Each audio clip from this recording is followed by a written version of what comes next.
Hello, everybody. Welcome back to another Microsoft Flight Simulator live stream. I hope you are all doing well. Happy Thursday, my friends. And we've got some pre-release scenery to check out. Hello, everybody. Good to see you. Sasha, good to see you. Robert Felger, good to see you. Captain Grease, welcome. Robin Johansson, good to see you. Unrealistically Stupid, welcome aboard. JWC 924, welcome aboard. Hope all is well. Larry Hoffert, good to see you. Captain Dom, welcome. Bryant Sanders, good to see you. Further AM, welcome. Minecraft 64, good to see you. AJ, welcome. Kango, good to see you. Dan Melman, good to see you. George Barrow, good to see you. Steve Arrow, welcome. Tenured Amoba, welcome back. Huskers, good to see you, my friend. My name is Cody, welcome aboard. Greg Alwell, good to see you. Captain Grease, welcome. Scott, good to see you. MHS, welcome.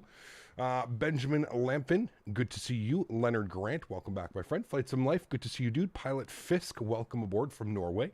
Captain Dom, good to see you. Scott Kelly, welcome. Zootopia fan, good to see you. Excelli, good to see you. JP, welcome. Soren, for 12 months, we've got a full 1-year badge. Soren, huge no floaties to you, my friend. Thank you for tuning in today. Hope all is well. Thank you, thank you, thank you. Oh man, haven't had an after date mints and years, dude. Well, that's why I'm here, right? I'm here showcasing this beautiful screen. I truly think this is one of the first sceneries I've ever seen that has like actual functioning billboards. I was doing a little bit of a tour of the scenery this morning, making sure everything looks good, making sure everything was working properly, and I came upon this, and I was like, wow, that's pretty damn cool. Not only do they have, like, actual advertisements, but they actually have, like, the Volanta advertisement as well. So I thought, hey, this is a perfect scene. We've got our 737 just here through the doors as well. Got a couple passengers at the gate waiting for boarding. Thank you again, Soren, for 1 month. Appreciate you, man. Andy, what is going on, dude? Good to have you back. Welcome aboard, sir. Hope all is well. Happy Diet Friday. We're almost there, my man. Almost another week. Almost into the weekend. Soren, thank you very much for your support, my friend. Appreciate you, dude. Thank you, thank you, thank you. Anthony, welcome aboard, man. Appreciate you being here. Welcome. Tissamin, good to see you. JP, I think I got you. Welcome. Minecraft, good to see you, man. Hey, Cap, when are you doing your next 747-800 flight? Never. When PMDG releases their 747, because I'm not touching the default 747. Not a chance. I'm not touching that, man. Not after what it did last time we flew it. No way. Have I seen the SimBrief update? Well, yes, I would have filed my flight plan on SimBrief this morning. I have seen the SimBrief update. Yeah, looks pretty cool, man. Very, very cool. Mr. Smitty is here. Good to see you, sir. Welcome aboard. Any release date for the scenery? I believe it's on Saturday, Excelli, the 18th, which is Saturday. Yes, the 18th. 2 days. 2 days, and then you guys will have this scenery for yourselves to look at, so it's going to be absolutely awesome. Without further ado, friends, we're going to jump inside the airplane. We're going to get this bad boy program ready to rock and roll. There's no ATC online today, so I figured we would fly offline so that you guys could get a true test of what the scenery and the performance is like. As I've mentioned plenty of times before, whenever flying on VATSIM, depending on the traffic, depending on how many people are in the area, I lose between 5 and 10 FPS. So quite a drastic hit when it comes to VATSIM and the models that it loads in. So there was no controllers online today when I checked, so I just said, you know what, we'll just fly it offline. We'll allow everybody to get the true performance of the scenery instead of it being hindered by VATSIM models and stuff like that. So no online today. We'll be flying offline. We're doing some real-world KLM ops. We're going from Oslo to Amsterdam and then Amsterdam back into Oslo. A couple things that I would like to point out before we get going here. This is a pre-release, meaning that there are some bugs in the scenery. You'll probably pick up some visual bugs. For one, there's a lot of snow on the taxiways and a lot of snow on the parking ramps. Obviously, that's all going to be fixed. Fingers crossed, I would hope, for the release on Saturday. I was sent this, I think, on the weekend, so I've had it for a couple days now, 4 or 5 days. There hasn't been any updates pushed. Obviously, they're probably going to wait for the full release on Saturday. But yeah, there are some visual bugs, so I just wanted to point that out. This is not what it's going to look like on final release day on Saturday. Anything that you see that is wrong or anything that you see, this is exactly why they're giving it to content creators to showcase to you guys to share, is so that they can have some ideas of what needs to be fixed and what needs to be done. So just keep that in mind. If you see something that isn't correct, instead of belittling or you know what I mean, making rude or mean comments, just maybe, you know, point it out. Just say, hey, Cap, maybe this should be fixed and maybe that could be fixed, and hopefully they're in stream, the wonderful people over at Orbx, and they will be able to handle all of that for the release on Saturday. Tanush, thank you so much for the 179 rupees. Appreciate you, my friend. Huge no floaties. Thank you very much for continuing to support the stream. I appreciate you, man. Thank you, thank you, thank you. Currently doing LaGuardia to Tampa on a Delta with the Phoenix. Very cool. Enjoy your flight, my man. Enjoy your flight. Any chance you can check out Paxim RKSI? I definitely will. Yeah, at some point when we're back flying over in Asia, we definitely will. Yeah, for sure, man. Dan, celebrating 5 months. Huge no floaties to you, Dan. Says, thanks again for the Tampa flight yesterday. Very cool to see my home airport represented so well. I got it last night and did Vegas to Tampa. Nice. That's a long one. We may have to do some of those flights now. So some longer transcontinental flights. Well, unless the runway looks like an Excitebike track, then we had to make fun of it. True. Yeah, that was real interesting. I actually uninstalled the scenery and reinstalled it. I haven't had time to go in, but yeah.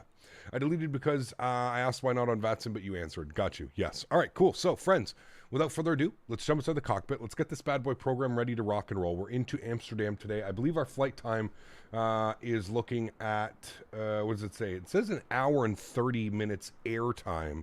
I guess we're going to be dealing with some pretty nifty headwinds. For those of you that haven't seen it as well, this is the new Simbrief layout. I kind of dig it, to be honest with you. It took a little bit this morning to try and figure everything out to make sure that everything was working properly, but I kind of dig it. I kind of like that you can choose your aircraft now, and then you can actually choose your airframe, and you can actually go through a list of like actual airplanes. There's the PMDG 737-900, so it's really cool. I like the layout of it. You can use you can either use white size, you can use black, whatever you'd like. Dark mode. I prefer dark mode, obviously, but yeah.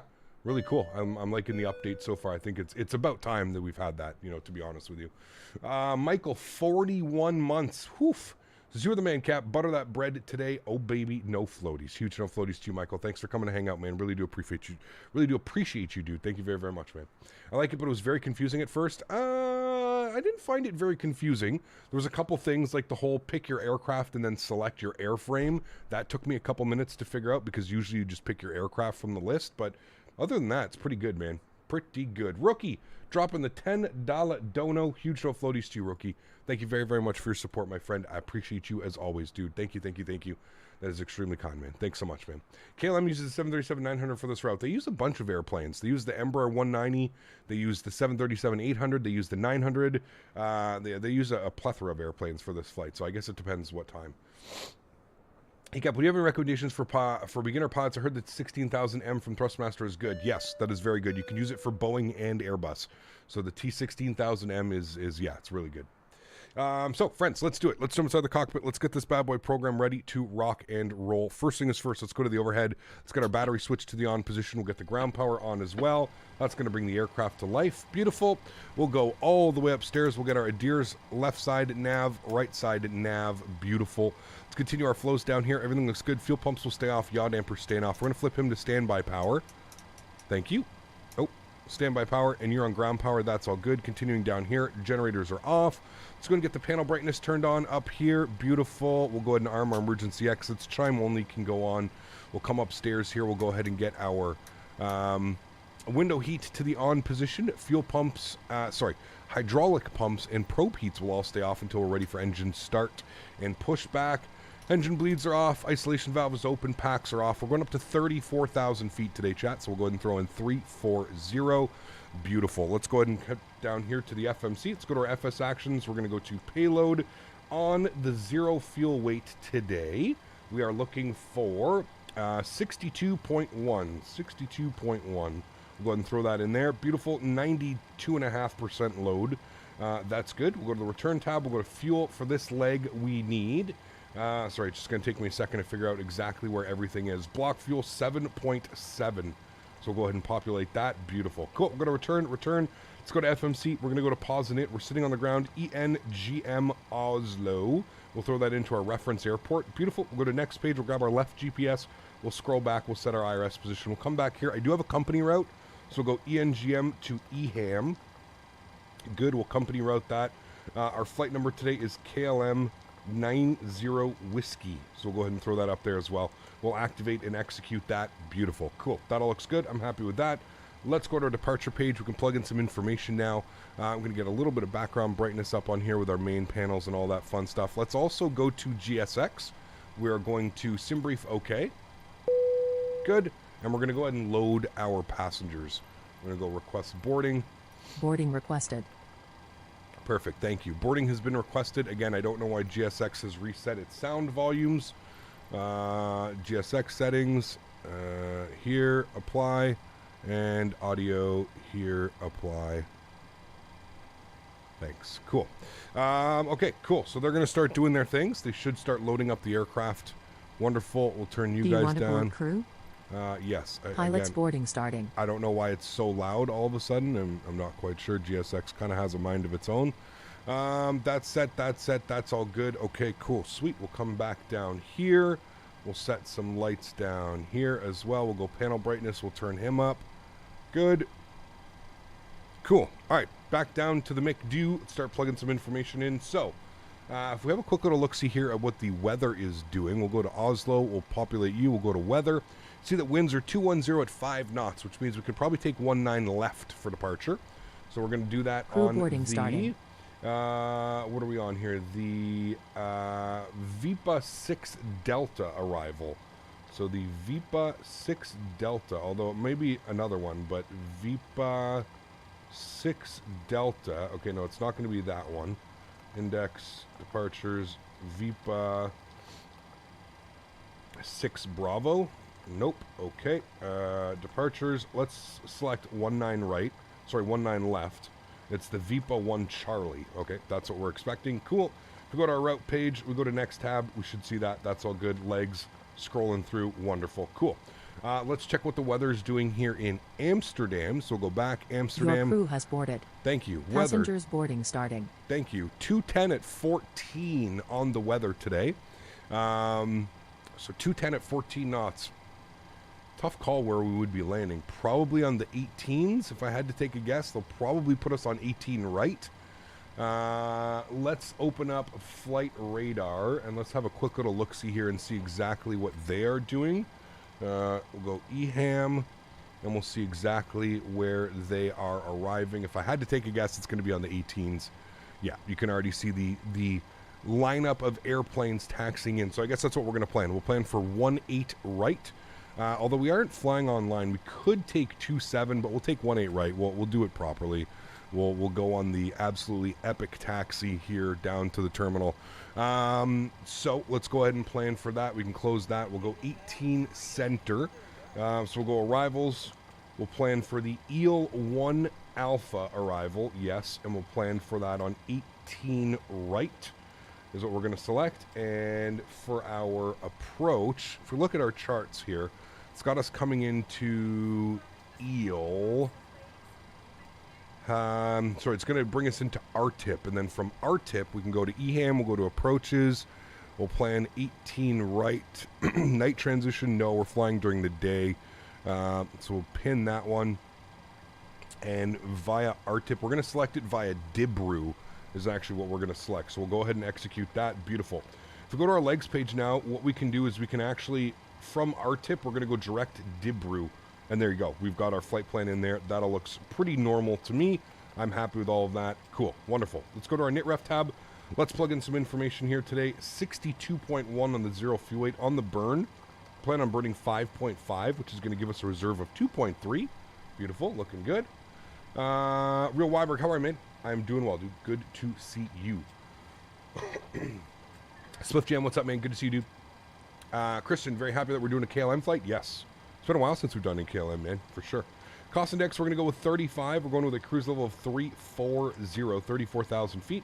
Our average wind component today, I don't know where I see any of that stuff now, to be honest with you, but I'm going to briefing profile. It's got to be down here, right? Yeah, it is there. Okay, cool. Our average wind component is 300 at 61 knots. That's exactly why it's taken us an hour and a half to get to Amsterdam. Transition altitude out of here. If we have a quick little look-see here at the charts, it's going to say transition altitude 7,000 feet. So we'll actually replace that. 7,000. We'll throw that into there. Beautiful. We'll execute that using reserve fuel. That's fine. Let's go to our N1 limits here today. No need to do a D-rate. We'll do 97.3. Perfectly fine. We'll go to takeoff. Flaps will be set to 5 degrees. Our CG weight this afternoon, 25.1, which is going to give us a return, a trim value of 4.77. That's good. If I come over here, Go to return, and I go to doors, and they should have opened the doors, which they did. Beautiful. Cool. Wait, why are they... Hold on. Why is the back door open as well? That's a little bit weird that it opened up the back door, but you can see here right off the bat, the GSX profile is working fantastic. You can see the passengers boarding in. They're clipping a little bit high here coming out of the terminal, but for the most part, they're doing a decent job actually running through the glass and going down into the airplane. But it's good that everything kind of worked there. So this is what I was talking about the snow. This has been brought to the developer's attention, so hopefully this will get fixed by Saturday. But you can see all the snow that's left over, probably because of the update when they removed all the snow in the most recent Microsoft Flight Simulator update, snow from roads and taxiways, and there's a little bit over there on the runway that I noticed as well. So anyways, hopefully all of this will be fixed by Saturday upon release of the airplane. One can only hope. Again, we are kind of quote-unquote beta testing it for them right now. So hopefully, again, all of those things will be fixed on Saturday before the final release of the scenery. Hey Gap, I can say that this airport is spot on. I've been here many times. The main airport, the interior is 99.9% accurate. Can't wait to buy this on Saturday. It's beautiful scenery, man. It's beautiful, beautiful scenery. I will say that. We have a freeware version of this airport, which is decent. It does the job. I am completely... I was... had a very negative experience when I'm flying in the Just Sim airport scenery that we flew into, I think, a couple weeks ago. It was... yeah, it was not good. So, yeah. You put FLM 90 whiskey? Nope, that's definitely a K. Maybe put your glasses on. Yep. Nice to see you. Hello, the Netherlands. I am an aircraft mechanic for KLM. Very cool, Niels. Good to see you, man. Welcome back. Hope all's well. Can you show us the interior? Yeah, we can do a quick little interior here while we're waiting for that. So here is the interior. Again, all done nicely. Screens that are actually working and doing things. If you're somebody that likes interiors and stuff, I mean, this is insanely well done. I'm not sure what all these pods are. I guess these are all little restaurants or little shops and stuff like that. Yeah, they are. So they're little shops and stuff like that. But yeah, everything was modeled. Everything looks really good, to be honest with you. The entire sections here, everything has been modeled. It's quite really good, actually. And the performance, I got to admit, considering how much detail has gone into this. A little extra wine or this. tequila and the back door opens right up, Captain. It's a Valentine's Day thing. Oh, is 10 it? years down the road into your Jesus marriage, Christ. you'll understand. Yeah, I'm sure I will. This fucking guy. Huge show, Floaties to you, C2A. Thank you very much for support, my friend. I appreciate you, dude. You're saying, oh, in the FMC, I put FLM. Oh, well, that doesn't matter, man. That's just the FMC. I could probably change that in a second. I thought you were talking about up top on the thing. So thanks for support, man. Appreciate you, dude. Yeah. Very cool, man. Very, very cool scenery. That's for damn sure. I think they did a wonderful job. And it can only get better, you know, with some performance updates and some things that are done. But, like, all of this is modeled as well. It's rare that you get, like, this type of modeling when it comes to an airport, to be honest with you. With an airport with this size and this type of performance, I would not expect to have, like, fully modeled interiors and stuff going on. So, yeah, looks really good, man. It looks really, really good. Hope you guys enjoyed that. Am I allowed to send it here? What's that, Niels? What happens if you're new to VATSIM and you are saying wrong to ATC or don't understand them? I would say probably have a little bit more practice and you should be good. Practice makes perfect, especially...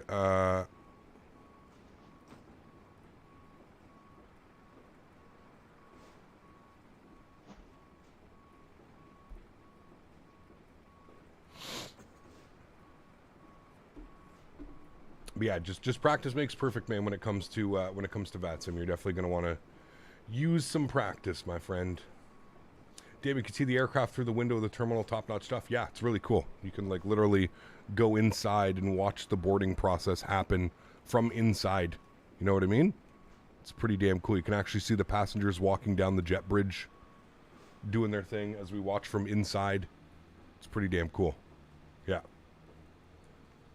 Perfect airport for videos? Oh, definitely. Yeah, if you're a content creator, this would be top-notch, man, for sure. Absolutely. Top-notch for sure. Max, what's up, man? Good to see you, dude. Welcome back. Hope all is well. It's lovely looking. It is. Yeah, it looks very nice. I do agree. It looks very nice. I didn't want to fly real time because it's obviously nighttime here and we can't really see the airport in all of its glory. But on the way back, if you guys want to fly real time, nighttime, we can do some nighttime ops on the way back if you guys are interested. We'll put a poll up mid-flight on the next flight. We'll see what you guys want to do. If you want to do an early morning departure, if you guys want to fly real time, which is going to be nighttime. Hey, Cap, recommend X-Plane or Microsoft 2020 for beginner sim pilots. Microsoft all day long, Alex. Microsoft, just based on the scenery that's available, the freeware stuff that's available, I got to give it to Microsoft, man. Yeah. It's nice when you can see what's happening in the terminal rather than crappy photo inserts. Yes, I agree. Yeah. No, they've done a good job, man. I think Orbx got a little bit of I think they became, this is just my honest opinion, I think with a couple of the releases before, they got a little bit lazy. I think they got a little bit complacent with the Orbx name, being that Orbx just was always, we always, assumed Orbx was just top-notch quality add-ons. And I think they got a little bit lazy with some of their more recent releases, like Boise being one of them. And there's a couple other ones that I just think weren't up to par with everybody's standards. And I think this one is bringing everything back up again because I personally think they've I think there's more than enough for everybody to be happy about when it comes to this scenery. So, yeah. Again, that's just my personal opinion. That is just my personal opinion. And yes, for whoever was asking on VATSIM, you can always go text. I always forget to mention that. So if you're somebody and let's say like being on voice is making you nervous and you're finding it hard to understand what the controller is saying, just ask if you can switch to text. Switching to text, there's nothing wrong with that, and then it just allows you a little bit more time to understand and see exactly what's going on. You know what I mean? Flying FS, what's up, man? Good to see you, dude. MHS, yes, finally a good Oslo. Well, to be fair, there's a good freeware one, but finally a good payware Oslo, yes. I have the standard edition of Microsoft Flight Simulator, but I can upgrade to the Premium Deluxe without paying the full $120. Yeah, because you've already bought the simulator, so it's only going to be half price on the update. If I were you, honestly, man, it's not worth it. If I'm just being honest with you, it's not worth it. Take the $40 or $30 that you were going to spend upgrading and buy an airplane or buy some third-party scenery or something like that. It's just not worth it. Yeah. Absolutely, Wash. Yeah, for sure. Hey, Gap, what are your system specs required for... What are the system specs? I have no clue, man. Honestly, that's a question for Google, Alex. I really don't know, man. I'm not quite sure. But I bet if you threw that into Google, it would give you an answer just like that, my man. A lot quicker than I can. For the upgrade, that's what I want to. What do you mean? For the upgrade, what? How do you do a good computer for Flight Simulator? How do you get a good computer? You buy one or you build one. Yeah. You can go for the Turkish Steam account and buy it for 50 instead of 120. You can go for a Turkish Steam account. Oh, is that because of the whole natural disaster that's going on there? I don't know. Zach, what's up, my man? Good to see you, dude. Welcome aboard. Hope all is well. Mr. E-Doops.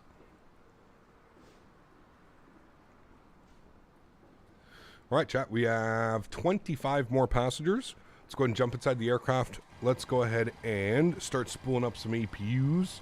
Gonna go traffic ring. Good. We'll set the most recent METAR, which is 2980, but we'll flip that over 1009. Oh, we're using the old school panel today. I didn't even realize that we're using the old school panel, so there you go. Okay, let's go ahead and upstairs. We'll get the aft fuel pump on. We'll go ahead and spool up the APU. We can jump outside and listen to this bad boy spooling up. Diego. Hello, Captain. Hello. How are you doing? Good. This Oslo, it's beautiful, but if I'm not flying very often to Oslo, would you recommend me to stick with the freeware version? Yes. Because it's pretty good. Yes. Yeah, if you're not, if you don't see yourself flying into this airport, then yeah, there's really no point to add it to your payware collection.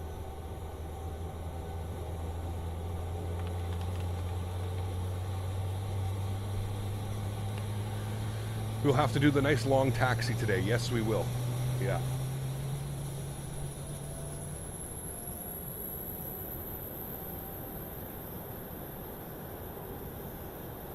Beautiful. Good engine start, chat.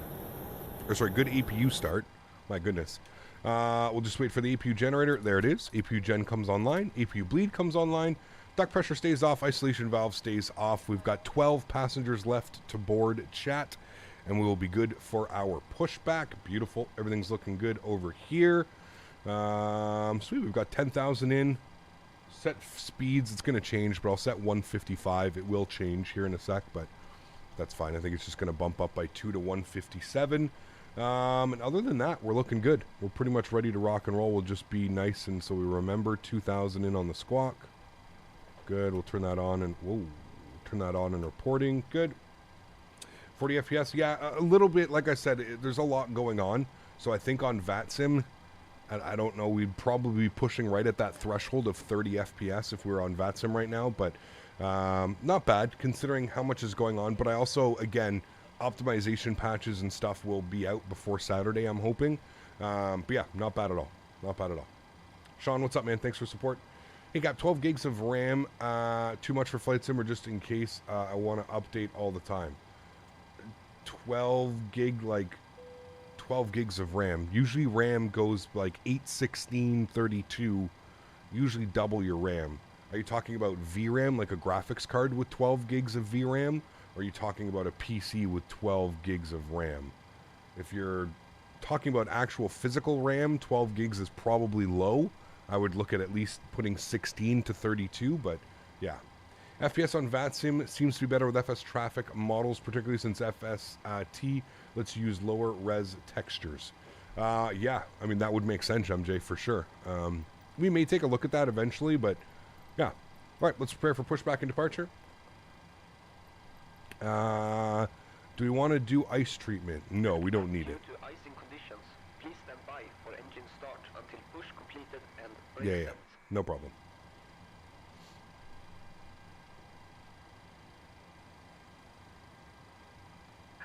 Hello, Captain. Hello. We're ready for pushback. Wonderful. We are ready for pushback, he says, chat. Let's go ahead and go upstairs. We'll get the seatbelt signs on, anti-collision light on, and we'll get the rest of the fuel pumps on as well. Beautiful. I gotta remember, OG, some people are very new to the, you know, some people are very, very new to the whole flight sim scene, right? You have to remember that, man. Not everybody has been doing the flight sim for years and years and years like us, so have to remember, man. I used to ask a lot of questions, too, when I was first getting into this. MJ King, what's up, man? Good to see you, dude. Schneider, how are you, my friend? Welcome back. I hope all is well. Thanks for coming to hang out. Someone know the GTX 3060 Ryzen 5 16 gig will work? Yeah, those should be good. Should be good indeed.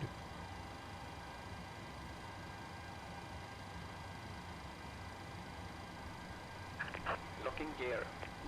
I know you aren't really in the X-Plane world anymore, but I can't load the Zevo 7.3. It always keeps crashing. Do you know what I could do? Your guess is as good as mine, my man. I mean, you nailed it with your question. I haven't flown the Zevo in probably 9 months, man.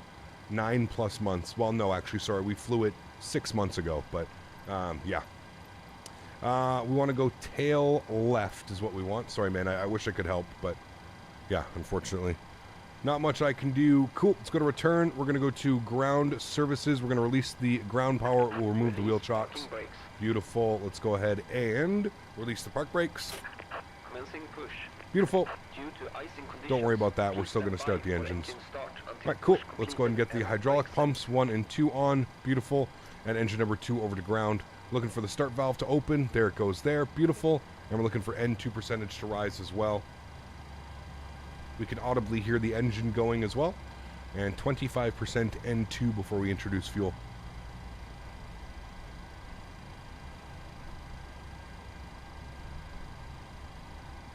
And there goes 25%. We'll introduce fuel.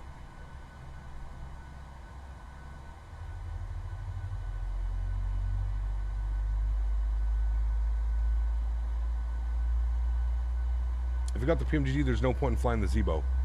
Completely different simulator, right? If you're still rocking, if you're using both simulators, if you're using X-Plane and Microsoft Flight Sim, there's still a need for the PMDG. Captain, I haven't found a specific profile for the 737-900ER on SimBrief. You have to download it from flightsim.to. Flightsim.to, there's one in there, man. Stop here and complete pushback because he's going to push us all the way back. So we'll stop right there. Good. Set parking brake. Park brake, good. Engine number 1 over the ground. Start valve open. N2 percentage rising. Started flight back on FS95 when it was new, and I still have questions to this day. I agree, Joe. 100%, man. Yeah. Brett, what's up, man? Good to see you, dude. Thanks for coming and hang out. Welcome, welcome.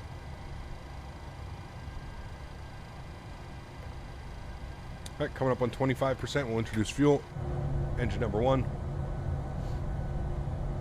What's one U.S. scenery you recommend for Microsoft Flight Sim? Tampa, 100%. Toronto by Fly Tampa. Tampa Bay just released by Vertical Sim, great scenery. Miami, great scenery. Key West, great scenery. There's a bunch, man. Austin, great scenery. There's so many, man. That's just, I mean, then you go West Coast, LAX by Any Builds, there's San Diego, there's Vegas by Fly Tampa, there's, Burbank by Orbx, there's, man, the list goes on and on and on and on, man. There's so many, dude. There's so many. All right, flaps 5 degrees. Flight Beam Denver, another good one. Yeah, they've got a big update coming out soon, so.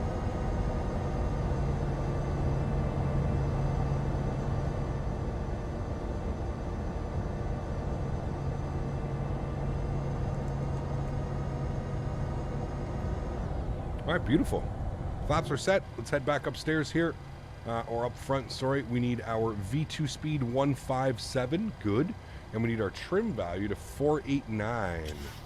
489, so almost 5. We'll set that right about there. Beautiful. Let's go upstairs. Let's get Gen 1 on, Gen 2 on. Let's get engine bleeds, APU bleed off, PAX auto, isolation valve auto, probe heat comes on, yaw damper comes on.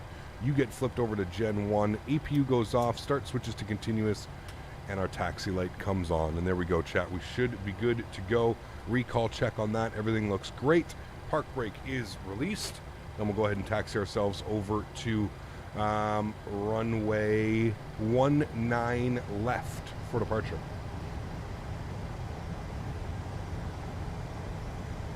They really hit the mark with this airport. It's very nice. It is. Yeah, they did a beautiful job. I do agree. Like I said, some of these things with the snow and stuff all over there on the taxiway, that'll get fixed up by the release on Saturday. Hopefully this is all fixed by the release on Saturday. That's really one of the only visual bugs is the snow. And I think that's thrown a lot of developers off because up until a couple weeks ago, the snow was just something you couldn't control. So, yeah, hopefully that all gets addressed. Hopefully we get some snow cleared up along there. It should be pretty simple. I don't know how to develop scenery, but I'm pretty sure it's pretty simple to just remove all the snow around the gates and stuff. So hopefully they get to that, man. Yeah. You're flying to your hometown? Very cool. I love flying into Amsterdam. Unfortunately, we don't have the nicest scenery. We've got handcrafted scenery that doesn't run very well, but we are running the enhancement package in EHAM, so it makes it a little bit better. LNAV, VNAV is in, good. So yeah. It's weird flying the 900 and not the 900 ER. Still just as long of an airplane, but yeah. Actually, I think the 900 is a little bit smaller, isn't it, than the 900 ER? Ekap, how you doing today? I'm doing well. Thanks for asking. All right. Let's go out here. We're going to make a left on to... Where are we? Tango. We're going to go Tango Bravo 8. Let's make a left on Tango. ER is just about the extra center fuel tanks. Gotcha. Will you stream tomorrow? No stream tomorrow. Next stream will be Saturday, Sunday, Monday.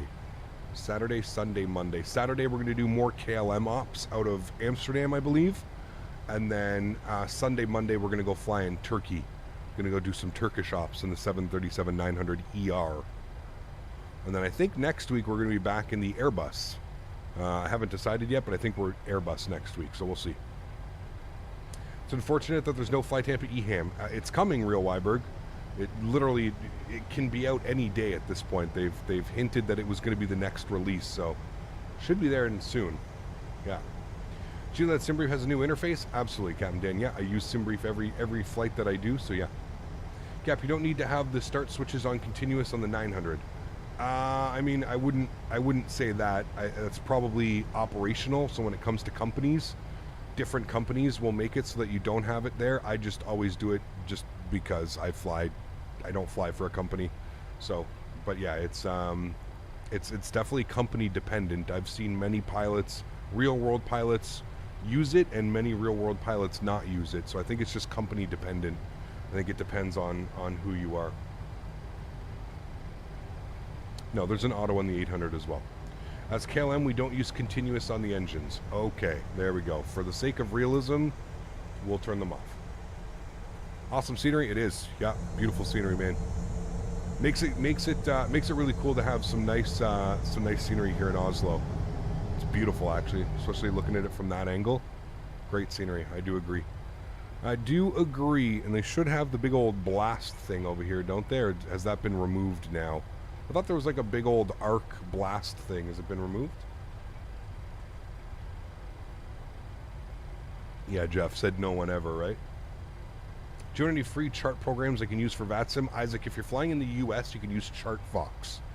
Yeah. Do you play X-Plane, or have I left the game? I haven't used X-Plane in probably 6+ months. Yeah, unfortunately, just not up to my standards, man. Not up to my standards. All right, chat. Let's go ahead and landing lights are coming on. Runway turnoffs are on. Strobe lights are on. Wing lights are on. Beautiful. And here's what I meant about the snow on the taxiways. This is very reminiscent of what the simulator used to look like before we got the update. So, yeah.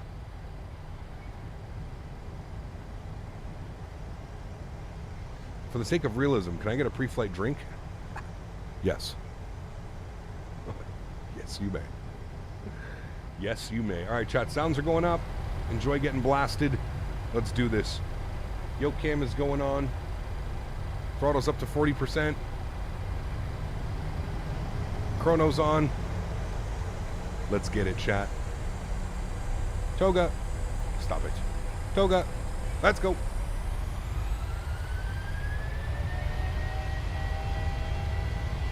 Takeoff power set. I forgot to set RTO, but oh, I'll set it now. Sure, there we go. Takeoff power set. Airspeed's alive. 80 knots. Cross checked.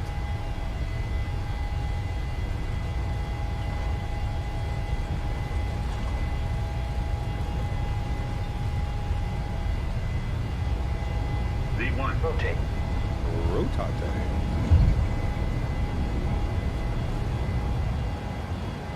Positive rate of climb.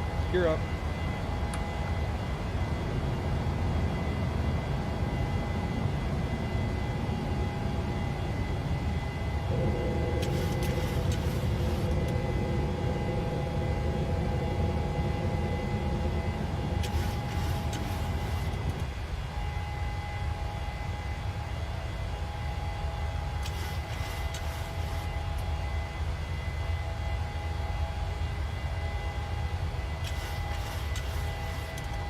Climb power's in, bring the nose down.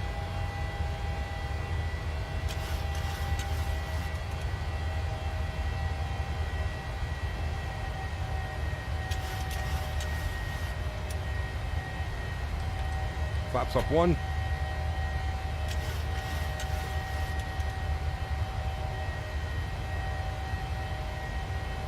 Do I use default sensitivity? I do, yes.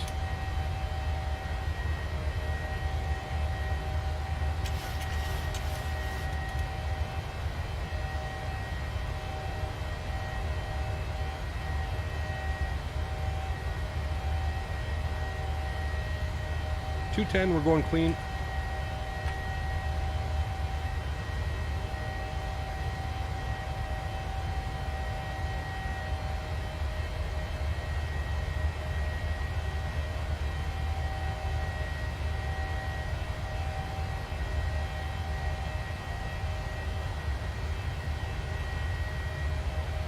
Wayward, what's up, my friend? Good to see you, dude.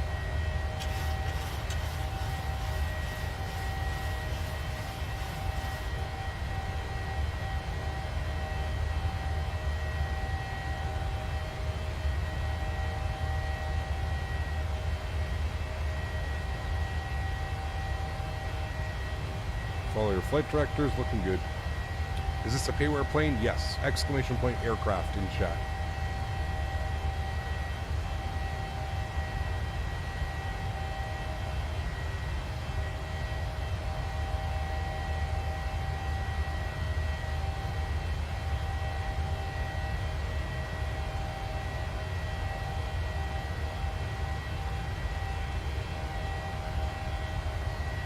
All right, 7,000 feet straight out from here. Autopilot 1 is going on. Bring you guys back up into the flight deck. Bring those sounds down here a little bit. Don't need to go deaf. There's 7,000 feet. We'll go standard. Barometric pressure. Auto brake goes off. Gear gets locked. Runway turn off. Retractable landing lights go off. Runway turn offs. Taxi lights and wing lights to the off position as well. And there we have it, friends. A beautiful departure out of Oslo. Wonderful. Just one of those buzz saws, man. Buzz sawing. Ah, yes. There's 10,000 feet, which we need to increase. We are going up to resync VNAV. There we go. We are going up to 34,000 feet, chat. 340. Good. There's 10,000. Landing lights are off. And we'll release the cabin crew. Pretty smooth up here right now. So we can release the cabin crew. Looking good. Cool. I would say that's a nice departure, chat. Spooky, what's up, man? Good to see you, dude.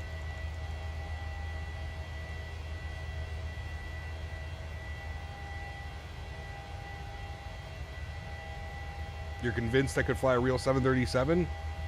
Honestly, man, with a little bit of training, I would say with like, I don't know, probably 100 hours of like actual physical flying it. Yeah, probably. Abdi Kareen, how are you, my friend? Good to see you, dude. Welcome aboard. I seriously thought you had an engine failure when the engine sound just went down. Nah. Look at the clouds in the distance. Gorgeous. Ah, dude, it's beautiful. Absolutely beautiful.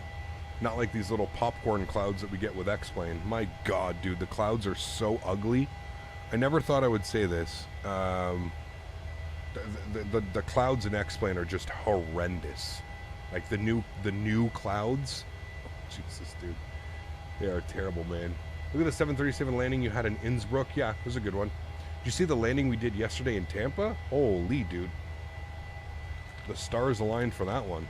The full Sim 737 experience proved it. True. Yeah. Like I said, with a little bit of actual training and flight models of what it's like flying in real world, could probably make it happen. Since some airlines are so desperate for pilots, they would probably hire you with the hours of simming you have. I don't know about that one, but the only thing you need to learn is failures because the simulator doesn't have many probably in status messages. Yeah, true. True, for sure. Best freeware for X-Plane 12, please someone tell you. Best freeware? I don't know, dude. Probably the Zebo mod. I haven't even switched over to X-Plane 12 yet. Still holding on to the good old days. I don't blame you, man. X-Plane is just sad. What's even worse, the water effects makes the engines would turn on. X-Plane sun looks like a nuclear explosion. Don't say that to the X-Plane fans, man. They think the weather, they think the lighting model is leaps and bounds above what Microsoft Flight Simulator is offering. Pretty crazy. Pretty crazy, man. Cool. 80 miles till top of climb. Pop outside here and look at some nice views. You gonna get the Airbus 380? For sure we'll fly it, yeah. I watched I wanted the video when you tried X-Plane 12 and the puddles were hilarious, dude. The puddles are everywhere, man. Yeah. Yeah, there you go. Rain Man. Exactly.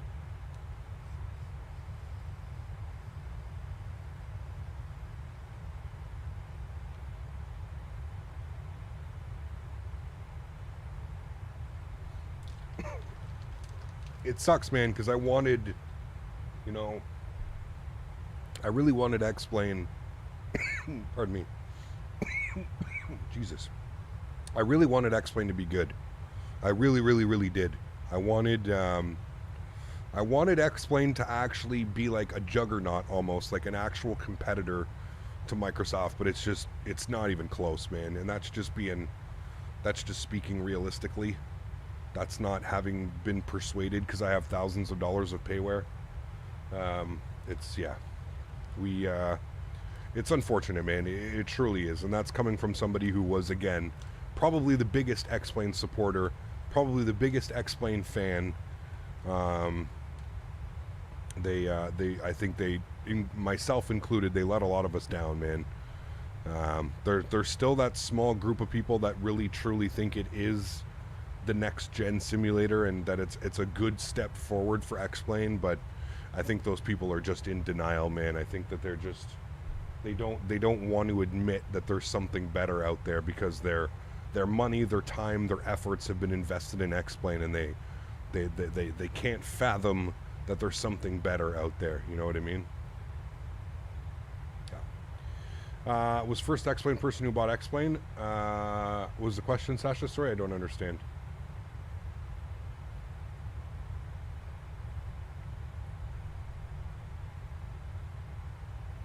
They're just trying to justify their purchase. They are, man, and that's why I feel bad with a lot of people. I just don't think that they can, they're really trying to, they're really trying to justify spending so much money over the years and just watching it basically just dissolve in front of them. Yeah. If you've been here a while, you know CamCam's passion for X-Plane. Yeah, absolutely, for sure. That's why I moved directly from X-Plane 11 to Microsoft 2020. I mean, it's the, I pretty much did the same, Charles. I do have X-Plane 12, but yeah. Bought X-Plane on my birthday. Wish I bought Microsoft, but I'm late now. Yeah. Was your first one bought? Oh, what X-Plane did I first buy? X-Plane 9. X-Plane 9. Sacha, how are you, my friend? Good to see you. Does X-Plane still get updates? It does, but yeah, they're kind of pointless at this point.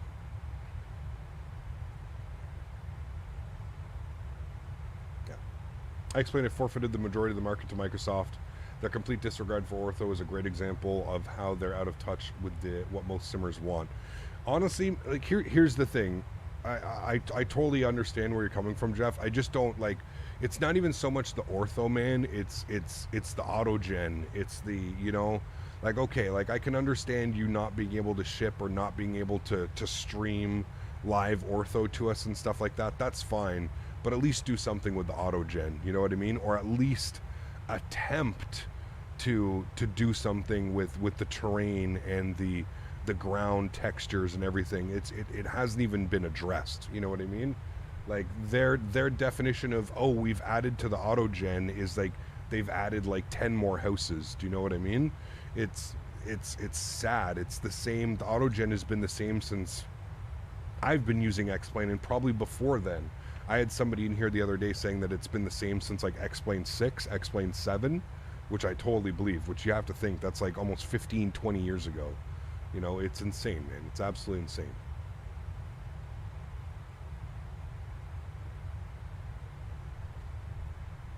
He kept getting major stutters when panning in the 7.3. Off-screen pre-terrain caching in the options gear up. Try setting that to ultra. Off-screen pre-terrain caching, I believe it's called. It's marginally approved autogen. Maybe we've been so spoiled, Rain Man, that I personally don't see the difference between X-Plane 11 and X-Plane 12. I think it all looks the same, man. Maybe there might be new models and they might be slightly better rendered, but I really don't notice too much of a difference, man. Yeah. He kept currently flying from Johannesburg to Durban. Should fly in South Africa someday. I will, for sure. Yeah. I will, man. What do you think about fly-by-light instead of fly-by-wire? What do you mean?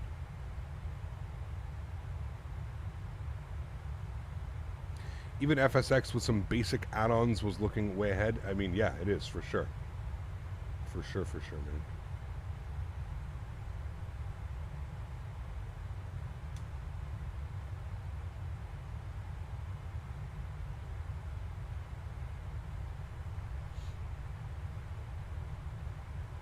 Major update is to get the water on the runway. Yeah. And honestly, man, it looks so bad. Do you ever think Laminar has the opportunity to improve themselves, or is it too late? I personally think it's too late. They've already lost, man. They were already way too late in pushing X-Plane 12 after Microsoft came out, and then they've just done too little. I think it's just too little too late, man. Do they have a chance to redeem themselves and become like, you know, the second option for flight simmers? Maybe we'll see what P3D does, but yeah. I'm disappointed it'll cost 60 euros to upgrade to X-Plane 12. It's not worth it right now. No, it's not. Airbus's new idea to move from fly-by-wire to fly-by-light. Interesting. What are they going to use, like fiber optics and stuff like that? I haven't heard of that. Do you think fly-by-wire will work on the 380? Yeah, they are. It looks like it's almost ready. I think that X-Plane 12 could be saved if there was some way to have Bing or Google Maps plug in, but nope, nah, they won't, man. Too expensive, too time-consuming, and then Austin would have to probably give up a percentage of the business, I would assume. Yeah. X-Plane's marketing team is so desperate right now that I've seen collaborating with Swiss 01 and Big Jet TV. They're in a really sticky situation. I agree, 100%, dude. 100%. I don't think they even like, here's the thing, man, and this is where I kind of like laugh, is like, if you look at, like, if you think for a second and you look at Swiss 01's videos, like, all you have to do, and again, this is no shot at him, dude. He's obviously doing something right with the subscriber count that he has, with the viewers that he has. He's doing something right. He's made his own little niche market in the flight sim, which is already a niche market. But, like, if you were to speak with any serious flight simmer, somebody that's been, you know, somebody that would actually purchase your simulator and use it, and,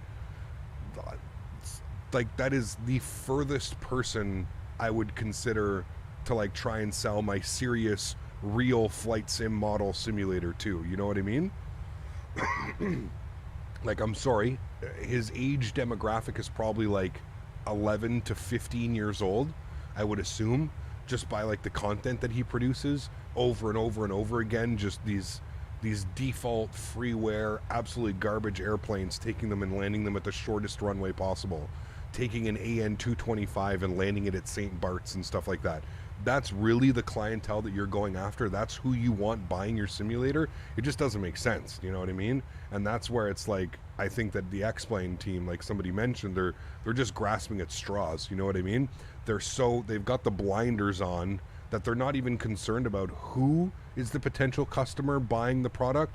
They're just more concerned about numbers. They look at Swiss 01 and they see 500,000 potential customers, and they just go right to him, right? And then they bring him in and they get him to do some stuff. Same as the Big Jet TV. I mean, these are people that are watching real airplanes, you know, flying and landing and stuff like that. It really has nothing to do with flight simulation. Sure, you may be able to pull a small percentage of people that watch Big Jet TV who are interested in flight simulators as well, and, like, you know, you may be able to pull a small percentage of people over, but again, it's like, it just seems so desperate, you know what I mean? Like, and again, please don't misunderstand what I'm saying. I have no issues with Swiss 01. I have no issues with Big Jet TV. They in their own retrospect and in their own content, they do a great job. Like I said, obviously Swiss is doing something right, man.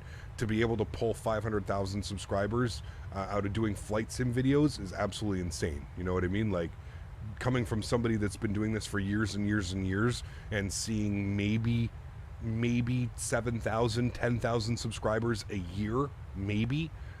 It's you know, they're obviously doing something right. Something's working, you know. So, yeah.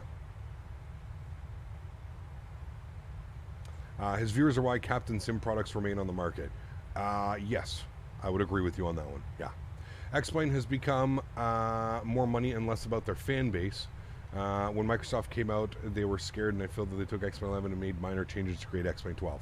I mean, again, I don't think everybody would be so critical if X-Plane was just honest. And I think at the end of the day, they can only, you know, they can only really blame themselves for what's going on with the X-Plane right now. You know, it was Laminar Research and it was X-Plane that told us we were getting a brand new simulator from the ground up. It was X-Plane and Laminar Research that told us we were getting a study level default A330. These are all words coming from them. This is not the community spreading misinformation and saying, oh guys, we're getting a whole new simulator from Laminar Research, and oh guys, we're getting a study level A330. These are literal words that came out of the X-Plane development group. These are things that X-Plane promised us as the user base. You know what I mean? And then for them to ship X-Plane 12 the way that, how do you launch X-Plane? It's like someone mentioned, when you went to go launch X-Plane 12, it actually said like X-Plane 11 when you first did it. It's, you know, they're shooting themselves in the foot here, man. It's nobody to blame. And people can come in here and people can say, oh, you know, Captain Ken, it's people like you, that's why X-Plane has bad, you know, that's why X-Plane is getting a bad rap in the community, is because content creators like you who used to fly X-Plane now hate it, and you're being paid by Microsoft to fly Microsoft Flight Simulator. It's insane, man. It's absolutely insane, dude. Nobody did this to themselves. This is X-Plane doing this to themselves. They did not need to come out and say, hey guys, we've, you know, X-Plane 12 is going to be a brand new simulator built from the ground up. Why say that? You know what I mean? Like, sure, marketing sounds great, but like, are you forgetting who you're dealing with here? The flight sim community. These are people who will literally pick you apart bit by bit until you don't exist anymore. Like, it's, you know, just blows my mind, man. It blows my mind that's what they would come out with. You know what I mean? Been able to buy a brand new Audi. He's getting paid from stolen mommy and daddy's credit cards. It's crazy, man. Yeah. I was just on a KLM 737 earlier today. I was on their 777-200 New York to Amsterdam and back home in Manchester. Very cool, Ollie. Hope you had a great flight, man.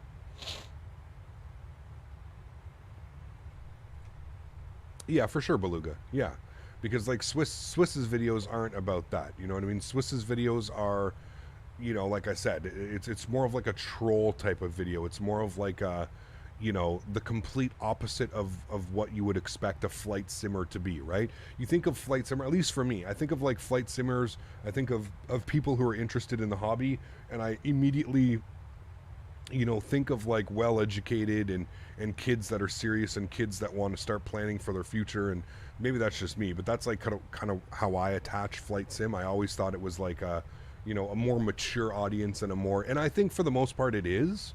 But I also think that, you know, a lot of the problems that we see on the network, a lot of issues that we see on VATSIM with people coming on and just being idiots and trolling and, you know, trying to intercept us with F-14s and stuff like that. Who do you think instigates that type of behavior, right? Because they see it happening on someone's stream or in someone's video where he's flying on the Microsoft Flight Simulator network, and it's just absolute chaos, and kids want to recreate that. You know what I mean? Like, it's just, yeah, it is, man.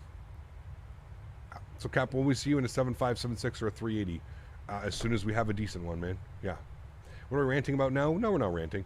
Have you ever flown into ESMS Malmo? I think so. I think we did Malmo, but I'm not sure. Yeah, I'm not sure, man. Just watched one of his videos, definitely more entertainment than simulation. Yeah, 100%. 100%, yeah. To be fair, if you compete with Microsoft, you don't even have a chance. It's desperation by X-Plane. Yes and no, MJ King. I mean, if they were a brand new company, I could understand, right? Thing is X-Plane's been around for long enough, man. X-Plane has been doing this, you know, Austin and Laminar Research, they've been around for 20 plus years that have been doing this, you know? I can completely understand that maybe you can't compete with the pockets.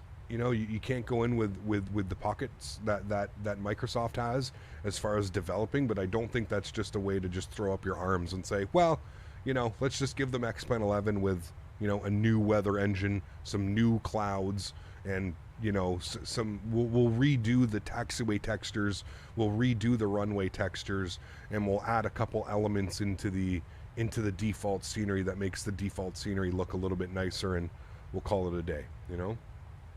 So, yeah. Cap, which revenue do you prefer your add-ons? Microsoft Store, Contrail, or others? I usually buy all of my stuff on SimMarket. SimMarket is where I usually get most of my stuff, yeah. If X-Plane 12 upped their game with quality, would you fly in that sim? I think it needs a lot more than quality, but yes, it would definitely want me to, you know, it would give me more of a reason to fly in it. You know what I mean? Any opinion on P3D?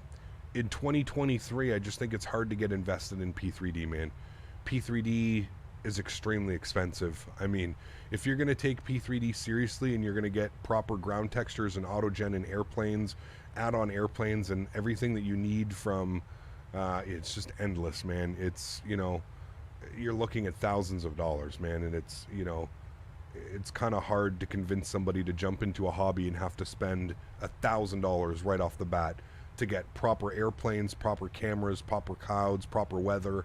It's expensive, man.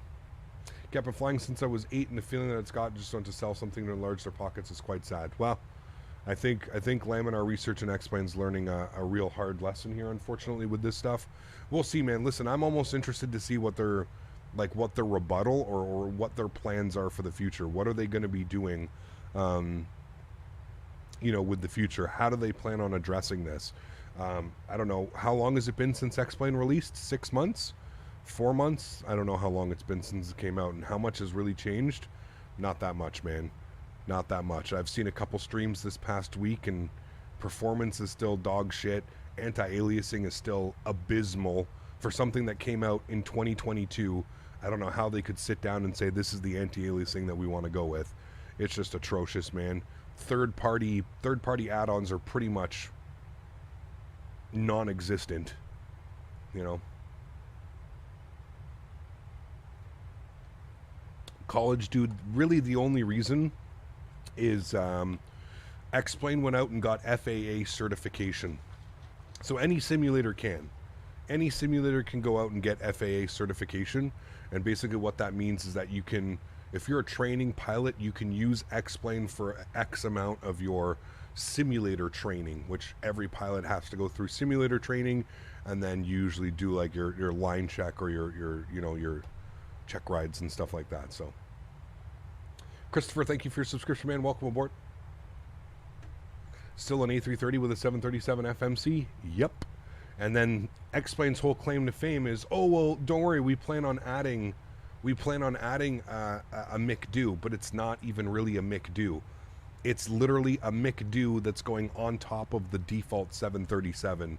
So it's gonna look like a McDo, like all the buttons, and it looks like an actual McDo, but it's not a McDo. Underneath is still the default 737 FMC. It's quite laughable, man. It's quite laughable. Yeah, I mentioned this yesterday. It really tells the story. When you play X-Plane 12, it changes your Discord status to playing X-Plane 11. Pretty sure that was chosen by Laminar. It's crazy, man. It's yeah. The amount of little stuff that they've done, Andy, it's just wild, man. Yeah. Seems like more money could be made with Microsoft Flight Simulator if they did the same. Thing is, Microsoft doesn't have to do the same. It's actually very expensive, college dude, as well. It's not just like, oh, send the FAA a copy of Microsoft Flight Simulator and then they get to make it FAA certification. It's actually very expensive, like very expensive.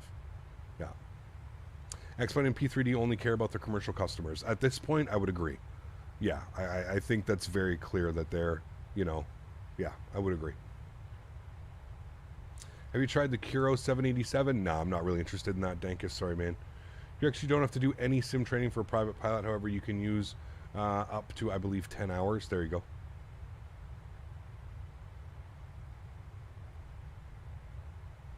Hey, Captain, what was my longest flight? We did Oslo to Vancouver. Oslo to Vancouver was just shy of 11 hours. Yeah. What sim would you recommend to good default aircraft for a first-time simmer? Microsoft Flight Sim, man. All day long. All day long, my amigo. All day long.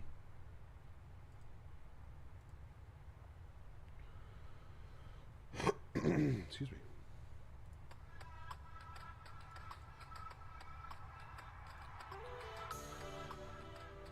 $11 hours, yeah, it was a long one, man. It was a long one. X-Plane is the reason you should never trust any developer.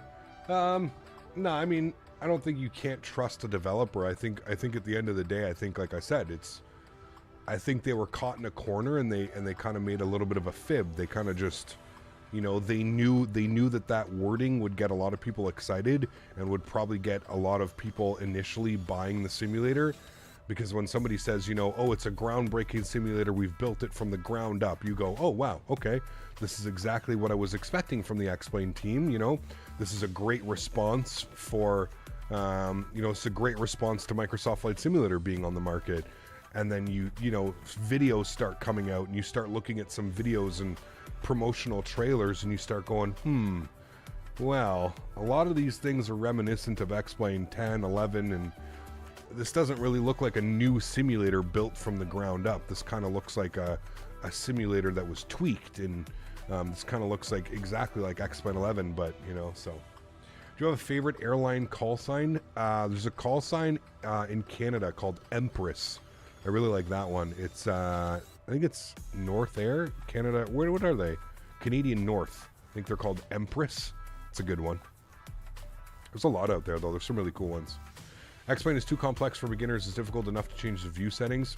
I wouldn't say that. No. I think the user interface is a lot more understandable in Microsoft, but yeah. Swoop is a good one, too, yeah. Moose 1. I have a research plan, but our flight model is the best. Austin, okay, meeting adjourned. Yeah, I mean, it pretty much seems to be their only talking point, man. I mean, when you have people that come in, it's really the only thing that yeah.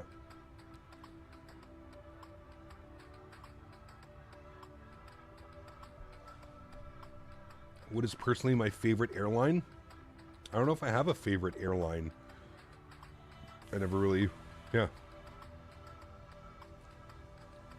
Cap, I don't know why, but Microsoft Flight Simulator is broken for me. Black screen and some aircraft avionics, broken autopilot. I don't know if it's for me. Should I delete it and install it again?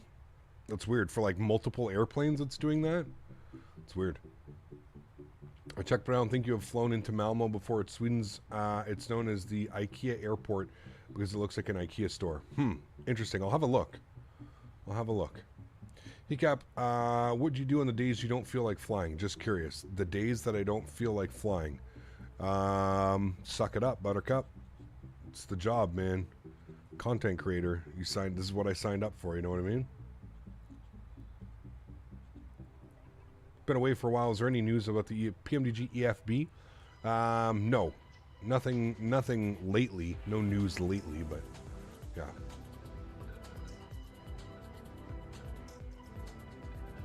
Even Sea-Dog, Sea-Dog, here's where, this whole X-Plane flight model, it uses blade element theory, right? And blade element theory has been around forever. And that is how a lot of like older simulators use to kind of force a flight model, if you will, into a simulator or so. I do agree with you that it's good. I think that X-Plane, they've tweaked it over the last 10 years, and they've made it something that is definitely acceptable. But at the end of the day, man, like I said, dude, when you're sitting in your computer flying on a $200 yoke, and that's kind of where it comes back to it, and that's where it goes back to like, okay, well, maybe X-Plane should just focus on the commercial side of things and the go down that avenue, because they clearly just don't understand what the general public wants, right? And I'd be curious to see, honestly, we'll never see it, obviously, but I'd be curious to see how much of X-Plane's user base is going between like professional simulators and then to the open market. I would love to see how much money is made.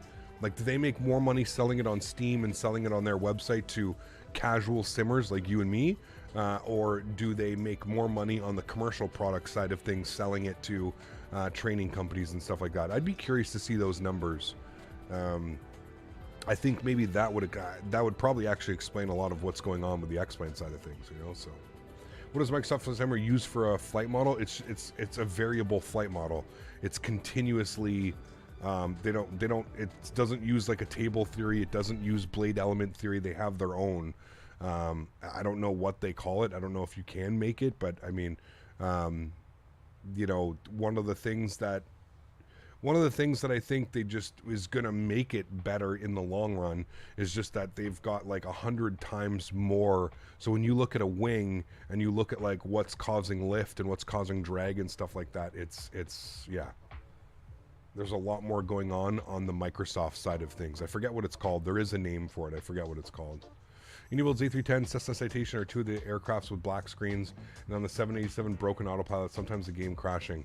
So Just Aviation, go into your community manager and make sure, or content manager, and make sure you have everything updated in there. Make sure you have the airplanes updated. Make sure you have everything looking up there, man.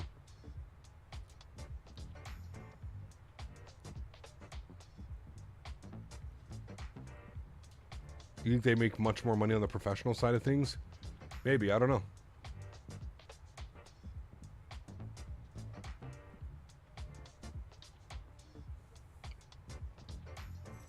The problem is that you're on Xbox.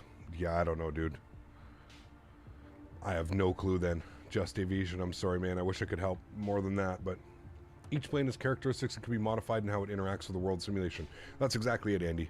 That's exactly it, man. I mean, you can literally go in and you can like tweak. Like, we're not flying online right now, so I can show you this, but like we can go to the control options chat and we can literally like we can go to like Bravo throttles. Like we can go to the yoke, and we can literally like we can start, like we can go to sensitivities and we can start playing with all kinds of sensitivity curves. Do you know what I mean? We could literally tweak this to the way that it you know, we could tweak everything to make it just as normal or just as good as we want it. Do you know what I mean? So that's where I really don't buy the whole like, oh well, the flight model. It's like, dude, if you don't like the flight model, guess what? It gives you literally tools where you can go in and you can start tweaking things, man. You can start making it fly. If you're a real world pilot and you notice that it doesn't fly just as well, you can literally go in and you can start tweaking things. You can start tweaking sensitivities. You can start tweaking all kinds of things. You know, it's not always about using the base flight model and what the you know. Yeah, absolutely. This is just you controlling the airplane, obviously. Yes, 100%. Yeah, we can't change really the dynamic world around it, right? But you can make it so that the airplane flies exactly how you would expect it to fly. That's kind of where I was more getting at, you know? Yeah, when you took off, there was someone who was telling 80 knots, rotate and gear up. I want to know if that's part of GSX, sorry for English. No, it's part of PMDG. So if you have the PMDG, it's in the settings. You can set it that way.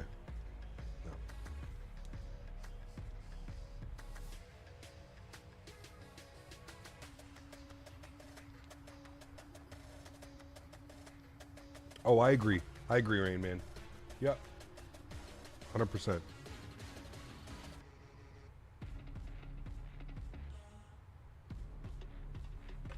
I can agree with that, Wayward, as well. Yeah.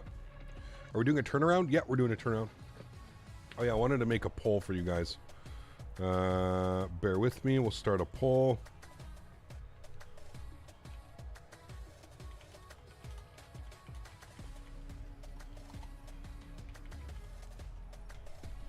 Sorry, I don't know why it does that. Every time I press a key on my button. All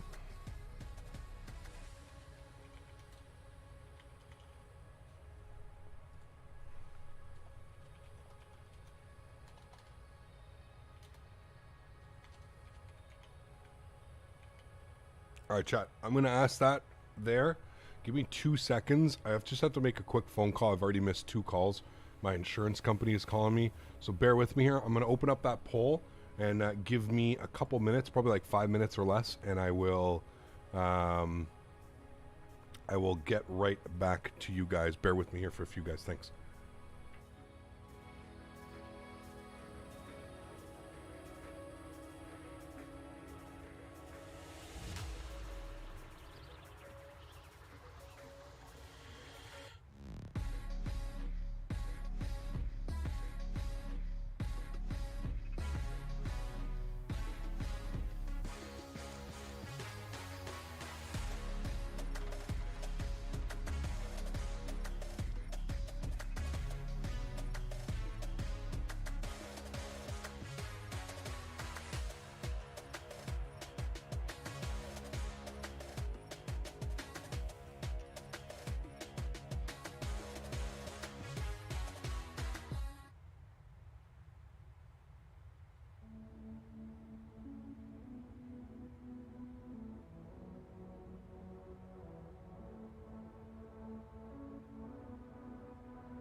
We've been trying to reach you concerning your vehicle's extended warranty. You should have received a notice in the mail about your car's extended warranty eligibility. Since we've not gotten a response, we're giving you a final courtesy call.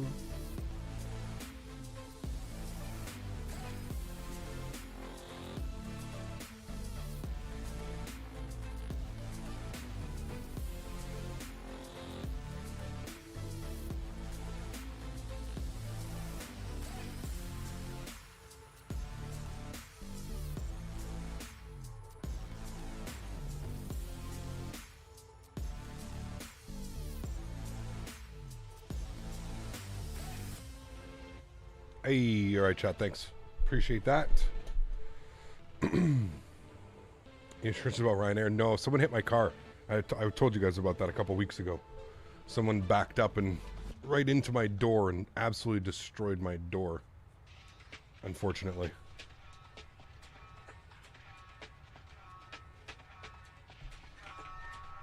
Of my brand new car.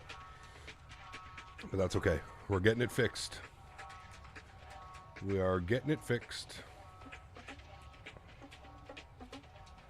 Watch out, 130 miles till top of drop. What is our, like, we have a headwind going right now? Oh, that's like a quartering.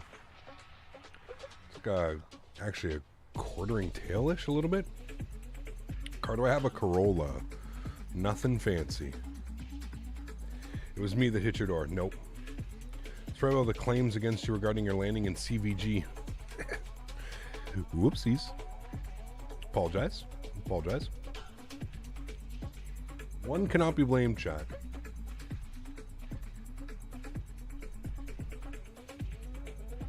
Wow, is nighttime actually winning? Wow. Very rare that we get some nighttime votes. You guys want the nighttime today. Remember, guys, if you haven't done so, don't forget to smash down the thumbs up button. Appreciate everybody being here.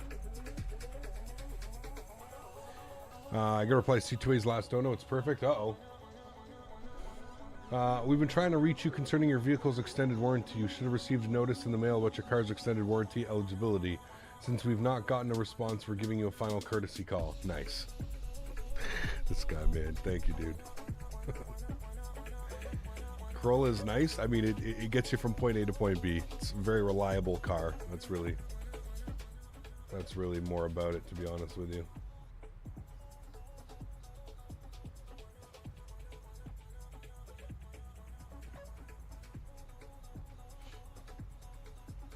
Good evening, better late than never. Strody, good to see you, man.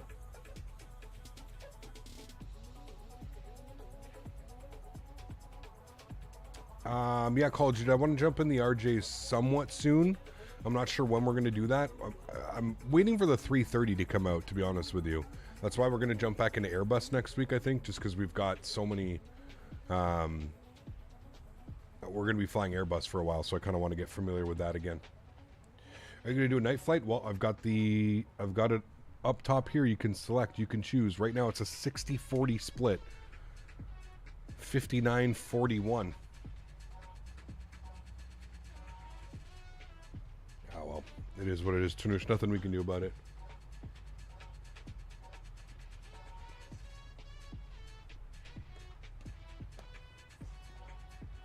When it comes up for Xbox, you might buy the 737-900. Very cool.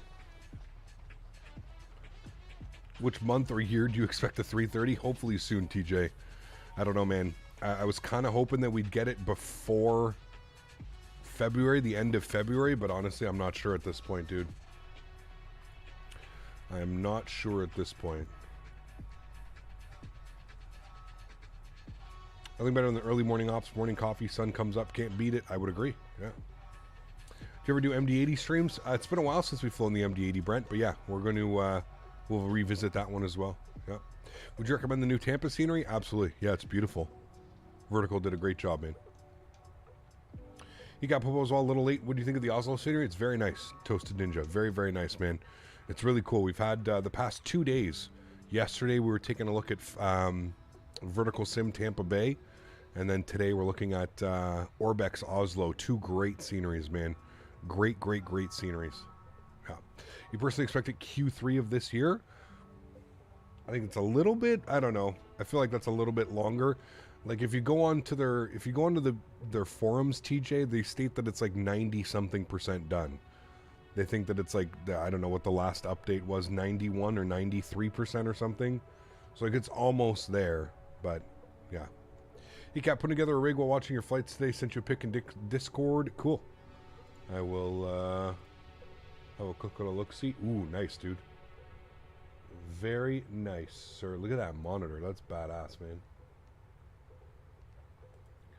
That is badass, dude. Enjoy that, my friend. Enjoy that.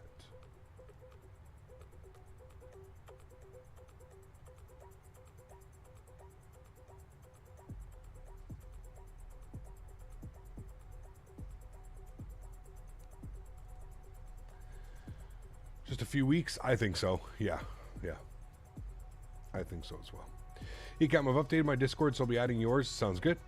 Ecam, any idea why I'm getting flashing A on the speed along with the random speed? It's not responding to any of my speed selections. Kevin, yeah, usually because, one, make sure your auto throttle is on, and make sure you either have level change or VNAV selected, or auto throttle armed. But yeah, usually that means that you're below, like you're into like a stall speed. I think those percentages just to keep stupid repeated release questions down. I saw them. Of course, I don't know. I don't know, man. I mean, it's Aerosoft, dude. They're not like a new company, right? This isn't their first go. They've been doing this for years and years and years, so I feel like we can trust them a little bit, so yeah.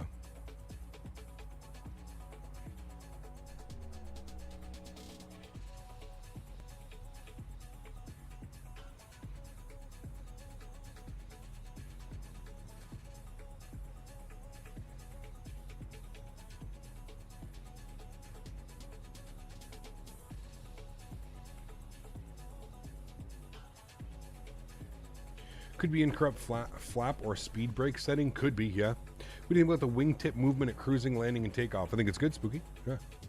Hey, Cap, just purchased a 4070 Ti and I find my FPS all over the place in Microsoft Flight Simulator, especially on the ground. Did you get a steady FPS? Not really, Mark. It really depends, too. It depends what airport you're at, where you're flying. What I can suggest, Mark, is take a look at how to engage. I forget what it's called.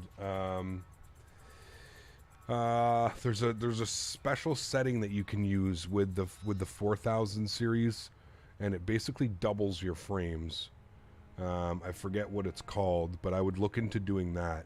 Somebody in chat will probably remember, or they'll know what it's called. My brain's drawing a blank right now. But there's certain things that you have to do. You have to turn on. No, it's not DLSS, because that's available on 3000 series. It's the frame generation. What's it called? There's something to do with like frame generation. I forget what it's called. Is it just literally frame generation? Oh, well, there you go. Because Yeti has a 4070 Ti and he gets really good performance. I believe it was last month that you mentioned something about knowing top secret information that you couldn't disclose to us. The public knows about that, or are you still holding on to that? It's not that I'm holding on to it. I'm under an NDA, college dude. So a non-disclosure agreement, which basically means in order to get said information, I had to sign a document that says that I will not speak about that. So as much as I would love to tell you guys, and as much as I would love to speak about it, obviously I can't. The time will come where we can obviously speak about it and we can get very excited about it, but for the time being, we're still under that NDA, man. So unfortunately, I cannot. Yeah. He just stated on the forum that it's 42% done. No, because he was literally the other week, like 3 weeks ago or 4 weeks ago, 3 weeks ago, he was saying that it was like 89 or 91% or something like that. They effectively only render every second frame and guess the one in between. There you go. What is the NDA reference to? Well, that would be breaking the NDA. Even if I was explaining that, Rain Man, that would be breaking the NDA. If I went into detail about what the NDA is, then that's breaking the NDA. So unfortunately, I can't give you any hints. I can't give any tips. I can't do anything, man. I'm sorry, dude. I'll have to play and see what I get. Jumps from 24 to 55, especially when panning. Yeah, that's weird. Didn't they also mention something about the delivery kit for the 330? I thought delivery kit was already out. Is it not? Can you not go download the livery kit? It was supposed to come out on Monday. So, yeah. What happens if you do tell us? I have the potential of being sued. Probably a lot of money. 9 hours ago, Mathis is checking on the paint kit for the 330. Wait, so the paint kit still hasn't been released? They were supposed to release it on Monday. So, I don't know. I mean, as soon as the paint kit comes out, you're literally talking days, right? Not weeks, not months, days. When the paint kit comes out, it's a matter of days. So you know something about something, but you can't even say what that something is? Correct. I probably shouldn't even be, like, honestly, Rain Man, I probably shouldn't even be, like, even be speaking with it. Who is the NDA with? Again, I can't disclose that information, man. If I disclose that information, it's basically giving up the NDA. And you guys are a lot smarter. You know, you guys are smart, so you'll put pieces together if I start saying who it's with, where it's with. I can't say any of that, man. All I can say is that I'm under an NDA. I can't tell you who it's with, what it's about. It's nothing, man. It's, you know, I can't do anything. My hands are tied. That's why you sign an NDA. It's because it literally ties your hands, and yeah. Saw a comment that there was a problem with it, so I think it's a paint kit that's been delayed. Interesting. You had no idea 330 was coming out? Yeah, we're getting the Aerosoft 330. All right, chat, 50 miles, just shy of 50 miles now till our descent. So let's go to our descent tab. We're going to forecast our descent winds. We'll select that. We're also going to grab the most recent weather report for Amsterdam. A little bit bumpy here.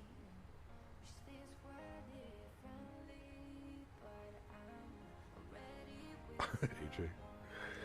All right, let's load up our winds here, and the weather is 220 at 14 knots.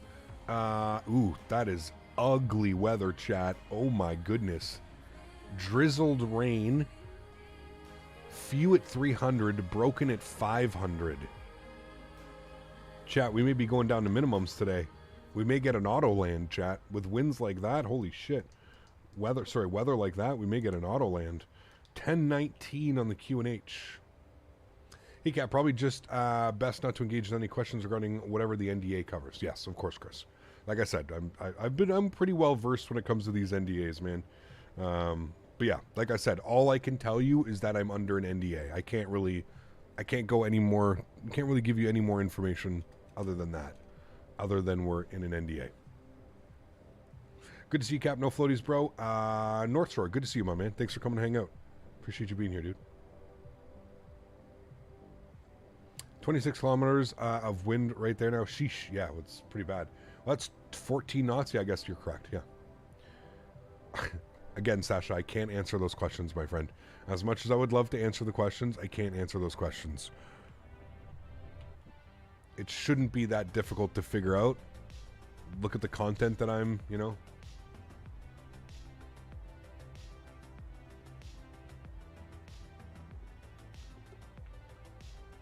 How do you read the METAR? Pretty simple.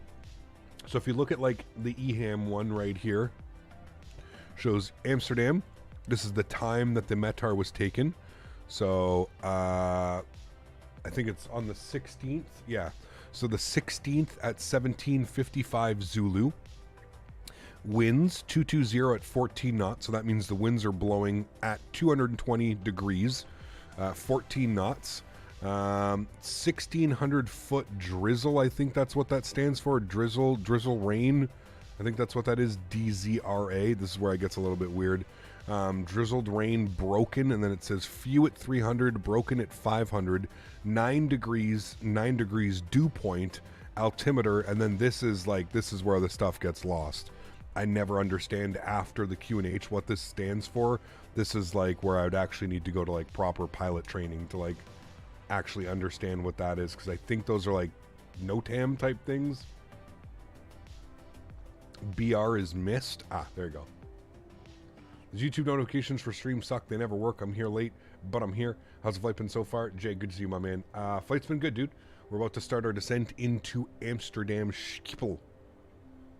There's a lot of storms going on the east side of the U.S., so you'll be happy to fly in Europe today. I mean, pretty stormy here today, too, man. We're flying into the... we're going to be descending into the abyss here soon. broken at 500. And what was it? Broken at 500, few at 300.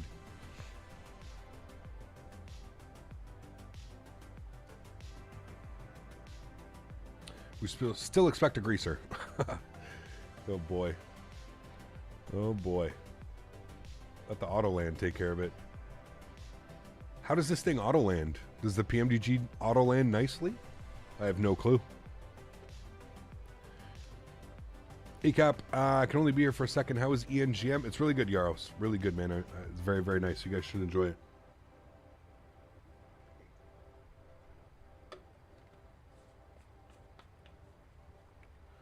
All right, Cap, thanks for telling me. Really appreciate it. I guess you do learn something. There you go, man. Considering an AutoLand, I mean, look at the weather, dude. Look at the weather down in Amsterdam right now. Broken at 500, few at 300. I don't know what minimums are. What are minimums? Minimums are 180, 200 feet. How crazy is it that Amsterdam is under sea level, below sea level? Very rare you see numbers like that, where the barometric minimums are lower than the radio altimeter minimums.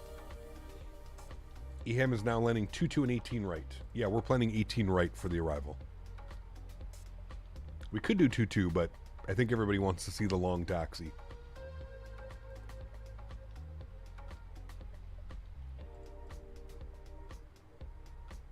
Am I smoking today? My brain's not working today, man. This is orange sherbet.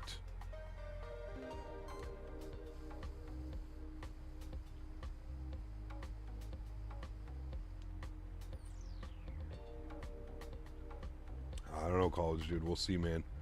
We'll try and fly it as realistically as we can. If we don't have a visual by minimums, we'll go AutoLand, you know? So we'll see. All right, let's plan the descent.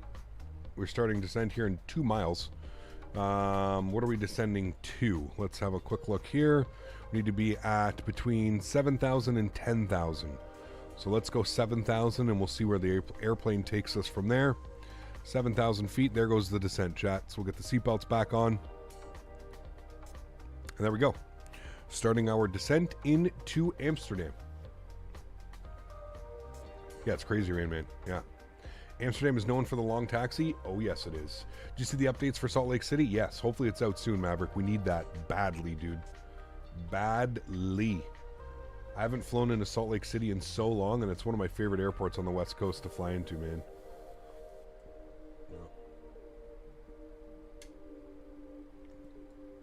This flight went to gate Charlie 9. Charlie 9, chat. That's where we need to be going. Charlie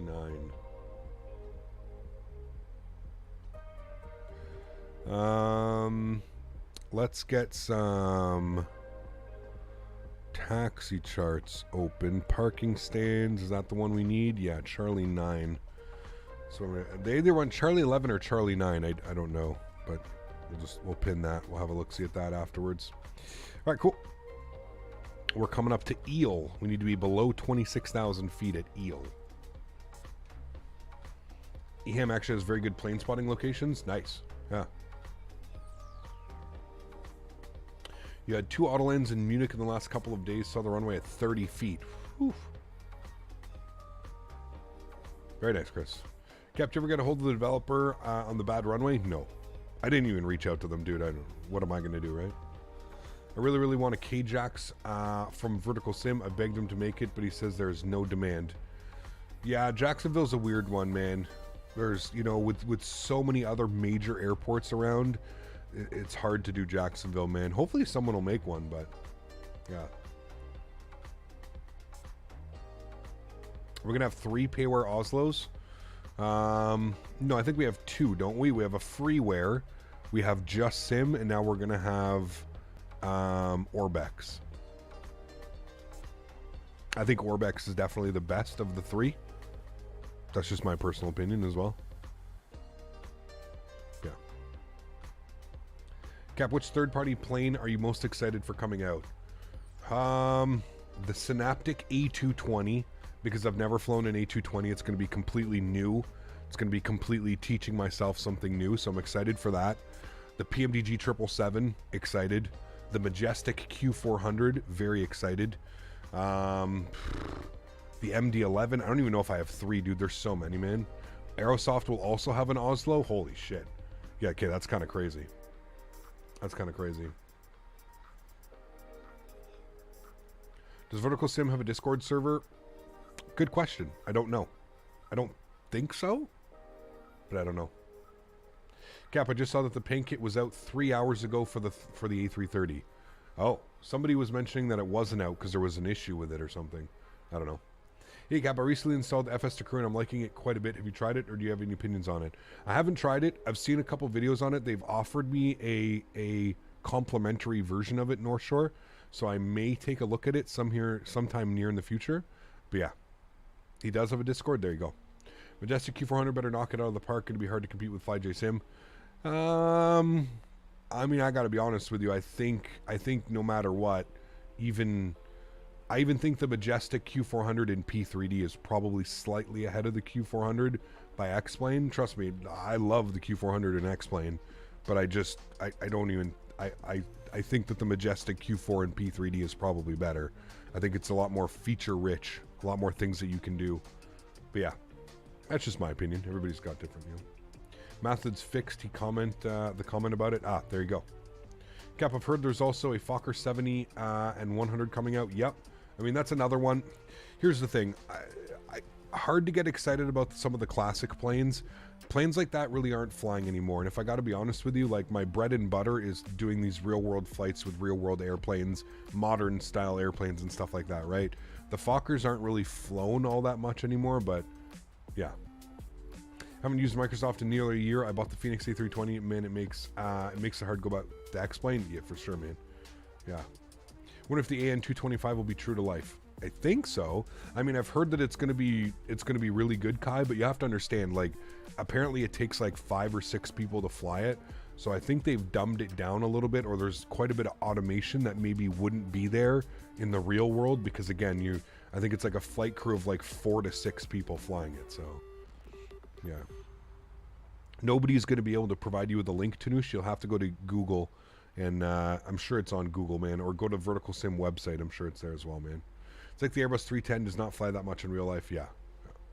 Just love these clouds. They're beautiful, man. Absolutely beautiful. Absolutely beautiful. All right, let's start working on some stuff here. Just Flight is working on a 747-200 Classic. Again, cool. I'd be down to fly it for sure, but again, it kind of falls into that realm of, well, there's not a lot going on, you know, so I don't know. There's not a lot of those airplanes flying in the real world, so it's hard to get excited and, you know, want to share my excitement. That's just me, but okay, let's start working on some things here, chat.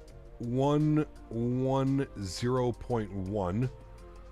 110.1. We're going to need left side and right side in case we have to do an auto land. 110.1. Good. And then our front courses 182.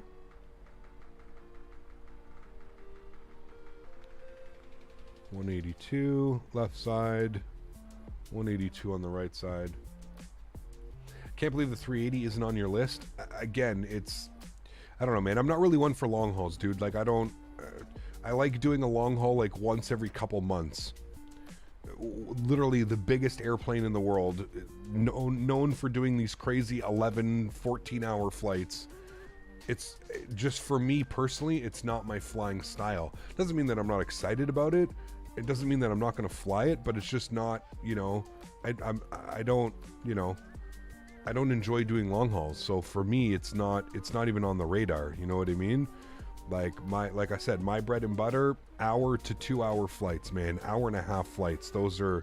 That's what I truly enjoy doing. So yeah, I mean, I'm going to fly it. We're going to do some flights. I understand there are some shorter flights that we can do. We don't have to do 8-hour flights, 9-hour flights and stuff like that. But yeah, just hard to get excited about a plane where, like I said, it's, you know,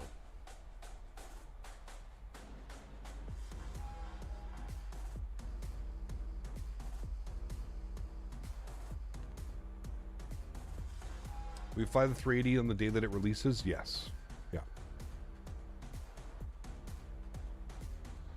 Dubai to Muscat is a good example. Yeah, there you go. Muscat.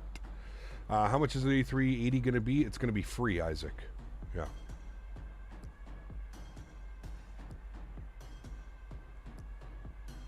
Doing 12-hour plus long hauls takes the fun out of simming. Yes and no. Like I said, it's not for everybody. Obviously, some people enjoy doing the long hauls and stuff, and to each their own, man. I mean, I know I have tons of people that I've met that they'll, you know, late at night, 10 or 11 o'clock at night, they'll set up their 12-hour flight, their 11-hour flight. They'll take off, they'll put it on autopilot, they'll go to bed, they'll wake up 8 or 9 hours later, they'll fly for an hour or two and land it. I know tons of people that do that, so, you know. You have any chance Phoenix, Arizona and Kansas City? It would be great, the Heisman Trophy. We don't have any good Phoenix scenery. We need some Phoenix scenery, Chris. I'm a little bit of a scenery snob, man. Basically, at this point, I refuse to fly out of default airports. They're just atrocious, man. Atrocious. Flying into like apartment building looking terminals and stuff, it's no good. I hope that's like one of the next big things that they fix. I know that they said they're basically giving all the assets out to the community to start building some airports and stuff, but yeah. Singapore Airlines Kuala Lumpur operated a crew training refamiliarization ahead of a long haul flying. Ran from November 4th, 2021, had typical flight time of 40 minutes. Yeah, but see, those are just refamiliarization flights, training flights, right? What's the point of simming if you aren't at the PC? I don't know, man. I don't know.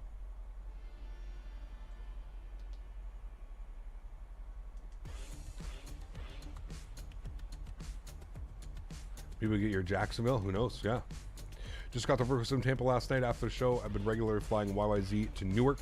Nice to have a good Florida destination. Yeah, absolutely, North Shore, for sure. For sure, my friend. All right, chat, we're coming up on our tip.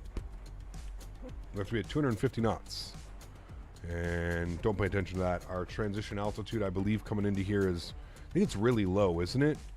Transition altitude, it says by ATC, but if we check here, yeah, 3,000 feet for the transition. So we can throw it in. We'll throw in 1019. We'll get it set up, but yeah. How long is the flight? It was scheduled for an hour and 30 minutes. I think we should be down on the ground in probably about 20 minutes, 15, 20 minutes. Did you test X-Plane 12? If so, do you know if worth it from X-Plane 12 to... Sorry, Eric, can you repeat that question, man?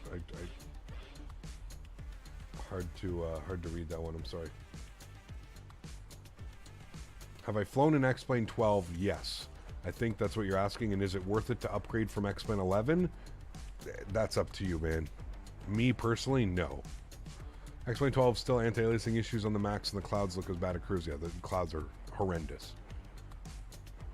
Longest flight I did was 19 hours JFK to WSSS. You're crazy, man. Almost 2 hours and still not on the ground. Will be a long stream. Yeah, most likely.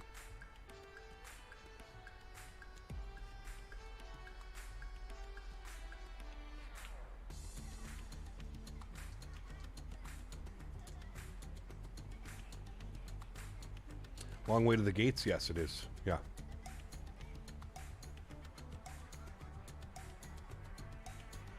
Coming up to the soup chat. John, what's up, man? Welcome back, dude. Hope all's well. Good to see you, my friend. Is this the last flight of the day? Nope, we're doing a turnaround. We're going back up to Oslo.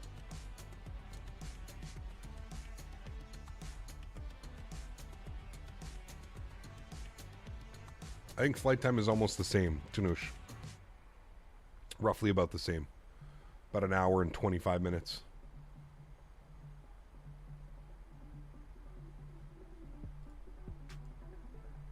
I'll pause the music after the song.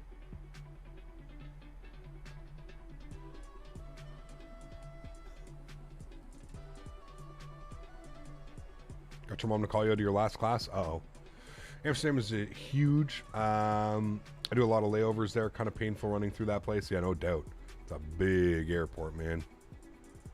She big. We have not flown into EGGL for that long. We just flew out of there not too long ago, Sasha. I think 2 weeks ago. 2 or 3 weeks ago. 3 weeks ago. We did London Heathrow to Dubai. Remember, in the A310? So there's plenty of other airports that we need to visit before going back to London Heathrow. I have been to Amsterdam, yeah. I was just after high school. Kentucky tours. Whoever's been on a Kentucky tour. I don't know if the 777 is a 200. I think we're getting everything, Rain Man. A 200, a 300, and a 300 ER, or 200 ER, whatever it is. $50 to get my Microsoft Flight clouds to not look pixelated and grainy. TJ, put them on Ultra preset, man. And then go check out TJ. Go check out Q8 video. Q8 Pilot, sorry. He put out a video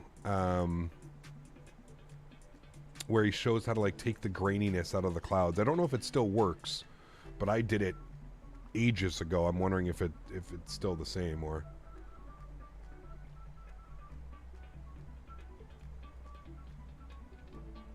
All right, coming up on 10,000 feet, 250 knots. Do you think PMDG will make the new 777X? I believe they will, Sean. Yeah. Give it for the 747? Yeah. Yeah, they do the PMDG will do the 400 and the 800. Pretty cool. Yeah, it's got a film grain. That's exactly what it is.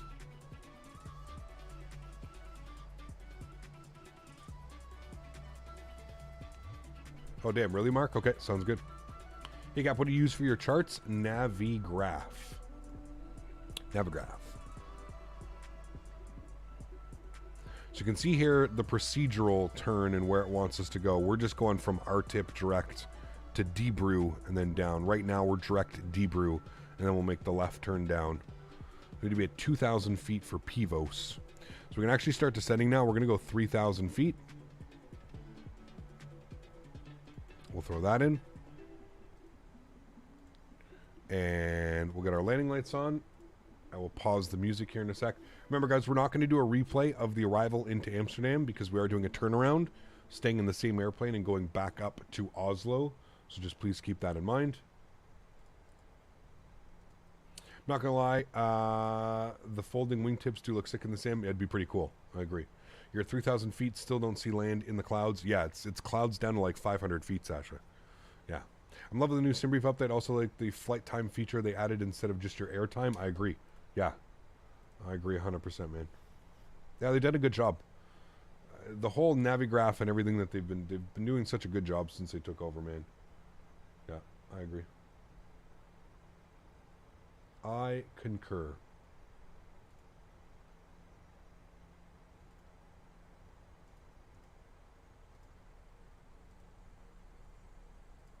I like the large text feature as well. It's pretty cool.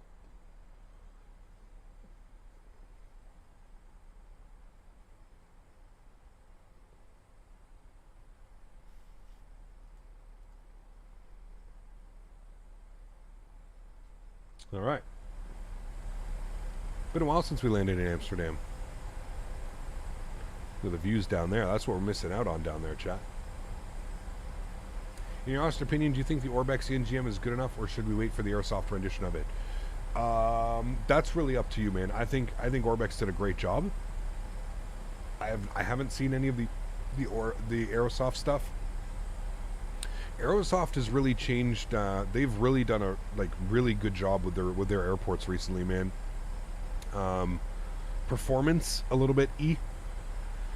Brussels really good. A perfect example of really great scenery, but performance is a little bit E. But yeah.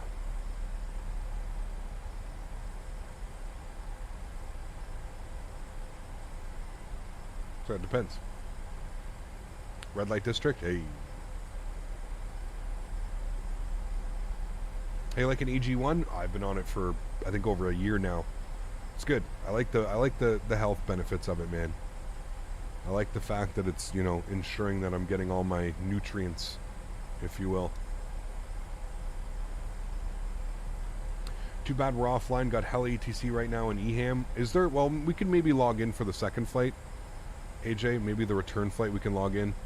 There wasn't any ATC online when I was loading up and getting ready. There was no ATC online, but who do we got online right now? There is EM. Who do we got? You've got...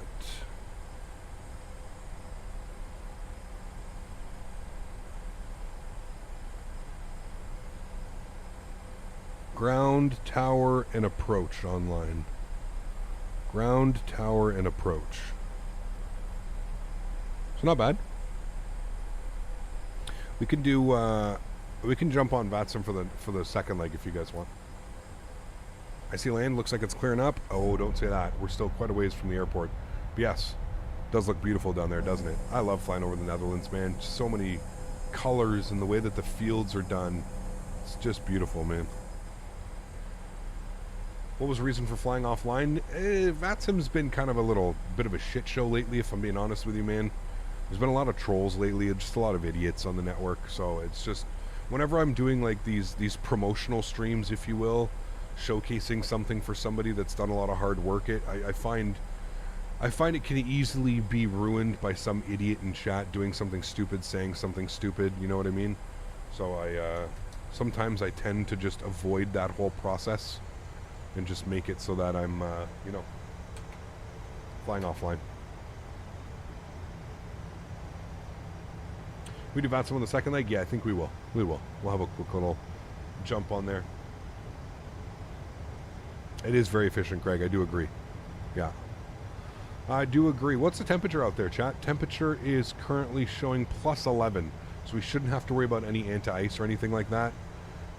Speed looks great. Just have to remember that we do come in pretty quickly onto this approach. So that's good. I'm going to go vertical speed now. I'm going to descend us at about 1,400 feet per minute, 1,500. I'm going to arm our ground spoiler. Speed's a little bit more set up to where I'm happy. Looking at 155 on the approach speed today as well. Such a low transition altitude seems odd to me. Could really put you high or low on your approach. Yeah, I agree. That's why I'm going into vertical speed, because it looked like we were high up on the approach. You absolutely nailed it. Yeah.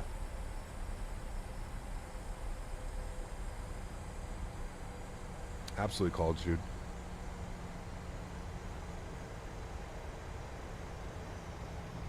Alright, let's go flaps 5 degrees. Should be making our left turn now. Yes, we are. We're going to bring the speed back down to 190. Poof, look at that. This feels like an Amsterdam approach, chat. A little bit spicy. Some clouds, some winds. What's transition altitude? 3,000 feet. It's a little bit crazy, man. 3,000 feet. We're actually approaching it right now, so we can go standard barrel. There we go. And you can see we're going to grab localizer. Localizer's captured. And we're just waiting on glide slope now. We're still descending 500 feet per minute.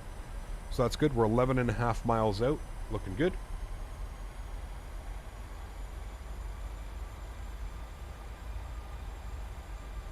Can barely make out some ground down there. Should be interesting. Should be an interesting one, chat. Remember, guys, if you are enjoying the content, don't forget to smash down that thumbs up for me, please. Show some channel the love. We're going for 300 likes on today's stream. Let's go ahead and arm our approach. Beautiful. And what we're going to do is we're actually going to get autopilot A and B on, just in case we need to do an auto land. Just in case. Start bringing that speed back. We'll go 170 now.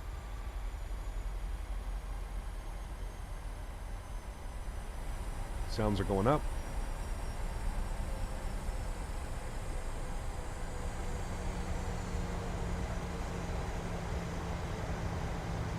And we're 8.5 miles. Look at the crosswind right now. We're almost sideways, chat. Let's go gear down. Flaps 15 degrees. And we'll get the rest of our lights on. We'll ding the cabin. Good.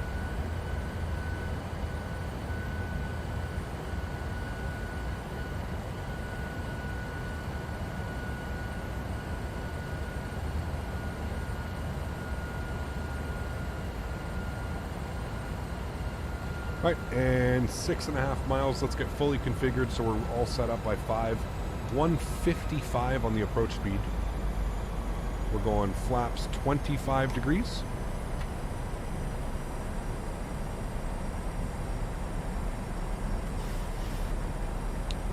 we're going flaps 30, which will be our landing flaps today.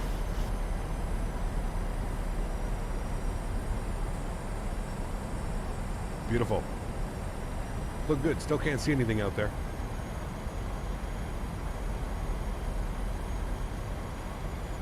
Now those winds will end up switching over, man. Don't worry. The winds are... What were the winds? Can somebody do a METAR check quickly for Amsterdam? I think the winds were like 200 or something. 220.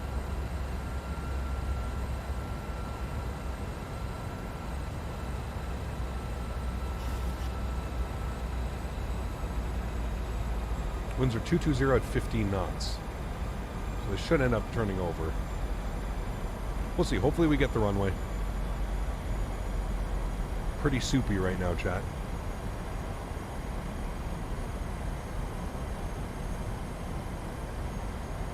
Pretty soupy. 1,000. All right. Joystick cam's going on. Enjoy the arrival, guys. What are minimums? 200 feet. I'm going to take control of the throttles.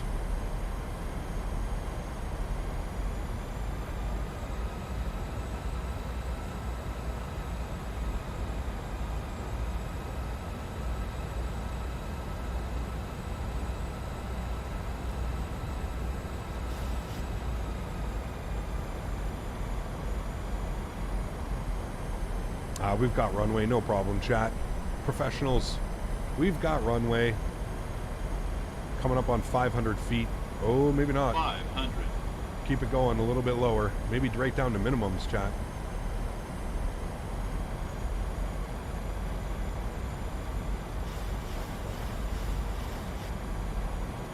Sheesh.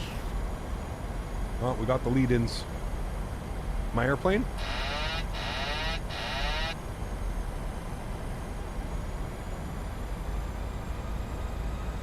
Oh boy, those winds are no joke. Holy. 100. 50. 40. 30. 20. 10.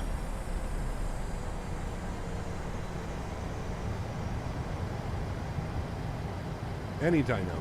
Thank you. That literally gusting just didn't want to put us down.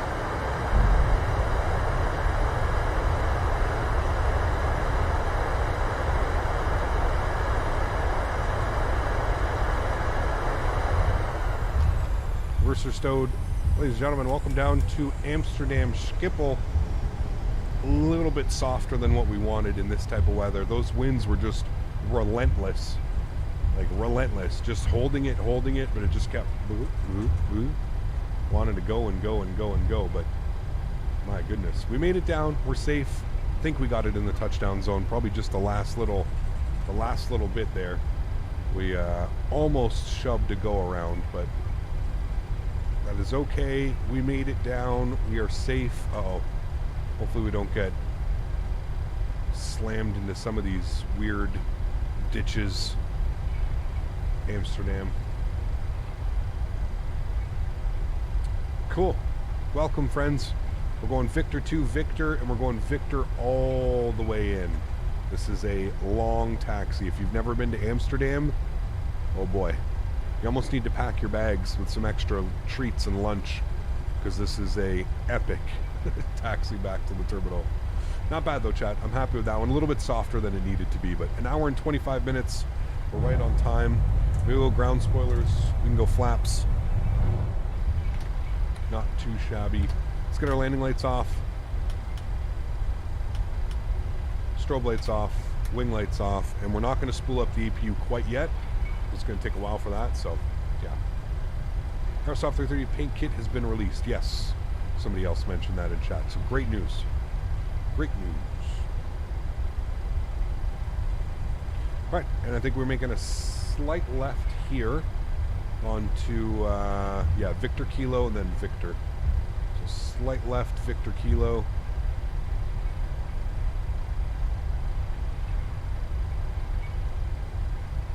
And then we're following this all the way around. How in the hell did you get a minus 55 in these conditions? Well, it was a little bit floaty, that's for sure, man. We were kind of getting blown all over the place, and I just steadied the airplane and just kind of held it. You can see that the winds right now, the winds are a little bit weird. I'm hoping that we also get a little bit of a wind update in the sim, because they're a little bit weird right now. The winds seem to be a little bit over-exaggerated, I would like to think. Especially on short finals, so sometimes you just gotta, like, just let it go, you know? Amsterdam where your taxi could be as long as your flight. Yeah, exactly. Yeah. Where are we heading? Are we nearing the end of the stream? We just landed in Amsterdam. We're going to the gate. We're doing a turnaround, and then we're going back to Oslo. That is the plan. A few times IRL flying in the UK. The taxi peak times has been just as long as the flight. It's crazy, dude. Absolutely crazy.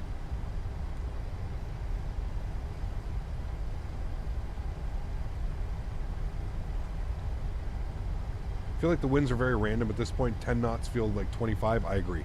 Yeah, 100%. And it feels a little bit weird that it could be because of... Some people are saying it's the way that the airplanes depict the wind.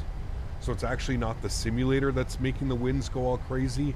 It's actually how the airplane is depicting the live weather from the winds. So I don't know. What gate are we going to? I think we had... what was I? Charlie 9 or Charlie 11. We'll see what's open. Is this the default EHAM? It is the default EHAM, but I'm running the enhancement pack.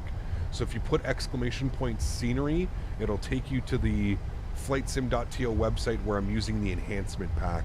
And the enhancement pack actually makes it somewhat decent of an add-on. So, yeah. All right, we're going to cross at Whiskey 5. We're going to go all the way down Alpha. We're going to go down Quebec, and then we'll make a left in here at Alpha 5 to go into the ramp.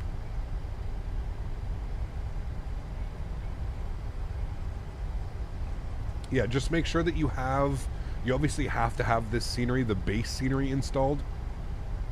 So the scenery that comes with the deluxe version of the sim, you have to make sure that that's installed. And, yeah. Wind is extremely strong, I feel, lately. I mean, to be fair, the wind's been strong for quite a while, man. Yeah, quite a while.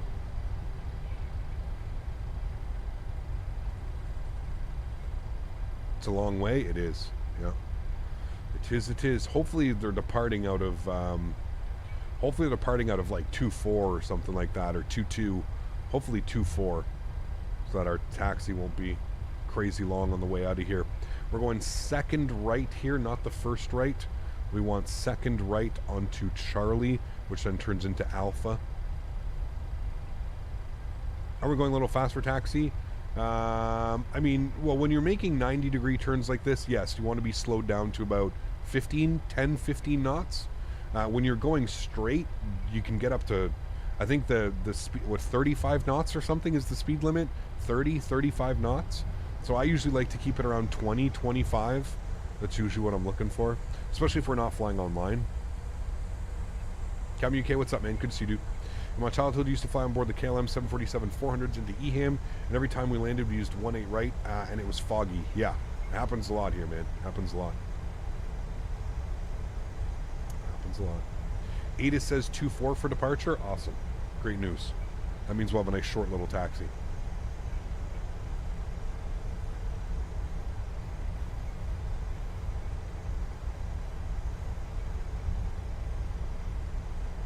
On straights, 10 in turns. That's usually what I aim for. Maybe not here in Amsterdam. I tend to go a little bit faster, like 25 knots, just because it's such a long taxi. It's almost like a long, daunting taxi, you know what I mean? But holy crap, it is foggy, chat. We can't see anything.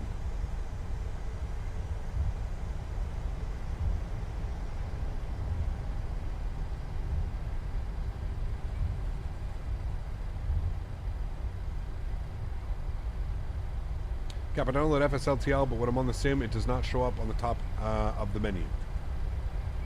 FSLTL, it shouldn't. There's nothing. Everything's done through the client, Larry. FSLTL, everything's done through the vPilot client.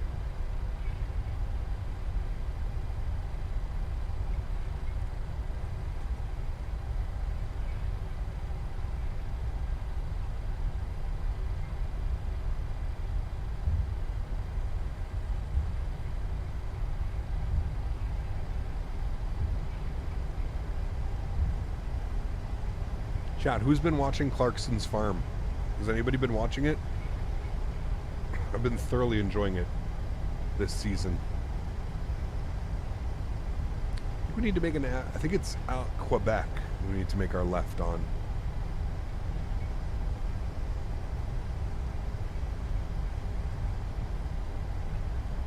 Yeah.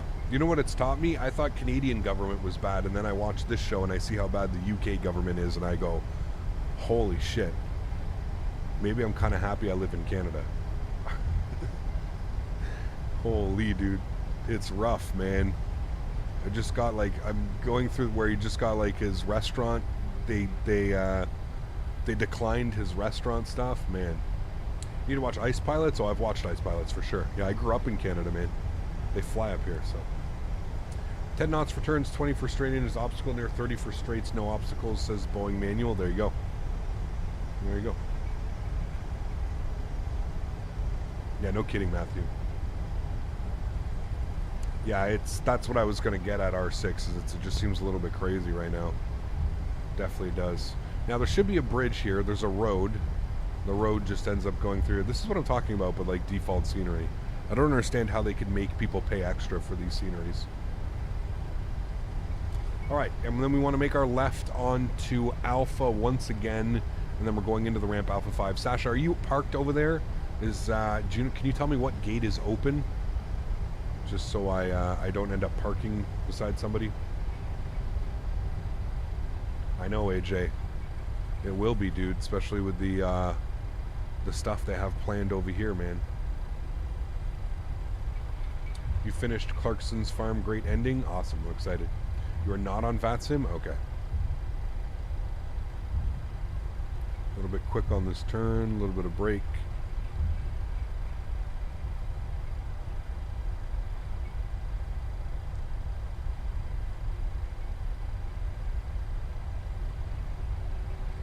Yeah, 100% R6. Yeah, 100%.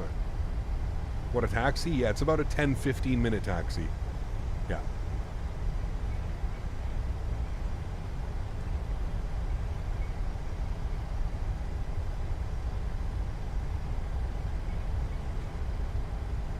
Where do you check if there's ATC for VATSIM? There's multiple ways that you can check. I have an app on my iPad called, what is it called? The app on my iPad is called, I forget what it's called. There's an iPad app, a VATScope. You can also check, there's a bunch of different ways.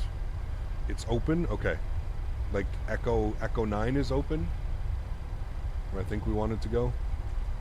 Or sorry, Charlie 9. I wonder if GSX knows where we're going. Charlie 9. Will you actually give me one? It says it's a small gate, but no. And we're going to be KLM.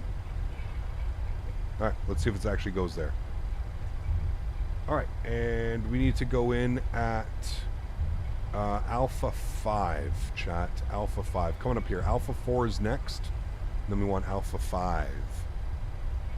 Use SimAware. SimAware is good. Yeah, absolutely.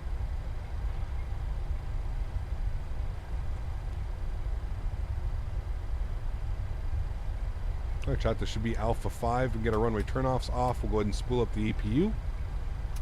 Beautiful.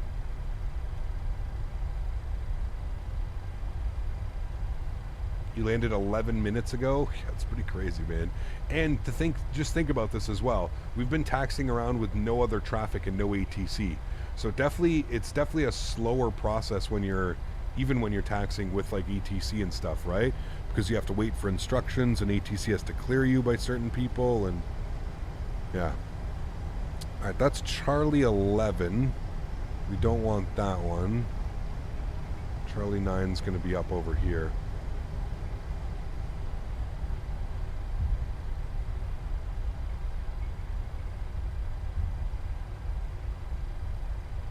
kind of down in this ramp right here. Hopefully we get a dance today, chat. What do we think? Will we get a dance? Here's Charlie 9.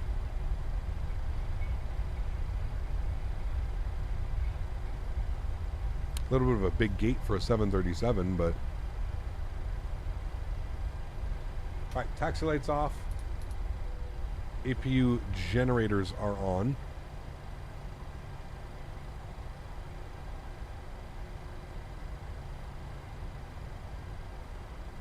Oh, stop it. Doesn't like me doing that.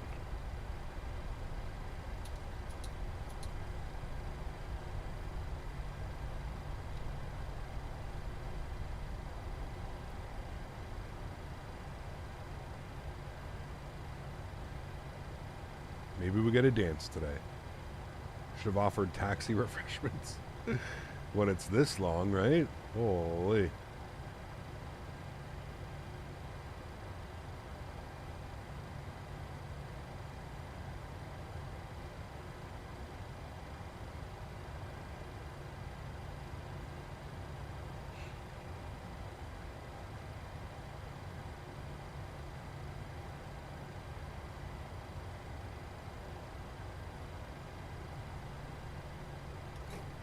Park brake. APU gens, bleeds, good. Engine number 2 is off. Engine number 1 is off. Anti-collision light is off. Seatbelt sign is off. Hey, chat. Look at that. We finally got the dancing man. Yes. Yes, chat. We've been searching for that forever. Now he's going to give us a salute. Oh, no. He just gave us a bow. There we go. This is because of that greasy landing, chat. They were like, oh, we better give him that one. Better give him that one. There we go, chat. Beautiful landing. Let's go ahead and request The boarding requested. Boarding. They put us, where is that jet bridge going? It does not know where it's going, chat. Look at how far he put us, though, as well. Like, way past the line. Way past the line. I don't know. It feels a little bit weird. And now the jet bridge isn't... Wait a second. The jet... Passengers deboarding starting. What in the front door happened here? The jet bridge isn't even attached. Neither is this one. What the fuck is going on here, chat? Illuminati confirmed. Is it just these ones? No, it's every single one. What is happening? Ay, ay, ay, this makes my head hurt. Look at all this mess. What is this? What the... Interesting. Okay, well, you guys just walk off, do your thing. Sure, no problem. That's, handcrafted. Yeah. Handcrafted, chat. Handcrafted airport. I'm trying to think if these are the default jetways too. These aren't even the GSX jetways, and I'm wondering if that's what the problem is. But we've flown in here before, and I don't think we've ever had any. No, I've turned. This isn't the default GSX profile, or GSX jetways. This is default scenery jetways. It's weird. Very, very weird. Alain, thanks so much, man. 4 months. Says, hey ho, good day, Captain and chat. Good to see you, Alain. Huge no floaties to you, my friend. Thank you very much for supporting the streams. Appreciate you, man. It's just like an optical illusion. Yeah, exactly. We just have to pretend that it's not happening. All right, chat. Well, let's get set up for our second leg. What did you guys end up voting on for day or night? What did you guys do? You guys went real time. Wow. All right, real time it is, chat. I'm going to show you quickly what real time looks like. Real time is going on. Let's go real time. There we go, chat. Real time is on. And we are boarding and flying at night, my friends. There we go. Real time has been selected. EHAM jetways excluded in the live updater? Yes, they are, Arrow. Yeah, 100%. 100%, sir. I'm wondering if it's because I updated the scenery yesterday. There was an update for the scenery, and I updated the scenery. Maybe that's done something conflicting. I don't know, man. I don't know. We're not going to worry about it all that much, to be honest with you. All right. Amsterdam to Oslo. Let's go ahead and plan a new flight, shall we? New flight. Good. KLM. Let me get some tunes back on for us.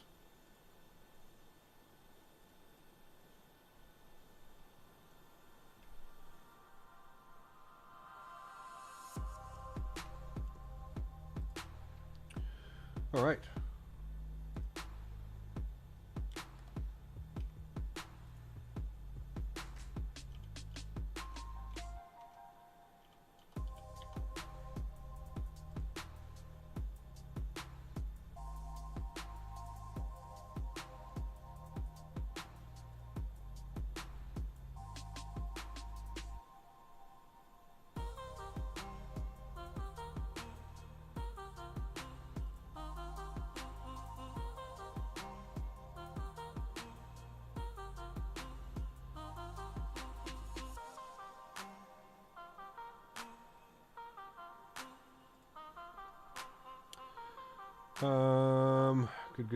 Good. That's all set. That's all good.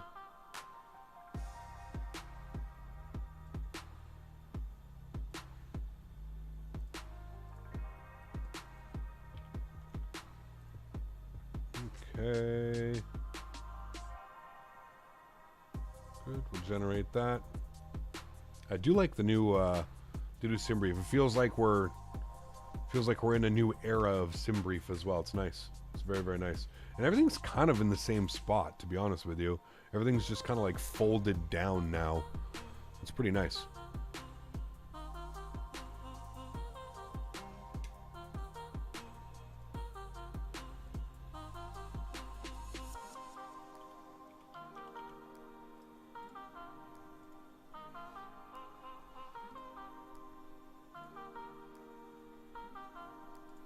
All right, flight plan was good.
Okay.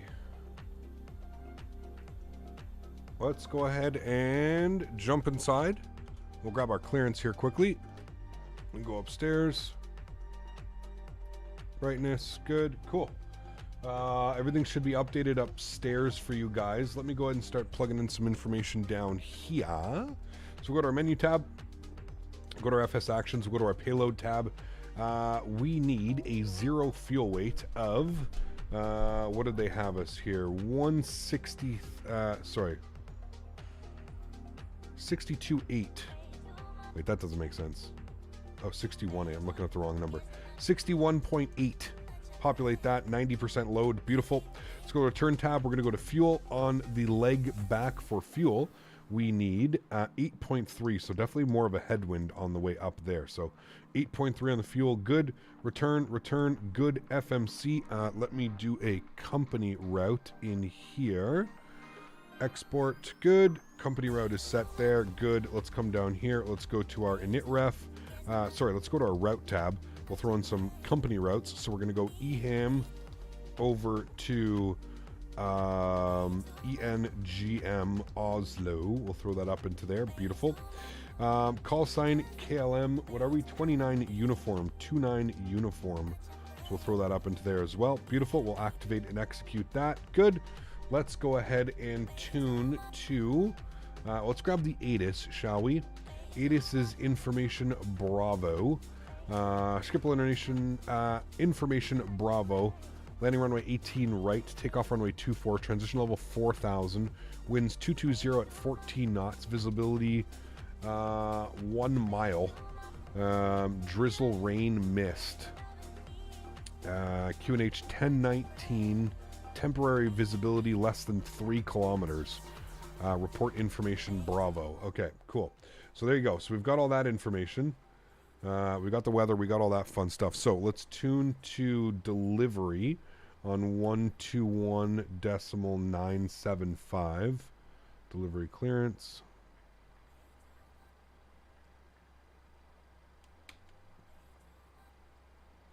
One two one 975. Let them know we've got Bravo. We need our clearance. Schiphol delivery. Very good evening. KLM 29 uniform with information Bravo. IFR to Oslo, please. KLM 29 uniform. Good evening. Clear to Oslo. And to Sierra departure runway 24. Initial climb flight level 060. Squawk 0177. Cleared into Oslo via the Anik 2 Sierra departure out of runway 24. Initial climb flight level 60060 and squawk 0177. KLM 29 uniform. 29 uniform, correct. Report ready. Report ready, thanks. KLM 29 uniform. Okay, wonderful. Very nice and simple. Very easy. I like that. So we'll come down here. We know what to expect. We'll go to our departure tab. It's exactly what we filed. So really nothing has changed with that one. We're going to be on the Andy 2 Sierra departure out of runway 24. We'll execute that. Beautiful. Let's go to our arrivals. I think the winds are the same in Oslo. We'll have a quick little look-see here. ENGM. We'll see what they're saying. Winds are 130 at 3 knots. So, yes, would still make sense for us to land 19. We could play in 19 left, 19 right. We'll go with the left side because it's a little bit easier for parking.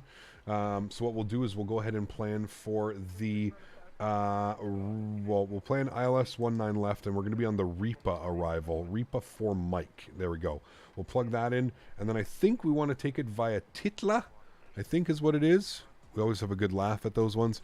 We'll unload. We'll import our flight plan from SimBrief. There we go. And we'll go to ENGM.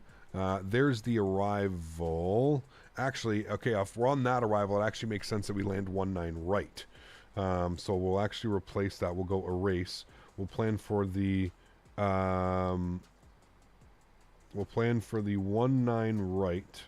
ILS 19 right.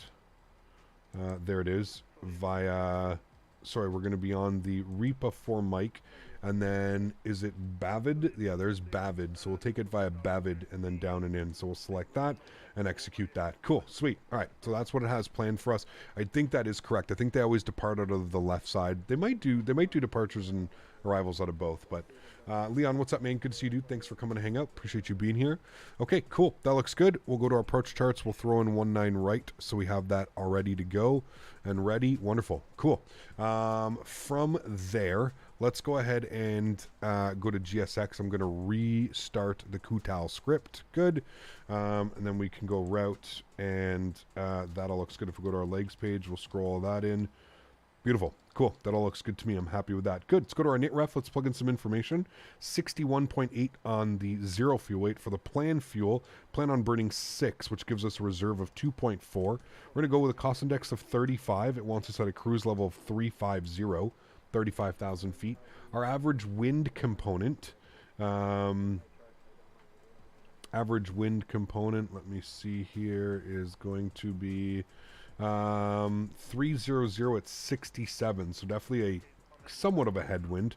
Transition altitude, once again, well, we just heard from him 4,000 feet on the ATIS, so select 4,000 feet. Beautiful. Let's go to our N1 limits here today. No derate on the takeoff, no derate on the climb. We'll just leave that at 97.8, so that's good. Go to our takeoff page. Flaps will be set to 5 degrees, and of course we've got our CG weight 25%, which is going to give us a trim value of 4.8. Those numbers are slightly going to change as we get people boarded here, but we'll jump back outside. What we can do is we can go to GSX. We can go, ooh, there's a Eurowings A320 behind us. Nice. And what we'll do is we'll SimBrief OK. beautiful. There's our sim brief profile. And we'll go to GSX and we'll prepare for boarding. There we go. Beautiful. Cool. So boarding has been requested. We're going to be KLM. Yes, yes. And now the jet bridge should attach. I don't know how it's going to do it, but the jet bridge should attach somehow. And there we go. So we've got all those guys coming up to the airplane now. Looking good.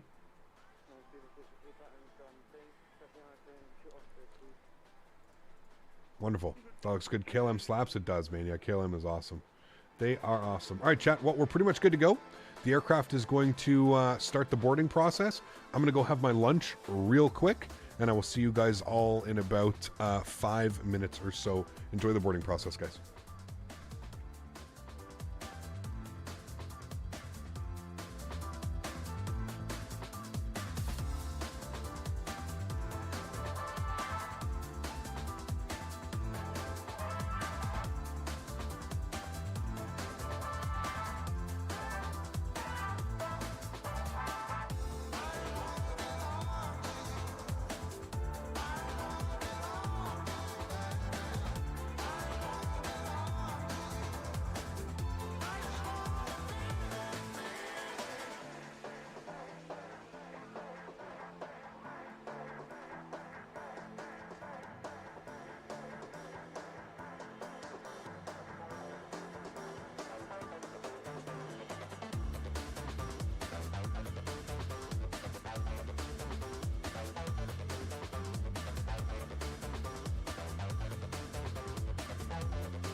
Work on me babe, that is some spicy song kappa.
When things don't work, chat, we have to blame Dan. He's the reason behind when things don't go wrong, when things don't go right, sorry, here on the channel. Welcome back. Hopefully that break didn't take too long. Let's jump inside the cockpit. Let's get this bad boy ready to go. We're already on APU, so we're essentially set there. We'll just move the packs to the off position. We'll set this to 35,000 feet. We'll turn our sounds up here, and what we'll do is we'll request a push and start. I think we have to let them know that we're ready for push and start, so. Nice. How much you want to bet Sasha's beside me? Current information There Charlie, he is. KNH 1018, contact ground 11.8, have a nice flight. We're contact ground on 121.8 and clip full speed of 6.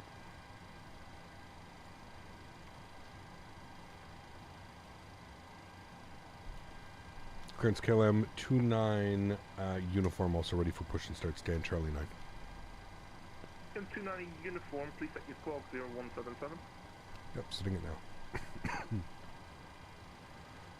Pardon me. 0177 for him. He's going to tell me to go over the ground. 121.8.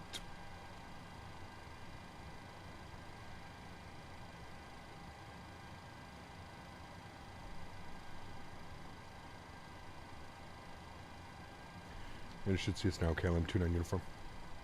KLM 290 uniform, current information Charlie, KNH 1018, contact ground 11.8, have a nice flight.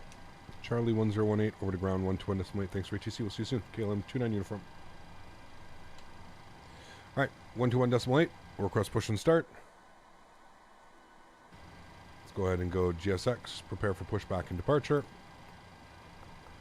Skipple ground. Very good evening. KLM 29 uniform with information Charlie ready for push and start. Stand Charlie 9. KLM 29 uniform, standby. Speedbird 632, what direction are you pushing? I'm pushing, facing the way out for speed of 62. What is the way out? Is it just straight out? Yeah, straight out for speed of 62. Roger.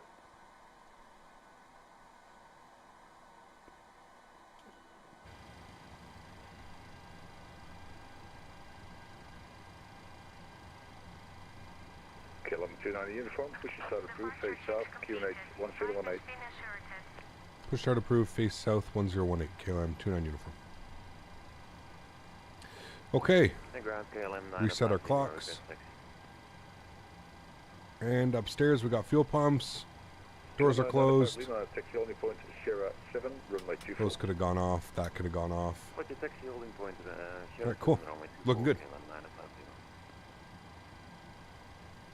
Initial climb was 6,000 feet, flight level 060, so we'll plug that in, 6,000 feet. Good. We'll plug in runway heading as well, 240, or close to it. And V-speeds, we'll set those in a second. We can recycle our flight directors, though. That will help. Beautiful. Sweet. Belgian Flight Sim Pilot, thank you so much for a gifted membership to the stream. Huge no floaties to you, my friend. Thank you very, very much for supporting the streams. That is extremely kind. Thank you so much, man. Steven, please make sure you say thank you to Belgian Flight Sim Pilot. Thank you, my man. How is ENGM? Think it's worth it to buy over the freeware that's out? That'll be up to you, Flair. In my opinion, yes, it's much better than what's available right now, but yeah.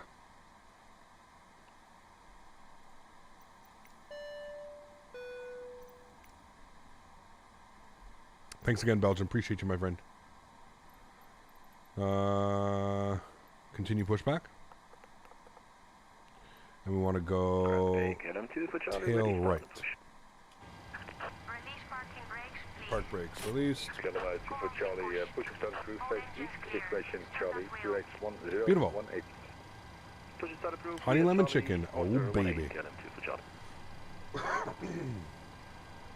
All right, cool. Engine number 1 over to ground. Come down here. Start valve open.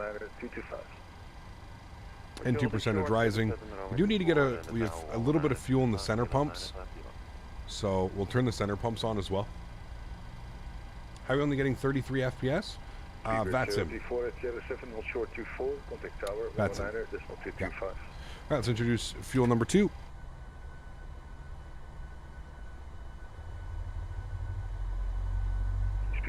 034, contact tower 119-225.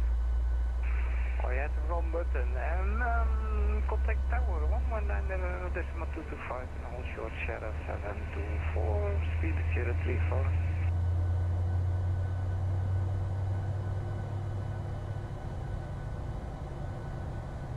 I don't know if I can check how long I've been subbed for.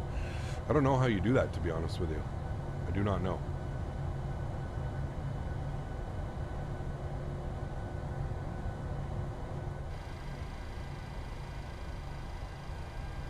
It's raining now.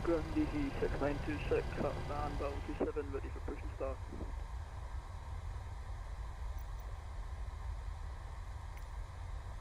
KC 6926, information Charlie, QNH 1018, push and start this. We're going to stop there and complete pushback. Charlie, QNH 1018, push and start. Engine number 1 over to ground. Start valve open. And 2% rising. Going to turn on our wing lights. It's up for 6 months, and you mean subscribe to the channel. I don't know how. Oh, there you go. It'll tell you how long you've been subbed for. Pretty cool. I didn't know you could do that. All right, 25%. Introduce fuel engine number 1.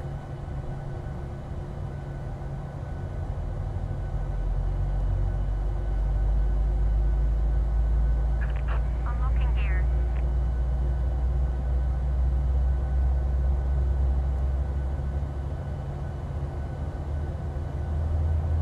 Do you use the wipers? Not really, man. They just make noise. They don't really do much.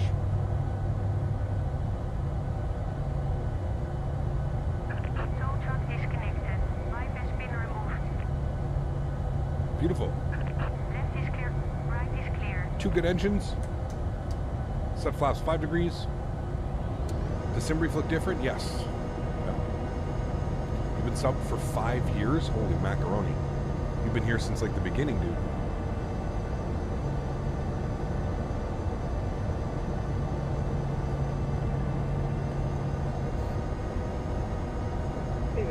Ready for taxi. Sasha. He He knows you can't go anywhere, Sasha. You don't need to call him and tell him that you're ready. There, yes, are you Hey, Sasha. Start switches on, taxi lights on. KLM 29 uniform ready to taxi. Runway 24. KLM 29 uniform, make a slight left turn Alpha 8, taxi only point 07, runway 24. So left turn Alpha 8, holding point Sierra 7 for 24, KLM 29 uniform. All right. Speedbird 632. Oh, it's Alpha 8, Sierra 7. So, park brake off. Push her forward. Auto brakes going on. Initial climb. Flight director left side, right side, auto throttle, VNav, LNav. We need 157 on the speed and our trim value 4.9. We should be good right about there. Cool. He wants us to make a slight left here, so we will do that. And we can go ahead and dim those lights. Larry, thanks so much for a $7 donation, my man. Appreciate you, dude. That is extremely kind. Huge no floaties too, Larry. Thank you very, very much for supporting the streams, Larry. Appreciate that, man.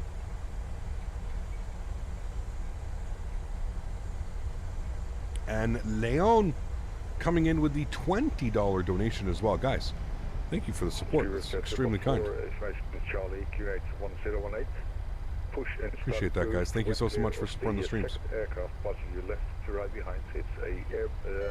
Do you think PMDG will release any of the aircraft on Xbox? Yes. They do plan on doing that. Yes, yes. Alright, straight out, and then a right turn on Sierra 7. Straight out, right turn Sierra 7. Yeah, that is copied. Bravo, please listen out next time. Cap, what are some of the must-have airports you fly in Europe? I want to come fly in the US. Cap, what are some of the us airports, US airports I usually fly in Europe? Depends, man. There's a bunch. I mean, KLM get 290 get all the uniform, main at ones, 07, right? Short 24, contact tower 19225.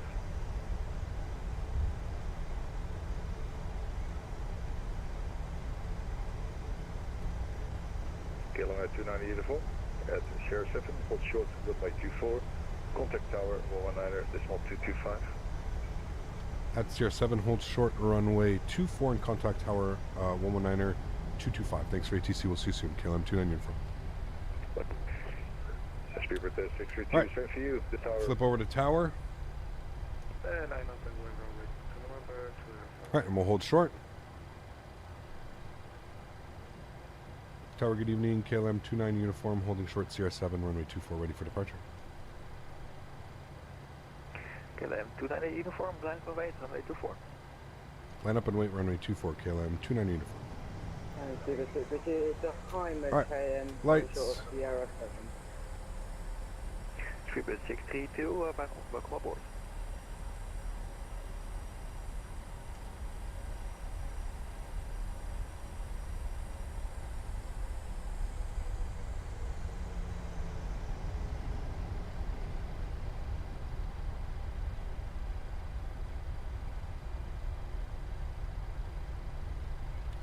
All right, chat. It is bad weather, yeah. Here it is, not where I am. Wish I made a good Charlotte scenery. FS Dream Team is okay, though. It's okay, yeah, I agree. One of their lackluster airports, in my opinion. Could be much better. I do agree. I'm going to fly ESS-8 when it's releasing from Orbx? Yes, absolutely. Stockholm Arlanda. Wait, isn't there already one released? I feel like there is.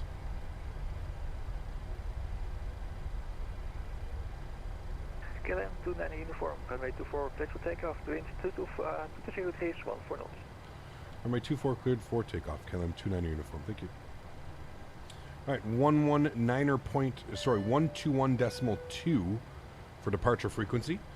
Tom, thanks for support, man. Appreciate you, dude. Huge no floaties. Enjoy the departure. What a nice sunny day. Yoke cam's on, throttles up to 40%. Let's get it, chat. Chrono's on. And Toga. Let's go flying. Let's go flying.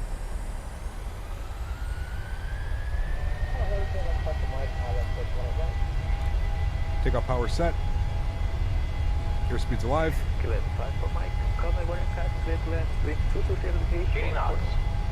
Garage check.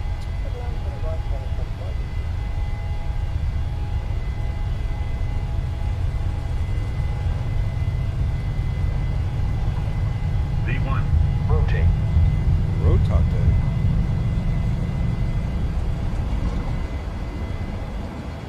Positive rate of climb. You're up.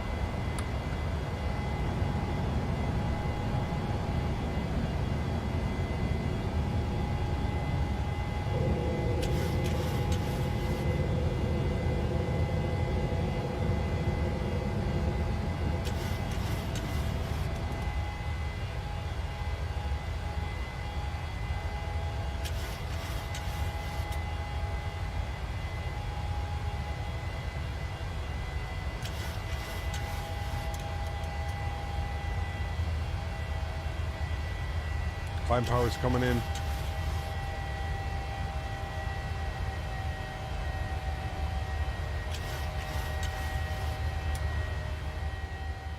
Let's go flaps 1.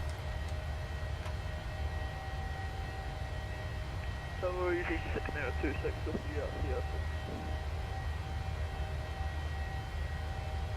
the EC 696 Flaps clean.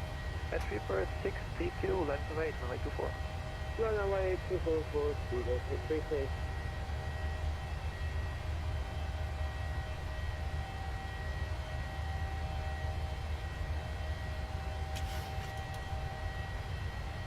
November 28 Alpha Bravo. After departure, turn left heading 090, climb 3000 feet. After departure, That's the fuel warning. That's fine. We knew that was going to happen.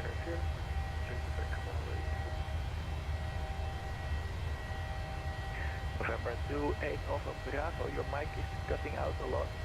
So just to confirm again. 4,000, we'll go standard barometric pressure. We'll throw on autopilot 1, bring you guys back up into the flight deck. All right, not bad. Not too shabby. Oh. Retractables coming off. What do I turn off? 28 Oslo Bravo, let's crack. Runway 22, clear for takeoff. I don't know if he like forgot about us or something, but Clear for takeoff. Speedway 2760, Southeast left to 18 right, 2.5 miles. wow. Speedbird 2760, runway 18 right, clear to land. The wind to the 300 Ks, 14 knots. Clear to land, runway 18 right, Speedway 2760.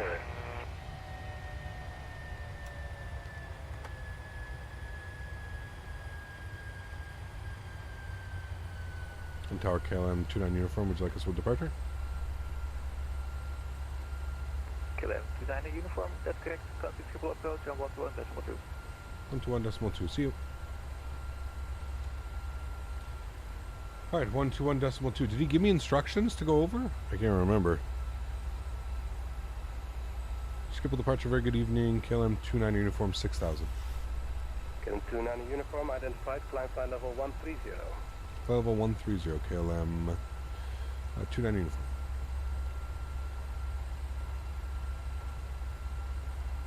Copy Sierra Whiskey, I'm going to put you on a heading for spacing, fly heading 230. There we go. Up and away. Thanks. Pop Sierra Whiskey.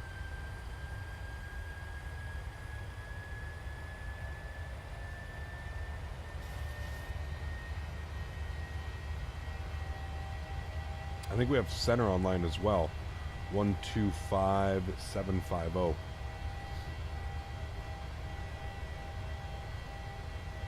J Flower, what's up, my man? Thanks for the kind words, dude. All right, 125750. These are the buzzsaws, man. So good. When Bluebird 75 is out, you have to do some Iceland Air Ops with a special Hecla Aurora livery. Yes, for sure. For sure. What was for lunch? Honey lemon chicken. Honey lemon chicken. Papa Sierra Whiskey, descent 3,000 feet, QNH 1019.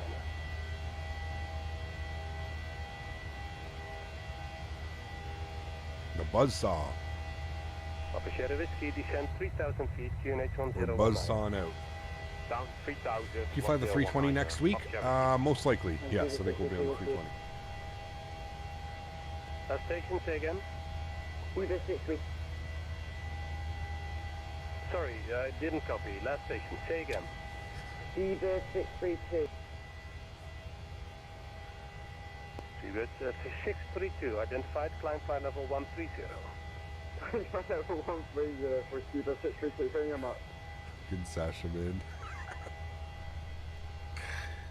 Oh, KLM 29 Sasha. uniform, contact radar 125.750. Bye-bye. 125750. Thanks for ATC. We'll see you soon. Speedbird. Sorry, KLM 29 uniform. I almost said Speedbird. The call control zone. All right, cool. Landing lights are off. Runway turn-offs are off. Cabin crew. And there we go. Searching Unicom, thanks you till next time. Speedbird 034. Amsterdam radar. Ryanair 600 X-ray is at 260, climate. Kevin, thanks so much, man. Appreciate you, dude. Ryanair 60 Hotel X-ray, hello, identified. Very weird, Kevin. Try a different USB port, Kevin. Have you tried that? Maybe there's an issue with your USB port and it's not recognizing them. I don't know. Thank you very much for the $5, though, man. Appreciate you. Need help with my Thrustmaster pedals. Downloaded driver and software, but still the game won't recognize them. Thanks much. I'm from Radar. Very good evening. KLM 29 uniform 12000 for 13000. KLM 29 uniform, hello. Climb to flight level 250. Proceed direct to Tuska. Flight level 250. Proceed direct to Tuska for KLM 29 uniform. All right, that was quite a shortcut. We like that. On 250. Squawk 5430 and 5431. All right, 250, and we just got a pretty 5430 and 5431, okay. pretty long little shortcut there. EV192, Very nice. proceed direct to Binka. direct to Binka, EV192. Are you the only one without audio? 1245, one of the Unicorn. I don't know. Just played back to departure at Schiphol. You're supposed to switch to departure on your own. Thought it was 2,000 feet, something like that. Interesting. I didn't know that. I did not know that. Usually the controller would tell you, you know, after departure, contact frequency on... They didn't say anything, so that's why I was kind of just waiting. You know, I don't fly a lot out of Amsterdam, but...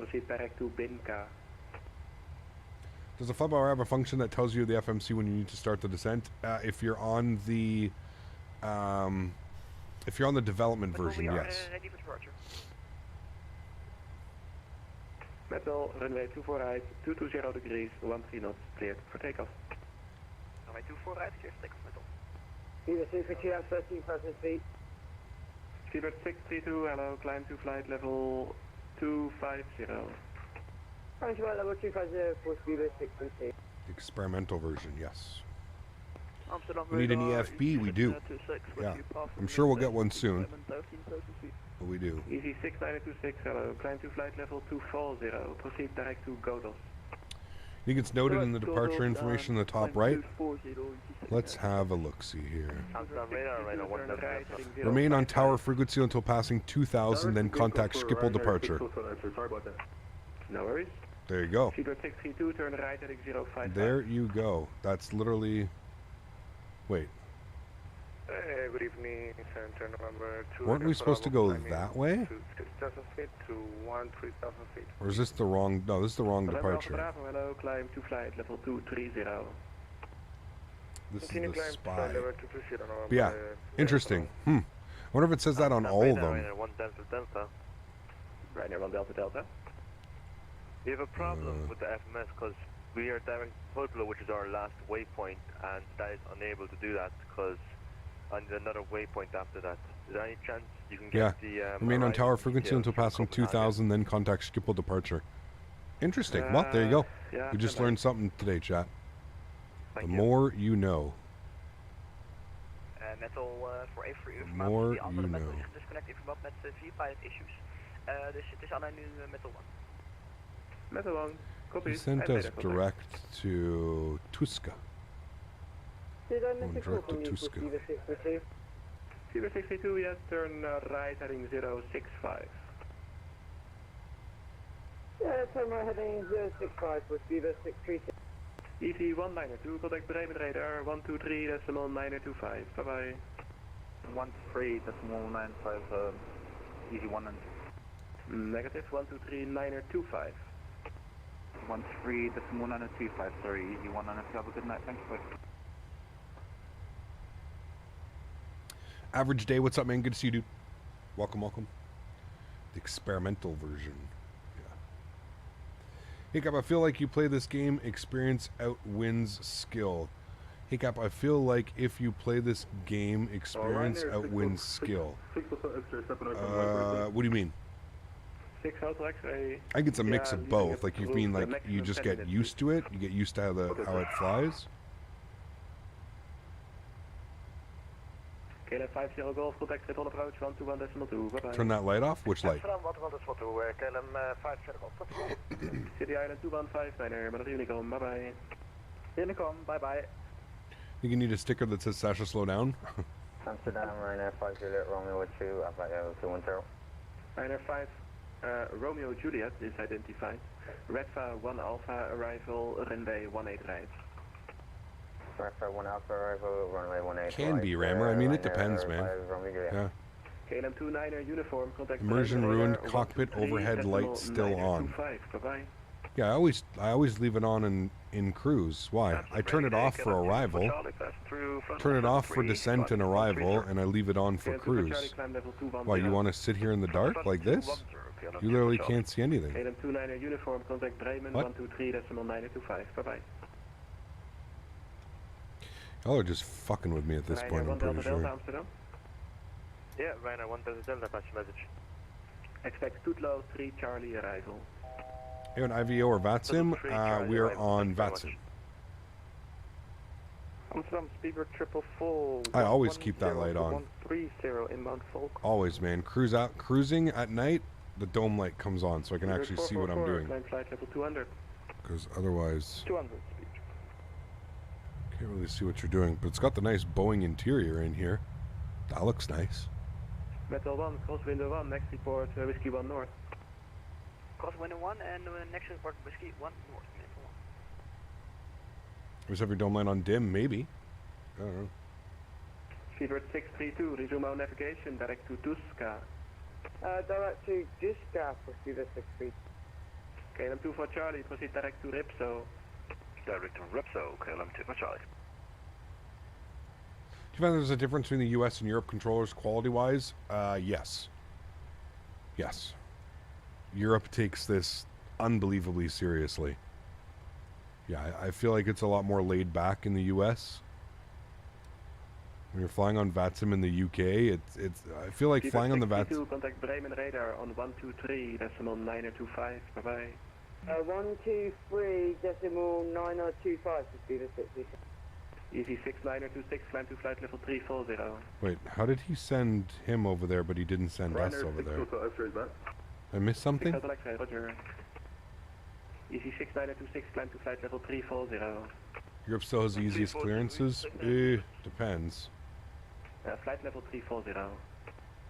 Yep, flight level 340. Amsterdam radar, good evening, KLM 42. Did he forget about us, chat? Do I use Volanta? I don't. Yeah. He sent us 2 times? Wait, really?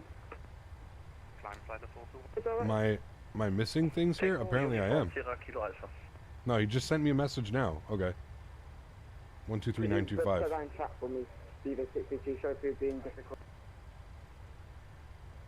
It's in your flight path. It's in your flight path. Bremen radar, good evening. KLM 29 uniform, flight level 250. Lufthansa 1, 4 kilo over to Bremen radar 128.750. Ciao, schönen Abend hier. Skyfall, what's up, man? Good to see you, dude. Is the default 320 usable? Define usable. Not really. Bremen radar, very good evening. KLM 29 uniform, flight level 250. We got called twice. Interesting. Apologies then. I missed that.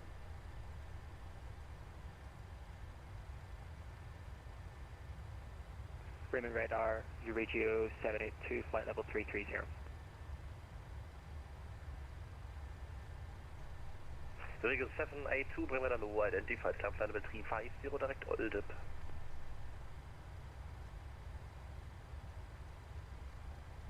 Could you repeat for Eurigio 782? The fly was why it isn't usable. It doesn't have proper SID/SARS, doesn't have any performance calculators. You don't know what your V speed is. You don't know your approach speed. What flight level do you clear me up to? Bremen radar, Ryanair 1 Delta Delta, inbound to Oslo at flight level 390. Ryanair 1 Delta Delta, Bremen low, radar contact. Bremen radar, very good evening. KLM 29 uniform, how do you read? KLM 29 uniform, Bremen low, radio 5 now. Identified level 250, climb flight level 350. 350, thanks so much. KLM 29 uniform. Alright, 350, good. VNAV it, good. There we go. Continue the climb. BR's missed cap. Hope you don't mind me correcting you as it's in the temp and the dew point is close. Got you. BR. Why missed? What does that mean? Okay, 370, sorry about that for Fever 632. Didn't understand a word of that? Yeah, it's... That's him. That's him, that's him, that's him. Victor, what's up, man? Good to see you, dude. 310 is the way to go stock aircraft till the PMDG comes out on Xbox. Yes. Yeah, I mean, if you're on Xbox, obviously the default 320, you're not going to have very many options, right? So, man, I don't know why you guys like to fly at night. Like, I don't mind flying at night, but it's just so, like, I can't see any clouds. I can't see any ortho. I don't know, man. I'm not about that nightlife. I just much prefer flying during the day.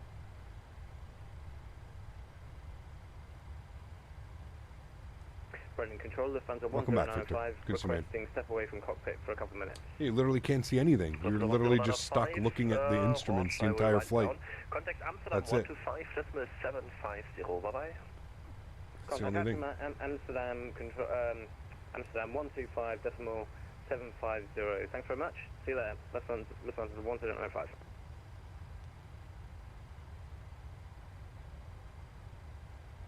Flying in the evening and land as it just got dark? Yes, I agree. I agree. Those are usually my go-tos as well. But chat voted on flying real time, so we're flying real time, man. We're a democracy here, and this is what everybody voted on. Maybe it's all about the nighttime city approach. True, it is beautiful, Andy, for sure. Like, there's something about coming over a big city at nighttime with all the lights lit up. I do agree. They are nice. How do you climb without vertical speed on? You have a couple options. You can go level change, or you can go VNAV. So if you've got the aircraft set up appropriately, meaning that you have your cost index and your cruise altitude plugged in, you should be able to climb using VNAV. If not, you can always use level change, or you can use vertical speed, obviously. So. LL810, nice, proceed direct Galso, Golf Alpha Lima Sierra Oscar.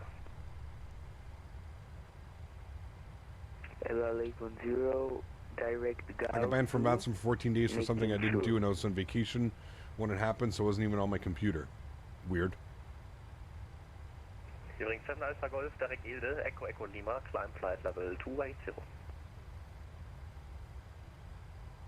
Direct Echo Echo Lima and climbing 280, using center from us.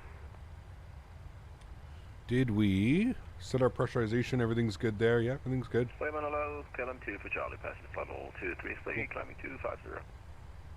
KLM 2 for Charlie, Bremen hello, radar contact, clear. Yeah, I would change your password if that's the case, because like Andy's saying, maybe somebody broke in. So 2 Papa, runway 23, KLM 2 for Charlie.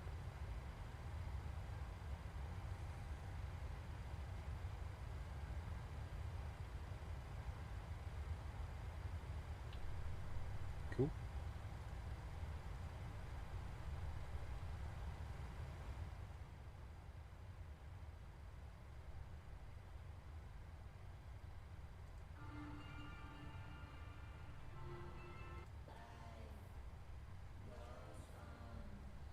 I have a tech on the way to upgrade on the Interreb's 1.5 gig, but my internal network is a gigabit.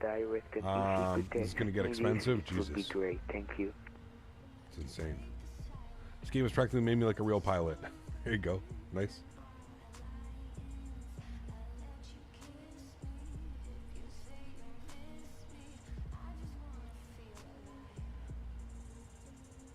It's almost like a little bit of a quartering headwind. It's actually going to get worse once we make that turn at Insas or Tuska.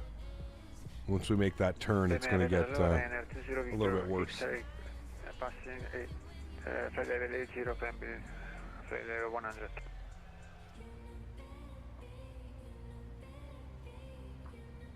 Bremen radar, Ryanair 6 Hotel X-ray, that flight level 270, checking in. Ryanair 6 Hotel X-ray, Bremen hello, radar contact, Ryanair 20 Victor Fox, correction, Victor X-ray. I did not do the math. I'm not going to get use of a third of that now. Yeah, that's probably with your next PC upgrade, though, you'd think. I think my board only does that as well. Gigabit speeds. KLM 43 Zulu, Bremen hello, radar contact, climb flight level 370 initially. Climbing 370, KLM 43.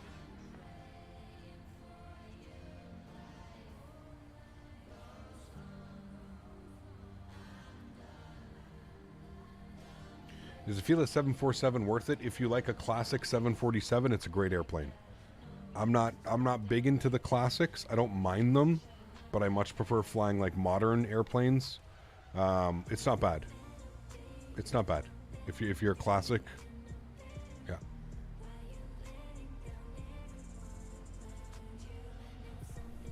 Internet speed is 4 megabits. Not like super slow.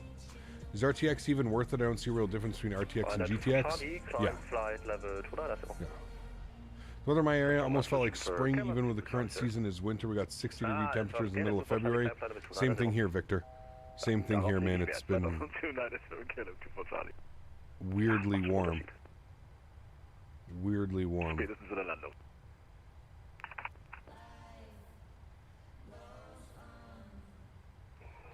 Do you think Felix will bring it to Microsoft? I don't think so. I don't know. I can't speak for him, but I don't know.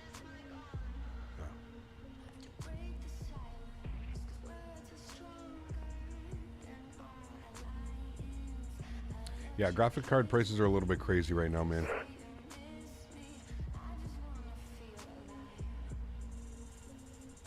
Bremen Orbx 30 Echoes on flight level 300 inbound Abkurs.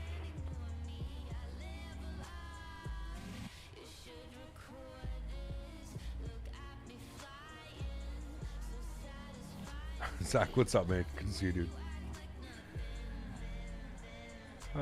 Beats, what's up, man? Thanks for support, dude. Appreciate you, man. So far, 2023 temperature days make no sense. I agree. Yeah. I just hope this doesn't mean it pushes into, like, you know, April and May, where we're getting, like, you know, snow in the middle of snow at the end of April and stuff. Thrustmaster Orbx 30 Echo is on flight level 300 inbound Abkurs. Outside of my airspace, wait for contact me. Roger. I see a star, although it could be a balloon. No, there are stars. Yeah. For 5 minutes. Speed 632, I full sleeper track. Approve and report back for speed of 632. Climate change. I don't Air know. Canada 341. Air Canada. 100. Alpha Charlie 341, Bremen radar low identified. Contact Bremen radar 128 decimal 750. Bremen radar, Lufthansa cargo 8555, flight level 230 for 120, on course 330. First Alpha Charlie 341, contact Bremen radar 128 decimal 750. Alpha Charlie, it's supposed to be Air Canada, but he didn't put ACA. He put AC. Alpha Charlie 341, contact Bremen 128 decimal 750. Well, what flight simulator year of the edition would you recommend? What do you mean? Oh, just the regular version, Joshua. Yeah. Cap, just wanted to thank you. Got Sim Toolkit Pro to work finally. Nice. Awesome, dude. Flight level 100. Air conditioning airliners. Oh, man. Last station position again. Ramming speed. Full speed ahead. Duels, what's up, my man? Good to see you, dude. Welcome back. I hope all is well. Delta Hotel 163 with your flight level 100. So 15 Hotel Bremen low, radar contact, climb flight level 110. Climb flight level 110. 330 can hold as much fuel as a fully loaded 340. Also, did you see the Airbus press conference this morning? I did not, no. I honestly don't follow a lot of real world stuff. I just don't have time. Sending 260 direct outlet, Pretty neat statistic, though.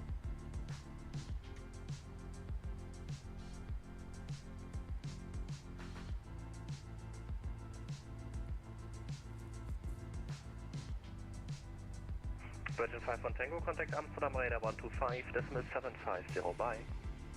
Amsterdam 12575, Virgin 7 Tango, bye. Talking about carbon neutralization and all of that, of course. Yeah. What is for dinner? I do not know yet. Gonna make something, but I'm not sure yet. Maybe barbecue chicken or something. I don't know. We'll see. Weather's pretty nice. I should take advantage of it. Waypoint, please. LL810, yes. Galzu is the next waypoint. It don't seem so. It should be more to Learn to fly to my learn to fly to Kalamata Concorde. Do you think my knowledge on it will transfer to the 742? Yes and no. You're correct. Now heading to yes and no. Thank you. You're grilling? Nice. 0 Victor X-ray contact Bremen radar 128 decimal 750. Bye bye. 128 750 Ryanair 20 Victor X, bye bye. Delta 10,000 feet, correct? Flight level 100. Inbound Delta Hotel 165. First Swiss 15 Hotel, climb flight level 240. Climb flight level 240, To lesson towards my PPL, my instructor had to emphasize the importance of leaving behind flight sim knowledge in the real world. Said some guys get cocky and think they know more than they do. 100%. 100%. Yeah, like I've always said, man, it's completely different when your actual life or the life of other people in your airplane are in your hands, right? It's a completely different experience, man. Lufthansa Cargo A555 direct Ripso and cleared Ripso to Papa arrival. People can definitely get complacent and get lazy when flying in the sim just because there's no, you know. Direct Ripso and cleared for Ripso arrival for Lufthansa Cargo 855. Take care, Fly Britain. Correct, Ripso to Papa. Hopefully I'll see you this weekend, man.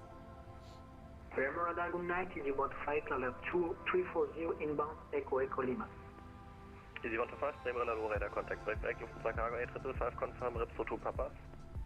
Ripso to Papa for Lufthansa Cargo 8555 and direct Ripso.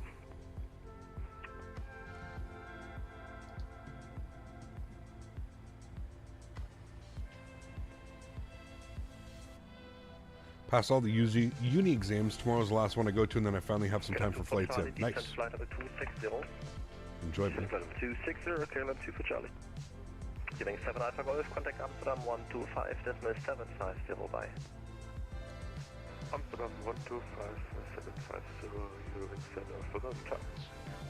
Euregio 782, contact Copenhagen, control 121.375 by. Yeah, I know. It's... What are you going to do, man? What are you going to do? I'll learn real quick. They're like you said, man, kids. 375, Euregio You know. 782.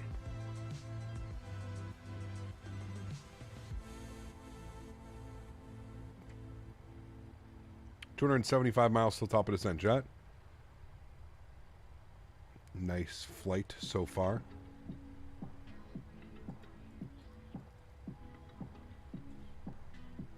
Swiss 15 Hotel, contact Bremen, radar 128.750 by. Contact Bremen, radar 128.750. Thank you very much for ATC. Have a great night. Bye-bye.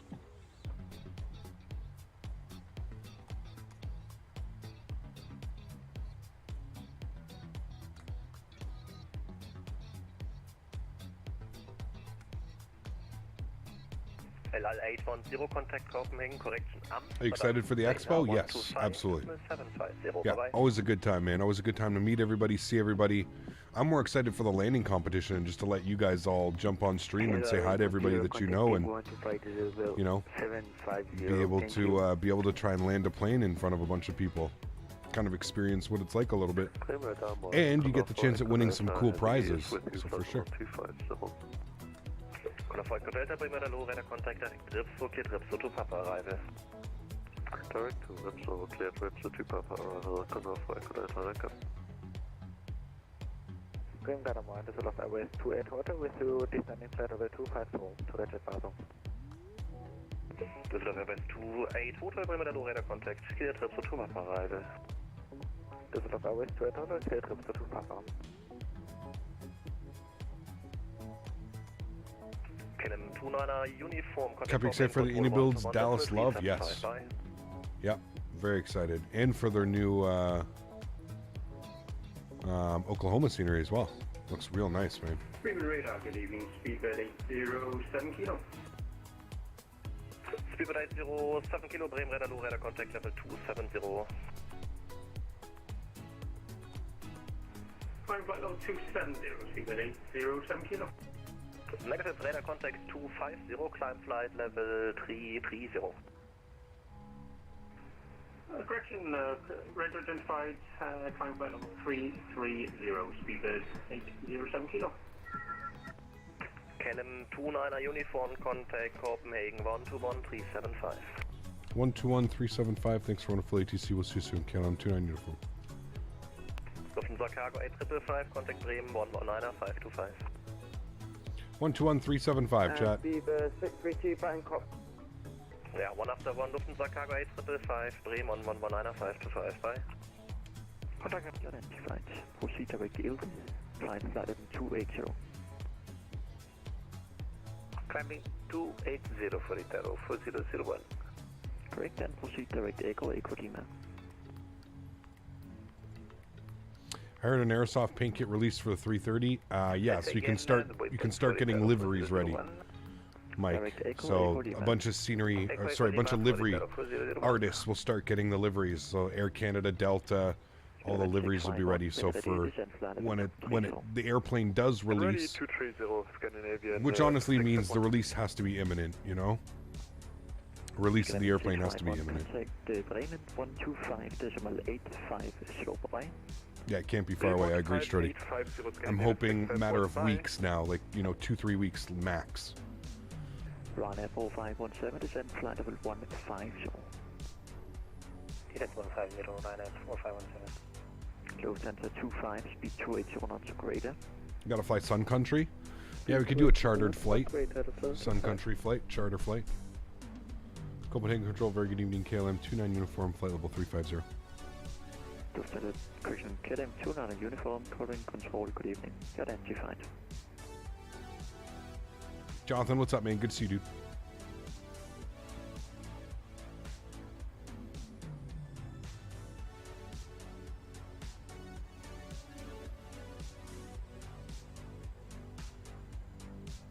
Have you played any more Hogwarts? No, I'm leaving it for stream, man. Yeah.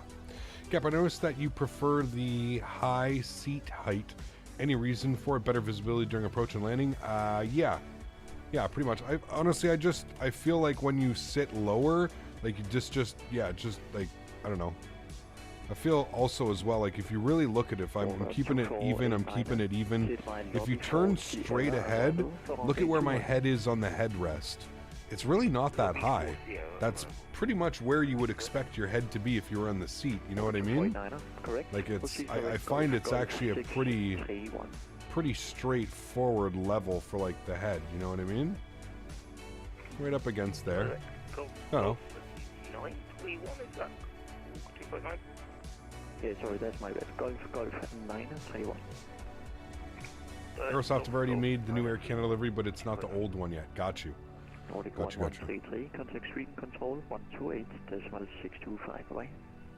Contact Sweden control 128.625 Nordic 1. Yeah, that's kind of what I go off of. Like when I'm making I usually like back out like this, and then I find like where the headrest is, and then I kind of just put it around there. You know? Yeah, that's kind of how it works. Am I a little bit forward? I find maybe this view I'm a little bit forward. Maybe like right there would be probably a little bit better. I'm actually going to save that like that. That's probably a little bit better for where you'd want to be. Ryanair 4517, descend flight level 990. You ever played Assetto Corsa? No, I'm not really into racing, driving. If I'm into like driving, it's going to be like truck sim and like, nice relaxing games. Not so much racing sim. I've played some racing sims in the past. It's just... Oof, man, it's like a workout and a half, dude.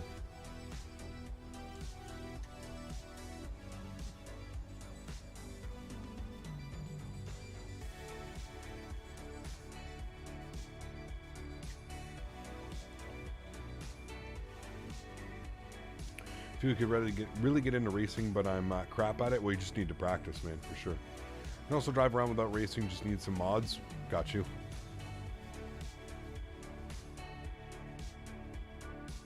When's the next Harry Potter After Dark planned? I'm not sure. Hopefully soon. Maybe tomorrow if I'm around. Friday, we'll see Friday night maybe. We'll see. I don't know if I'm home. Absolutely less, yeah. Same with COD. What, Call of Duty? I mean, Call of Duty, I just play I used to play Call of Duty thinking that I could keep up. And now, honestly, I just play Call of Duty I'm just going in there to mess around with people. People rage on that game, man. So I literally just go in trying to make people rage. That's almost my whole purpose of playing Call of Duty now. Power Wash Simulator, yeah.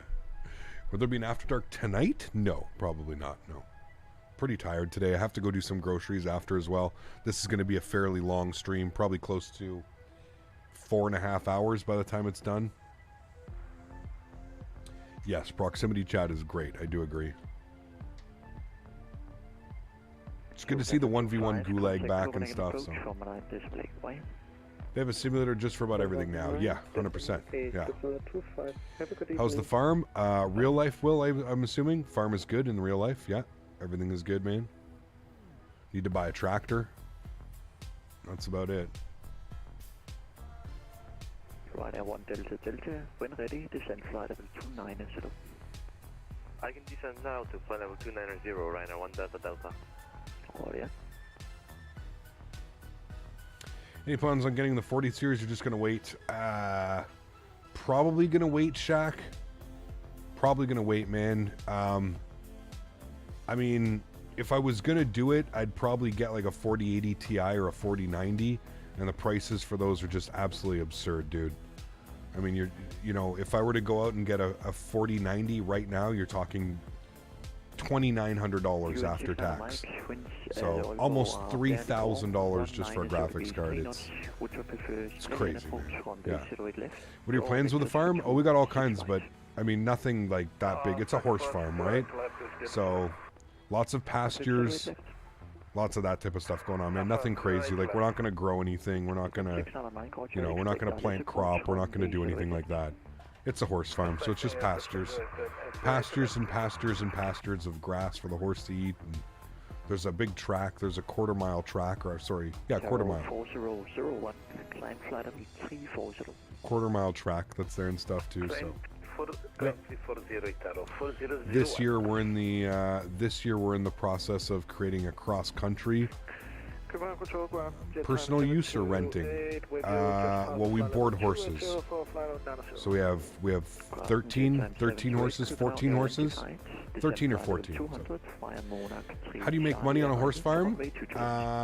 People pay a lot of money, man. There's a lot of money in the horse business. People pay a lot of money to keep their horses, basically safe on a property where somebody looks after them. So that's what my fiance does. It's her full-time job. Is just looking after the horses, feeding them, bathing, everything. Yeah. Everything. You like the way horses eat food? Dude, it's non-stop. They're literally eating from the time they're awake till the time they go to sleep. It's non-stop. Do you take care of the horses or breed them? Take care of them and breed them. This past year she bought a stallion, a Welsh, yeah, a purebred Welsh stallion. Yeah. I've heard buying horses is cheaper than buying than the upkeep. The upkeep's insane, dude. Expensive. Yeah, it's crazy. Do I ride them? No. Thank you. First long haul in the Airsoft 330 should be Toronto to Vancouver since it's your country. It's around 5 hours. Oh yeah, it's a good one. It's a good one, man, for sure. We'll see. Montreal to Toronto is a pretty famous A330 route as well. It's a short flight. It's about an hour and 15 minutes, but it's just heavily. Yeah. You kept wonder why there's no big airport in Ottawa since it's the capital. It should be one of the Air Canada hubs. It's one of the Porter hubs now. Porter's building a huge maintenance facility here. It's because of our proximity. It's because Toronto's so close and Montreal is so close. Both of those cities, I mean, there's 5 times the population in Toronto and about 3 times the population in Montreal. So they obviously have the major airports, Toronto and Montreal. So yeah. I heard it can cost $25K to rent a stud horse for breeding. I mean, if you're going like crazy, if you're going like purebred and like horse racing, and yeah, for sure, dude. Horse costs, like, dude, there's some horses that cost $200,000. It's insane. No, I think she charges $500 per breed. So one horse, it's $500, I think it is, or $700 or something. I don't know.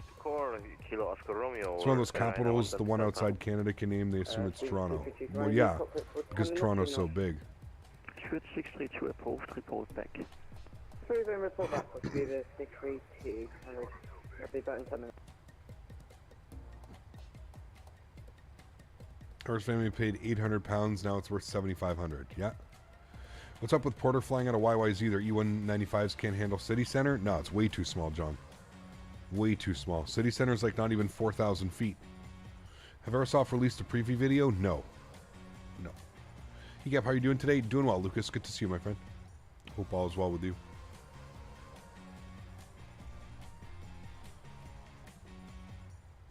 Terra 4001, contact Maastricht 120.950 boy.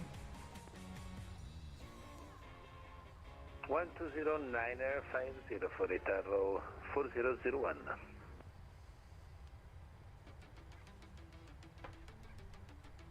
Copenhagen radar, good evening, KLM 43 Zulu, flight for 370. Any news on the 330? I genuinely cannot wait to fly it. They released the paint kit today, Alex. So the paint kit has been released, so that means we got to be close. We got to be close. If the paint kit's released, it's only a matter of time.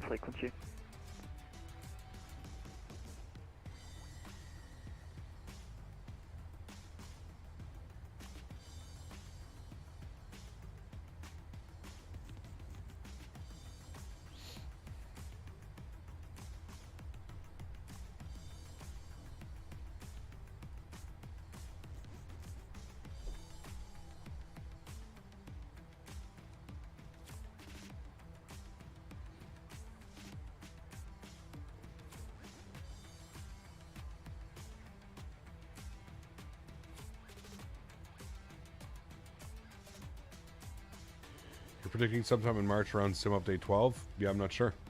I think that's a little bit long, but who knows? Who knows? Good day, left at flight level 230. Bye.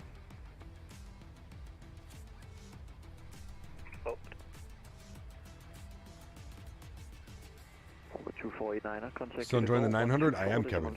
Yeah. If the Airsoft 330 came out tomorrow night, would you do an After Dark? Most likely, yeah.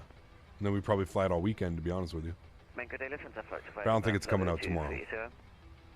Lufthansa 5565, go out and identify to send flight level 9 as a roll. Monarch not tomorrow. For runway 2 to left. About 20 minutes for descent, chat. 20-25 minutes.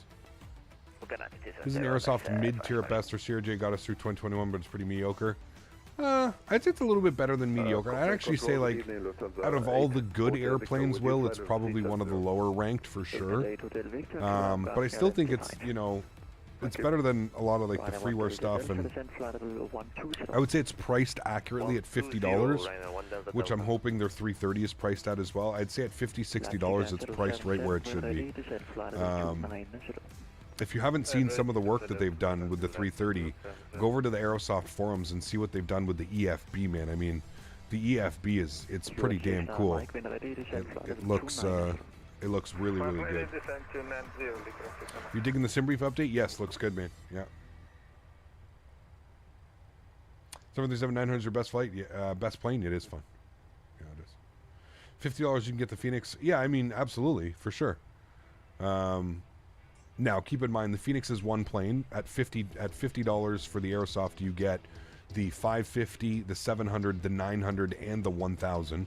So there's 4 different variants of the airplane, and honestly, a lot of them, like the 550, you can literally take that thing into almost anywhere. It's so small. So yeah, I think they're pretty good. Like I said, I personally think it's good bang for your buck. If you're into flying, you know, regional jets and stuff like that, I think it's definitely worth it.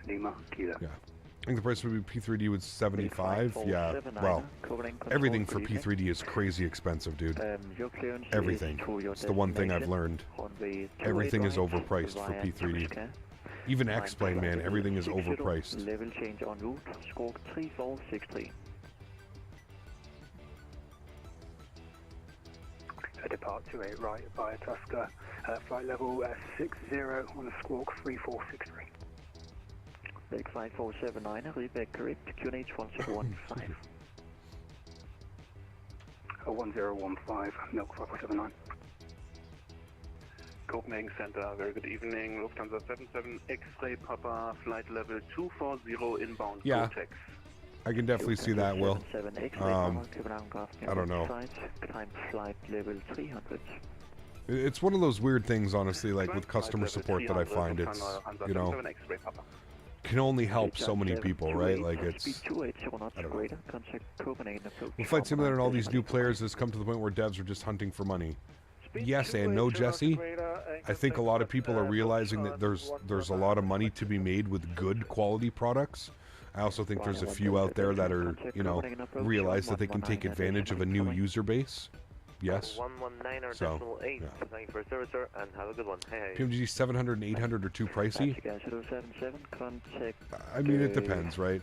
You know, the logic behind it from PMDG was that most people wouldn't buy all variants of the jets, so I don't know. That's you guys 077, contact Sweden control 128.625. Goodbye.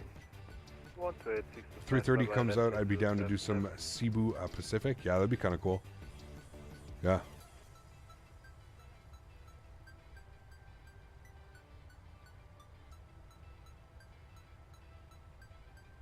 I have a feeling our 777 is going to be between 120 and 140. No, that's too much, man. I don't think so. I think it's going to be right in line with like these ones, like $70. The thing is, Flair, the reason why their airplanes were priced like that for P3D is because the user base was so small, man. They've already stated, and they're not the only company. Phoenix and Aerosoft and PMDG have already all stated that because there's so many more people using the simulator now, that they're able to price their products at a lower price, because there's so many more customers, potential customers that they can sell to. That's why I think the 120, 140, I don't think we're going to see that, man. I really don't think we're going to see that. I think like $90 is like probably the max you're going to see. Yeah. How you enjoying the new COD update? It's good. The servers were a little buggy last night, Camchad. We'll test it again tonight. We'll see how she goes. Yeah, absolutely, AJ. 100%. The return on income is, yeah.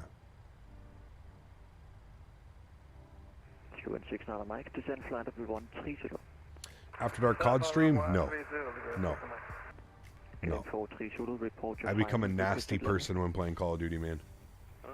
Because they admitted the bigger customer base, the 700 and 800, a little bit overpriced, or at least at the top end, what is acceptable. There you go. I mean, it's not Warzone, it's Lag Zone. I like, played some DMZ on the new map. It was fun. You're a wizard, Harry. I saw Harry Potter got a big update as well. A big performance update and patch.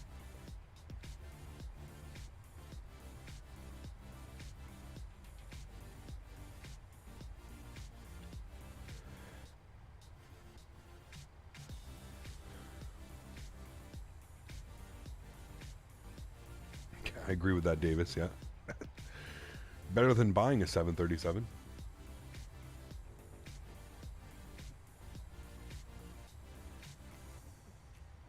We have any control in, we had some controllers online. I don't know if they're still on.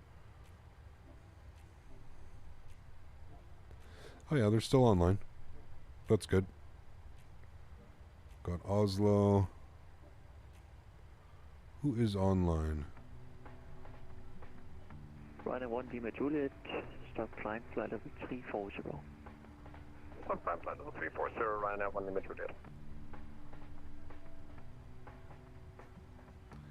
Winds are 170 at 5. It's Kavik now. QNH 1007. Runways 19 left, 19 right.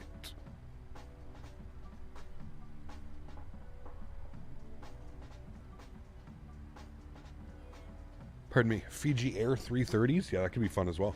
Yeah. Lufthansa 77 X-ray Papa, Mach decimal 74 less.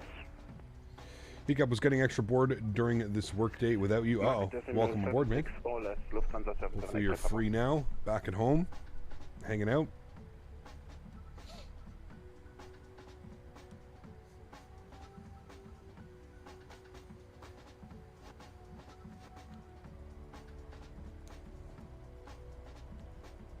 $300 likes. Wow, thanks guys, appreciate that.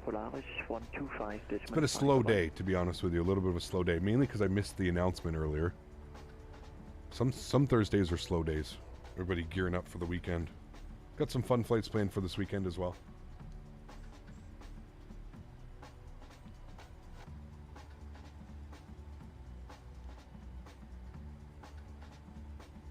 How was the four-legged? Go ahead for KLM 29 uniform. 29 uniform, Polaris 125.5, goodbye. 125.5, we'll see you soon. Thanks for ATC. KLM 29 uniform. Alright, 125.5 Polaris control. Probably one of the coolest Polaris control.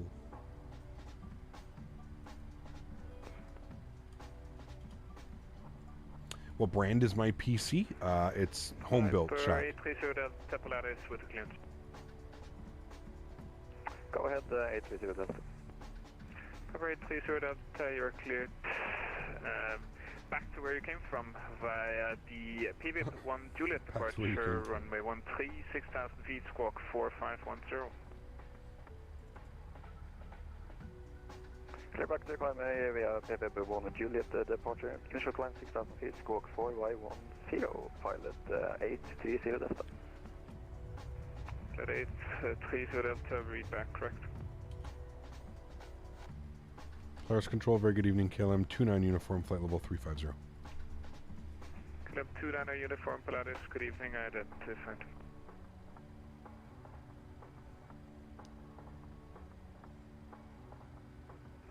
Just confirm it was the call for Piper 830 Delta, just confirm it was Piper, that's the call sign?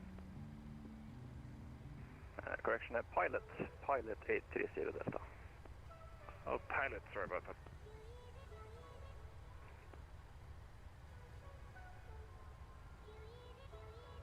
And pilot 830 Delta, would you like a full... Just went past 100 hours on flight sim, very cool. Very cool, man. You should control on VAT sim? I've thought about it. Yeah, I've thought about it. The plan is to do just a... Might be something that I check out this year, we'll see, man. The last time that I looked into it, Sadfear, there was such a long wait. That, yeah. And I don't want to pull, like, the I'm Captain Canada card and, like, you know, cut somebody off who's been waiting 6 months to get their VATSIM training and stuff, so, yeah.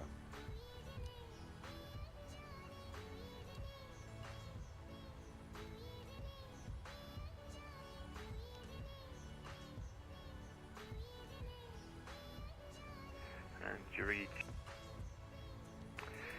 your 4-4, climb 5,000 feet, KH 1008, turn left heading 080. Climb 5,000 feet. You've got our places closed on Monday? 08 and climb, I didn't even know if Monday was a holiday. 080, 44. Top of descent's in 96 miles. In case I didn't do it already, you're cleared the ILS. So I would say about 10 minutes? 4,000 feet via the transition. Yeah, about 10-15 minutes. Sun 4000 cleared for the ILS 19 left. Eugeo 83 uniform. Very me. Man, I got the yawns right now, chat.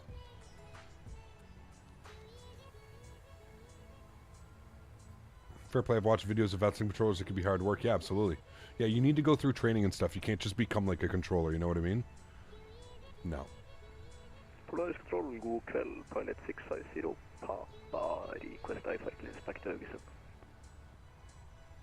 Pilot 650, Papa, Polaris, standby. Hey bro, got to be in the pilot's seat today, enabled external power and now chosen my future job. Very cool, hands. What are your thoughts on the new SimBrief interface? I really like it. I really like it. It's very straightforward to the point. I like the layout of everything. Yeah. Super easy to read. Super easy to read, super easy to see. It's really nice. I do like it. I do like it. 5,000 feet, KH 1008. Descend 5,000 feet, KH 1008, Eugeo 33. Regio 238, descend 7,000 feet, KH 1008. Descend 7,000 feet, KH 1008, Eugeo 238. Regio 44, turn right, heading 100. Turn right heading 100, Eugeo 44. Not flown for a while, but looks ace, nice. You got to use custom plane profiles on SimBrief? I do, yeah. Skydiver 811, the wind 180 degrees. What flavor is your vape? Runway 17, clear for takeoff. I was just smoking some, I don't even know what this one is. It's absolutely delicious. It's called Vortex Liquid Live Resin. 300. Liquid Live Resin, it's really nice. And I just switched to a apple of some sort. How do you handle T-brakes? I only do T-brakes when I go on like vacation, Will. And even then, I usually end up finding some, so T-brakes are meh. I haven't done a proper T-brake in probably a while, dude. Years. Calm, runway 19 left, clear to land. Clear to land, 19 left, UG 83 uniform. Nordic 133, descent. Henrik, it comes out on Saturday, so it's unavailable right now. That's why it said is in the stream, it says pre-release. It comes out on Saturday. And you can proceed direct Bamboo. Direct Bamboo for Nordic 49 Juliet. That's just silly talk, Adam. Don't start. Power center, or Polar center, you reach. I wouldn't want the smoke resin, too many chemicals. Resin? No. Regio 782 Polaris, good evening, identified. Request taxi, Scandinavian 4148.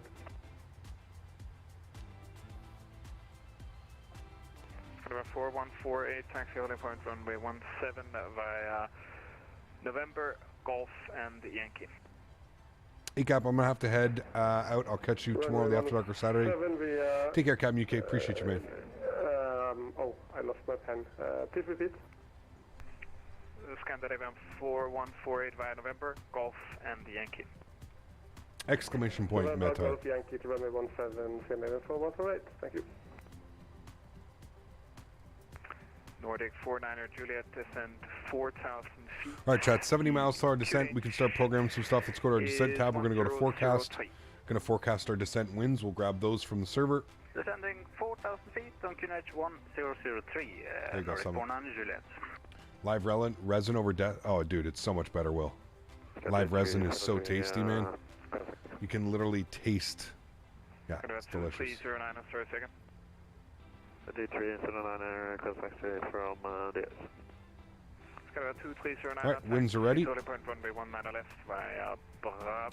Liquid live resin. Yeah, but like it's marijuana resin. So it's like as pure as you can get.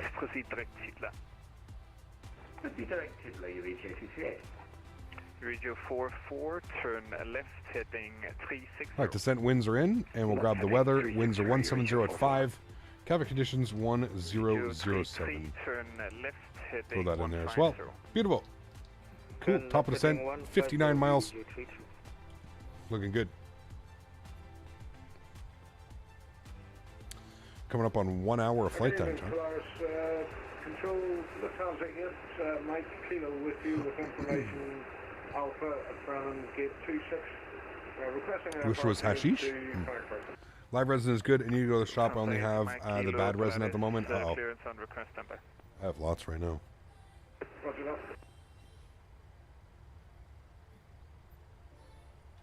KLM 29er uniform. Cleared the REPAM for Mike arrival. Descent flight level. When ready, descent flight of 120. People 1, Mike arrival when ready, flight level 250 for KLM 29er uniform. Regio 83 uniform. All right, when ready, 250. We'll plug that in so we don't forget it. I believe that's on the approach that we had selected. Yeah, the REPA for Mike. Tango and Juliet. 38 via Tango and Juliet, Regio 83 uniform. Scandinavian 2309, the wind 170 degrees 5 knots, cool. runway 19 left, clear for takeoff. That is the planned arrival, chat. Top ascent in 49 miles. Polaris identified, climb flight level 310. Flight level 310. 49 miles, chat. And the other Piper calling for clearance, Polaris? Oh, sorry, pilot. 650 pop-up. Go on. Oh, I have way too much will. For some reason I lost your flight plan. Could you try and refile it? I have a lot. Roger. 650 pop-up. Live resin is a really nice experience. It is, yeah. Shaq, welcome back, my man. Huge no floaties to you, dude. Thank you very much for your business class subscription. Appreciate you, dude. Welcome back to the green team. Your number Hope you enjoy your stay here, my man. Thank you.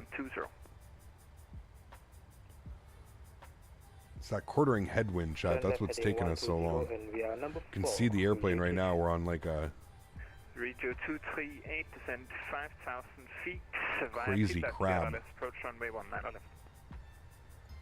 Descend 5,000 feet via Tidler, cleared ILS approach runway 19 left, you reach 238. Lufthansa 8 Mike Kilo Polaris with a clearance. RNSX, what's up, man? Good to see you back, dude. Welcome, welcome. Lufthansa 8 Mike Kilo, you're cleared to Frankfurt via the Tuxil 3 Charlie departure, runway 17. Initial climb 6,000. You're not in Canada, are you, Will? 55.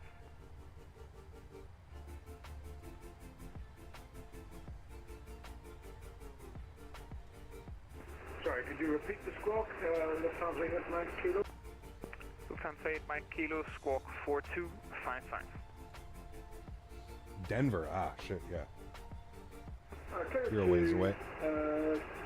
Take the Frankfurt via the Tuxil 3 Charlie departure. Where do you find the SimBrief profile for the 900? FlightSim.to, Kevin. Would be the best place to get it, FlightSim.to. And just type in 900 ER. Pilot 830 Delta, request taxi. 737 ER. Pardon me, my goodness. Skytime, what's up, dude? Good to see you, man. I know who did it yesterday, but someone gifted me a sub. I got the email after the stream. Whoever, thank you. I'll be paying it forward. There you go, man. Thanks, Jay. It should say in the email who gifted you a sub. Am I using a sound pack? No, default sounds. Let me just try and fix it on my Ken, side. take care, man. Hopefully I'll catch you this weekend, dude. Short minute. That's okay. The 379 airborne 4,000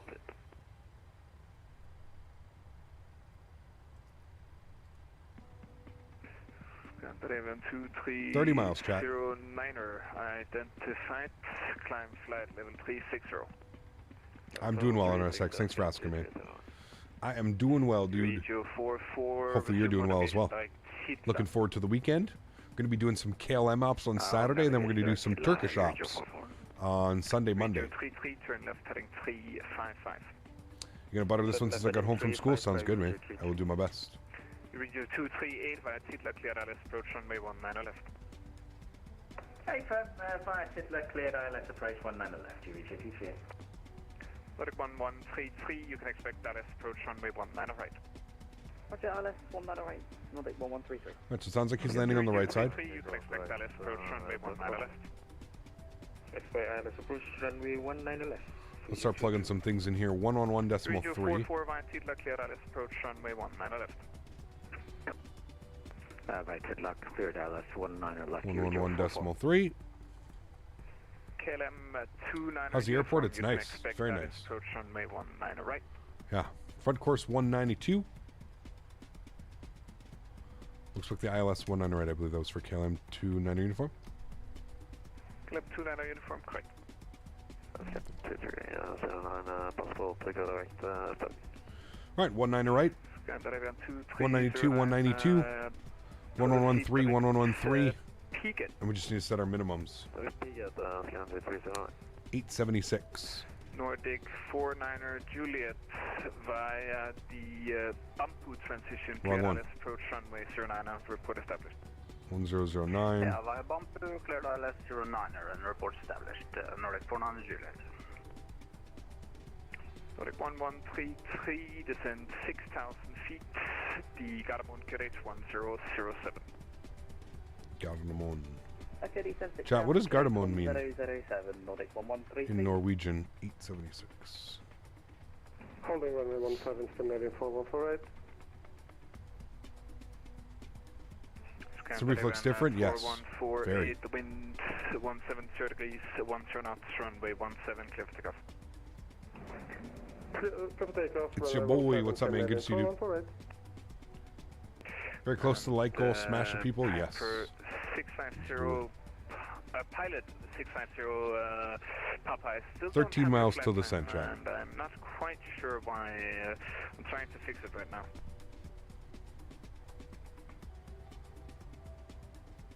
Roger.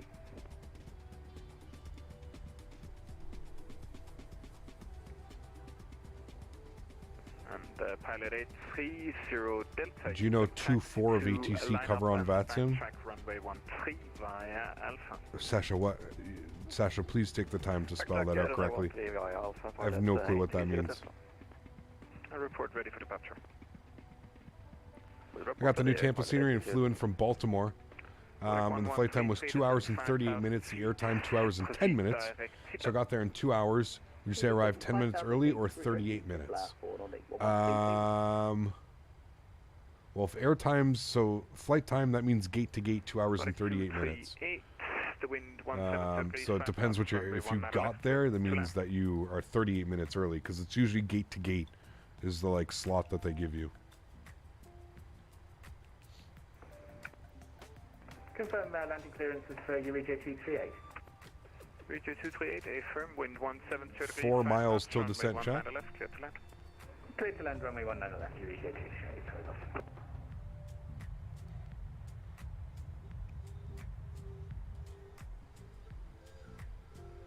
What is my call sign? Should say right up top here, Lucas. Nordic 49er Juliet. The should see it right there, my friend. 1136 knots, runway 09er, clear to land.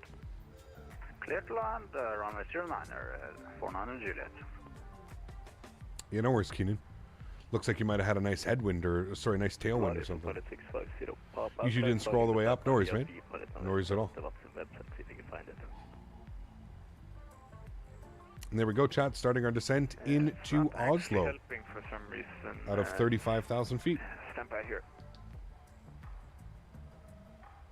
So when you put a call sign, is that just an EU thing?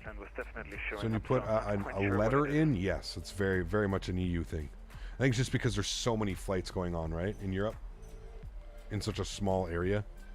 So they tend to put like uniform alpha, something makes it easier for sure. Got your application. Hopefully I get my Gardaman ground ATC training soon. Very cool, Lucas. Especially with all the nice sceneries coming out now as well. Good time to have it, man. Good time to have it. 44 Vantilla clear ILS approach runway 19 left. Vantilla cleared ILS 19 left, you reach your 44.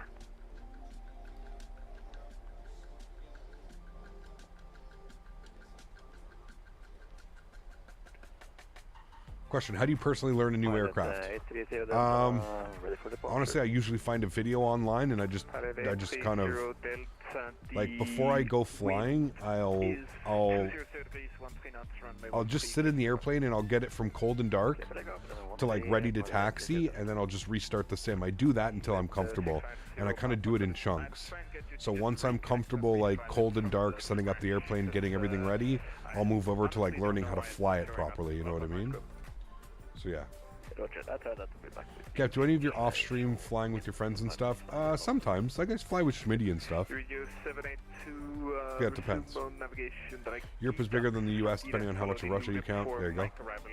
In what circumstances use flaps 40? Not always used. Yeah, most times it's flaps 30. Flaps 40 is used when there's a smaller runway, shorter runway. I think maybe if like there's higher winds as well, they may use it. I'm not quite sure. Get to KLM and Transavia are removing their 737s that they're going to get the E320 family this year. Damn, I didn't. Yeah. I heard my name. What have I done now? Somebody asked me if I do any flying outside of streaming. I said, yeah, I fly with Smitty sometimes, do practice flights and stuff. How'd you learn the Phoenix 7.4? Now that's a whole other beast. I remember the pain in the ass. I actually had, you guys know Emma Bentley, good friend of the channel and good content. She creates a lot of liveries and sceneries in the X-Plane world. She actually walked me through it. I actually jumped on a phone call with her. Have you ever flown for a virtual airline? Yes. Before I became a streamer, yeah. I used to fly in virtual airlines, and then when I became a streamer, it's just too much, man. 60-mile-an-hour winds forecast for tonight. I best go shore up the back gate. Yeah, no kidding. Use flaps 40 all the time? You should use 30. How do you change the MCP? It looks different than mine. In the FMC. Go to the FMC, go to menu, go to PMDG setup, go to aircraft, go to equipment, and it's the first one. MCP type, Honeywell or Collins. So again, menu, PMDG setup, aircraft, equipment, first page, MCP type. Radio 782 just confirm your inbound deducts.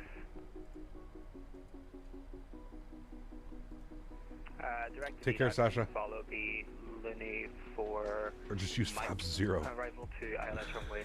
Finally, city lights. Man, it's been just darkness we've been flying over. But yes, you are correct. And Regio 782, you can commence your descent. Flight level 120.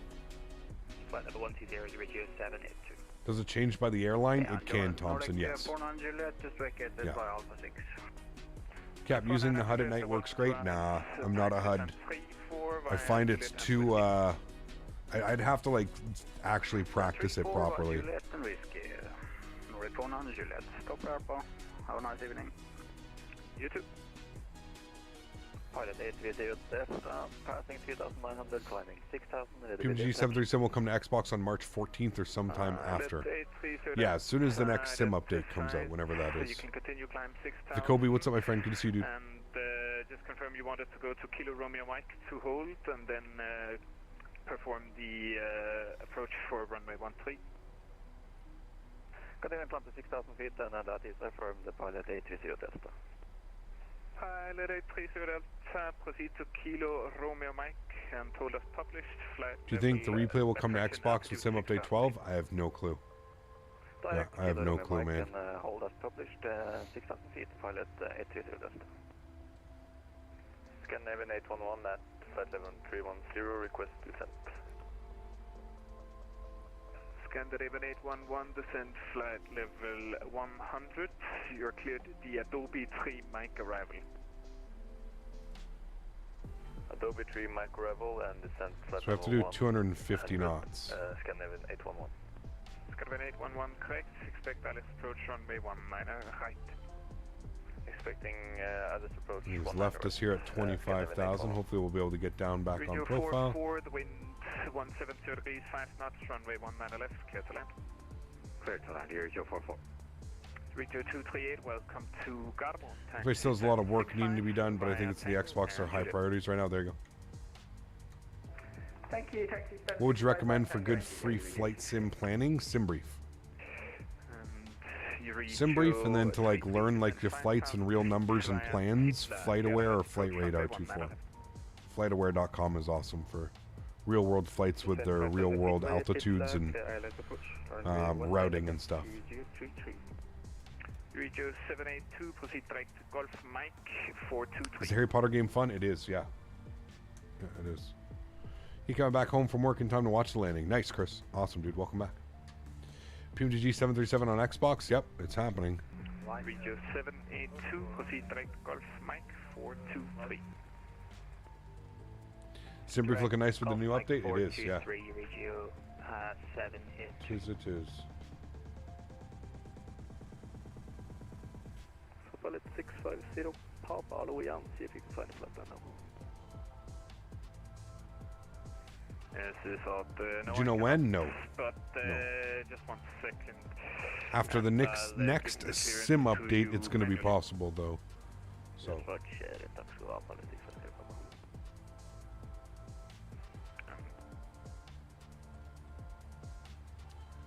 No, unfortunately not, Dan.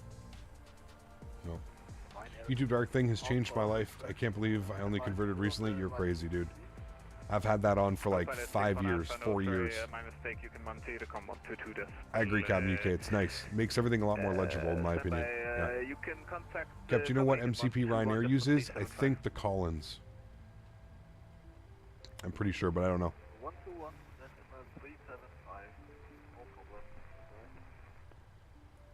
Can you plug in a gaming laptop to an HD TV and play like you would on a console? Yes. Use your 44 vacated. Regio 44, welcome to Garbo, taxi stand 61 via My retinas are good now. Yeah. 61 via Tango. We are 5,000 feet above profile, chat. This is not good. The wind 170 degrees, 5 knots, runway 19 right, clear to land. Clear to land, 19 right, Nordic 1133. Pilot 650 Papa Polaris, route clearance. Ryanair has both, depending on the age of the aircraft. There you go. Pilot 650. Yeah, I'm going to call him here in a sec. You're cleared back to where you came from, via runway 13. Initial climb 5,000 feet. After departure, runway heading and Climb 5,000 feet. I'll give you a squawk when you're airborne. Clear back to Ögesund. Climb to 5,000 feet after departure, runway heading, and we'll stand by for squawk. Pilot 650 Papa. Pilot 650 Papa, repeat correct. Can you teach us how to do an approach? Just watch the streams, man. That's how you learn. Captain, we did a flight yesterday. It was 22,000 feet when you did the turn to final. Jesus. It's a little bit too high up. North Control KLM 29 uniform. Can we continue our descent? KLM 29 uniform. You can. Yeah, you were cleared down to 120, but you can now descend flight level 990. Okay, I didn't get that call. I thought you only cleared me down to 25. We'll descend flight level 90 now. KLM 29 uniform. Pilot 650 Papa. Chat, did we miss another call? You can squawk 01. I'm going to throw a ground spoiler here. Try and get back up on a profile. We're 7,000 feet above profile, so I don't know how this one's going to go. I didn't hear a call. Maybe we got a call. I've missed a couple calls already today, so not gonna lie, watching your streams is how I learned how to fly some airplanes. Very cool. Not today though. Today I'm just not here. Like my brain's all like groggy. It's just, I don't know. It's one of those weird days. Think you can ever make it back on the approach? Yeah, we will. Throw out the ground spoilers. It'll descend us. Even if we have to, he'll vector us out. He'll vector us out a little bit further and like around if need be. Alright, music is done for the day. Wonderful. Looking for gate stand 46 if he'll give it to us. That's where this plane went.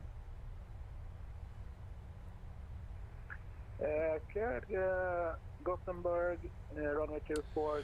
Watch Copter Canada V1 Sim 737NG, all good. XP72 can be entertaining, but for learning, just I mean, it is what it is, dude. You have to remember, like I've mentioned before, every streamer is here for a different reason, right? Some people just do it because they love doing it.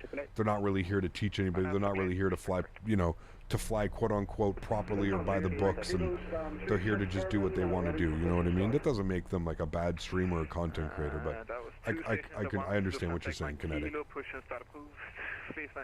I think it's just good that nowadays we have like so many options of people that we can watch, right? So yeah. Which do you use, FlightAware or Flight Radar 2.4? I use Flight Radar. 99% of the time, there is that odd time, College Dude, because Flight Radar is a little bit weird. Flight Radar will only give you like the most, like the airplanes that are landing soon or departing soon. It won't give you like a full thing, so it can be a little bit weird. No, I know, Kinetic. I know exactly what you were saying, man. There's been a lot of like weird, you know. It's just making sure. But yes, you're correct, man. Yep, I agree. I agree, Kinetic. Don't forget Flight Deck to Sim in there as well, man. He makes some great videos.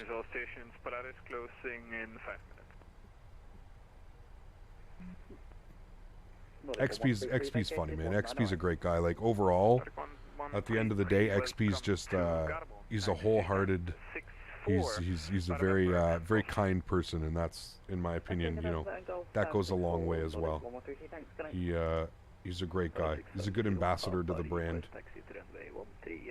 XP72 and Captain Canada shared cockpit. Oh, I don't know about that one. He cannot touch the controls. He's not allowed to touch the controls, and then I may consider a. then I may consider it. No touchy of the controls. He can do the radio comms. No touch of the controls. This man has the worst luck when it comes to flight sim I think I've ever seen in my life. So he can do the radios. He deals with the radios. I'll do all the flying and all the touching of the important buttons. he can do my radio comms. This man has the worst luck ever, dude. I remember shared cockpit with Jeff Faviano. Dude, Jeff's a great guy. I'm excited, man. Unfortunately, we really only have a good shared cockpit right now with X-Plane, the X-Plane side of things. You know what I mean? And yeah, we need we need a good program like that for Microsoft Flight Sim. I think that'd be fun, for sure. Right, chat. We're only 3,000 feet above profile now, so we're looking good. I've never done a shared cockpit, and I don't have any friends who like aviation. Hey, man, join the Discord, Skytime. Join the Discord, make some friends, make some acquaintances. There's a bunch of people, man. Bunch of people in there, dude. I always do share cockpit with my friends in Microsoft Flight Sim. Yeah, it's just not the best program, right? Like, it's okay, but I've from what I've seen and what I've heard, it's extremely buggy. Extremely buggy. 3907, read back correct, and pilot 830 Delta via Kilo Romeo Mike, you're cleared the LS approach runway 13. Do you ever think Microsoft will purchase a spaceship like that? I have no clue. Let's approach runway 13 and report on outbound leg pilot 830 Delta. I'm pilot 830 Delta, that is in 2,500 feet, of course. Well, descend 2,500 feet, pilot 830 Delta. Must work fine, but it was just for the Neo. Got you. We're ready for push and start. And 888, push and start approved. The Courage. Johan. Trip to Mars with Captain Canada. 1002. Wouldn't that be? There's a good website for shared cockpit. I'll start asking people in the Discord if they want to do a shared cockpit. Yeah, exactly. Yeah, I'm sure you'll find somebody who will be interested in doing one, man. Nordic 1133, there appears to be a Scandinavian pushed ahead. Can I take Golf 1, then 2,500 feet above, chat. We're coming back. Yeah, Nordic 1133, you can indeed. I'm not in contact with that guy, so just watch out how far he's pushing. Okay, roger. I'll select my airway to 1064 then for Nordic 1133. Thanks again. How do you like the 900? Have you had any stability issues with that long haul? Other than that, yeah. No. Other than the TCAS doing weird things. The TCAS freezing the autopilot. It's been fine. 19 left. You reach you 782. KLM 29 uniform, proceed direct Bavat. Proceed direct Bavat, KLM 29 uniform. Pilot 650 Papa, I have one aircraft performing the ILS via the VUR. Once he reports outbound leg, I'm ready to give you the departure. Sasha had to leave, I believe. We need speed 220. Lufthansa 8, my Kilo taxi to holding point runway 17 via Echo and Yankee. Report ready for departure. Taxi to holding runway 17 via Echo Yankee and we'll report ready for departure. Lufthansa 8, my Kilo. All right, 10,000 feet. welcome. Landing lights, wing lights. And hey, we can actually see the engines again, chat. Do you recommend the 900 over the 800? They're both great, man. I don't think there's a right or a wrong answer. You know what I mean? Yeah. Bye. I'm getting 4427 requesting. Skyliner 4427 descent flight. The 800 is definitely the most common, like Flair is saying. Yeah, for sure. Mike arrival, you can expect that as approach runway 19. Can I get a hi from the best Canadian captain? Seb, what's up, man? Good to see you, dude. Welcome aboard. I hope you're doing well. We're cleared on the ILS 19 right by the inbrev for Mike's departure, arrival, and we're cleared down to flight 1120 and then 427. Correct. Waiting for option start terminal at pass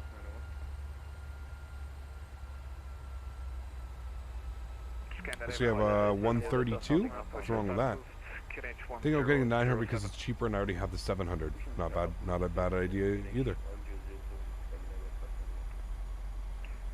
782, fly heading 3404 short. Fat2, what's up, man? Good to see you, dude. Welcome back. Hope all's well.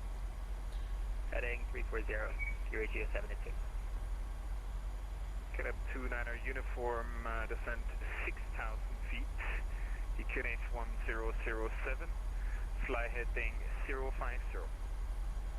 6,000 feet. Heading 050 and QNH 107 for KLM 29 uniform. All right, 1007. Good. 050 on the heading. He's going to give us straight vectors in, I think.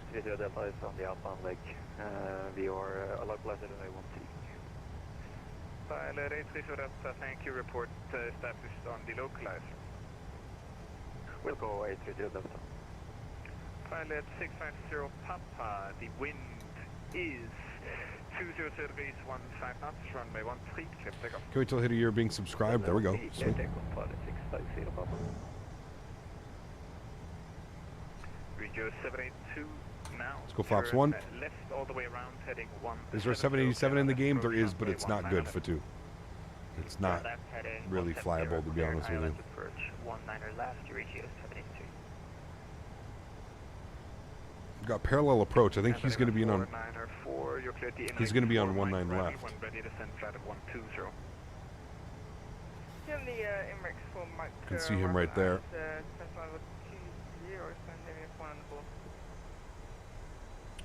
Hey Cap, how were the amazing FPS and EHAM? They definitely weren't very good. Dutch Cap. Yeah.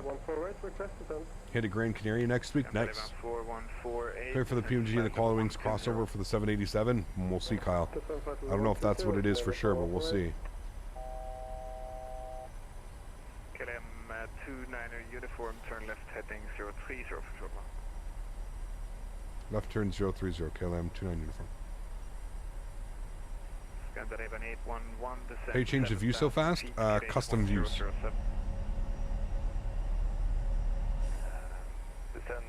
Gotta love the Asobo handcrafted. Yeah, it's bad. Regio 782, descent 4,000 feet. Did you say that AnyBuild's the best default study level airplane? Oh, 100%. Yeah. Without a doubt. KLM 29er uniform, and now turn right heading 080. Right turn 080, KLM 29 uniform. Pilot 650 Papa, passing 1,500, timing 5,000 feet, net limit attention. Pilot 650. Will you be going with the 4000 series GP or keep the 3080 until the 5000 comes out? Probably till the 5000. We'll see though, college dude. We'll see, man. I'm working the phones. I'm trying to get a sponsorship for a PC. So we'll see, man. We'll see. Kept running just in time to see the landing. You did, yeah. It's a nighttime arrival as well. Should be fun. Last time we flew into here, it was, I think we barely broke out.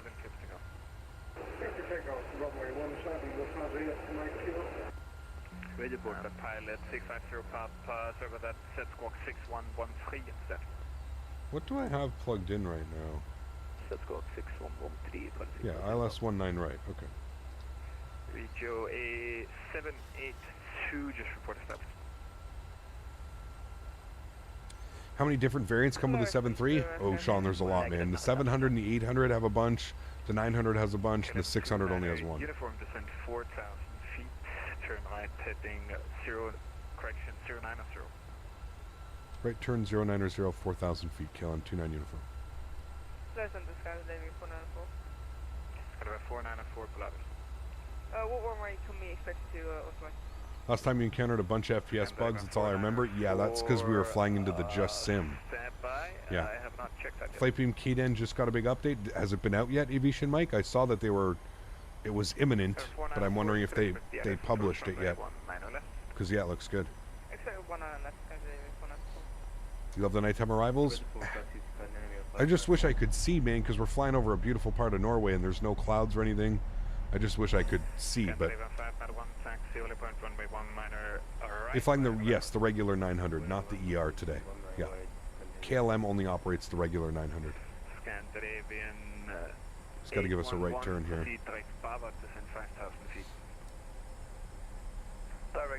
It's going to blow us through the localizer.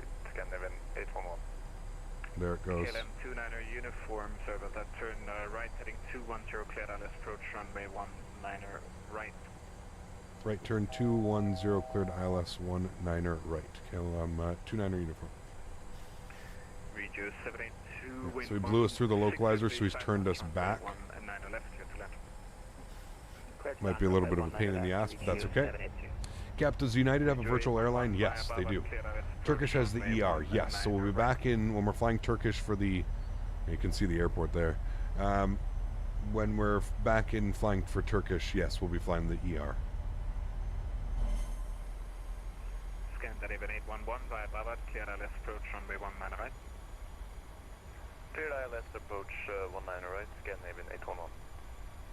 KLM 29 uniform, it looks like you're lined up for 19 left, but never mind, sorry about that. I was about to say, no, that's not me. That's not me. Cap, do you have any discount on Thrustmaster products? Not yet, Struxy. I'm working on something, man. Hopefully I'll have something soon, man. 418, 5,000. Gotta love the ox fuel tanks in the ER, yes. Oh. Being 1001. It's not me. Alright, let's arm the localizer. Did you see the video of the 737 striking the winglet on the runway? I did. Didn't it like melt half the wing? Literally melted it, man. I did see that. Push and start approved, QNH 1007. Scandinavian 397. Fortunately, all stations, first actually pilot 650 Papa. Do you want to go back to the VOR toll as well? We would like to do full procedure VOR and they want 3D. Alright, bring our speed back down to 190. Sounds like the controller's about to log off. Flaps 5 degrees. Localizer's captured. Glide slope's coming alive as well. We'll arm our approach. Pilot 650 Papa, that's approved as well. I'm closing in just a moment. Yeah, it literally like melted the sharklet. I did see that. Yeah, pretty crazy, man. Pilot 830, that's the wind 200 base 15 knots, runway 13, clear to land. Wasn't that into like LaGuardia or something? All stations, Polaris is unfortunately closing. Montecom 122.8 and have a nice evening. Thank you for the service. Thank you. Alright, over to Unicom.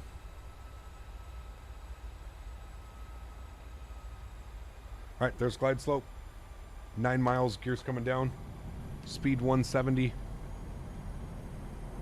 Sounds are going up.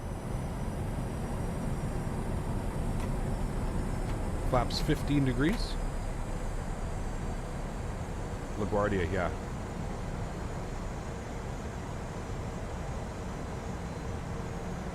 Alright, the rest of our lights on. Beautiful.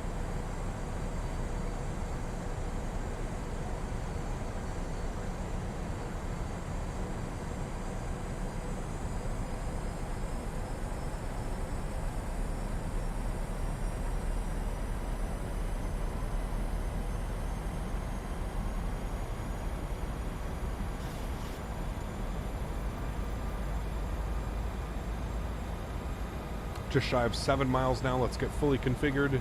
Speed 155. Flaps 25 degrees.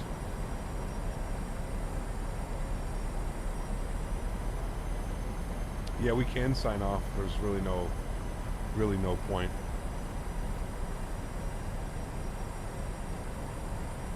All right, let's go flaps 30 now, which will be our landing flaps. We'll get our replay bugged up.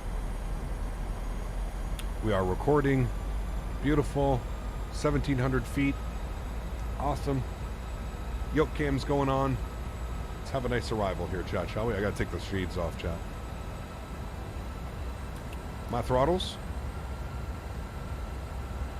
Let's quickly dim the overhead. Alright, landing checklist. Gear down 3 green. Flaps are 30 and indicated. Ground spoilers are armed with a green light. Cabin crew has been advised. You guys have been advised. My airplane. Let's get it, chat. He's getting serious. Yeah, it's too dark, man, to land with the shades. It's too dark like this. A lot of this comes down to depth perception, right? When you're landing in a simulator, a lot of it is depth perception, so.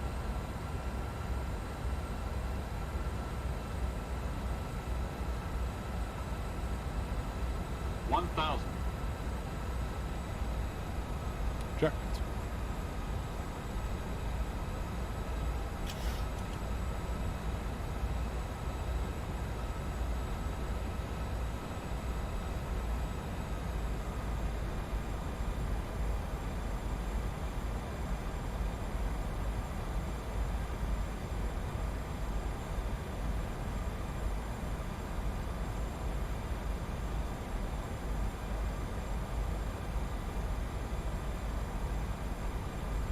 100.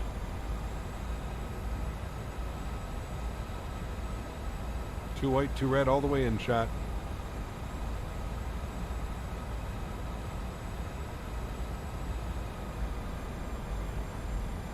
Approaching minimums.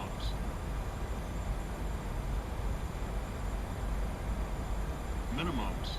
Continue. 100. 50, 40, 30, 20, 10. Reversers, nose down gently, maintain center line.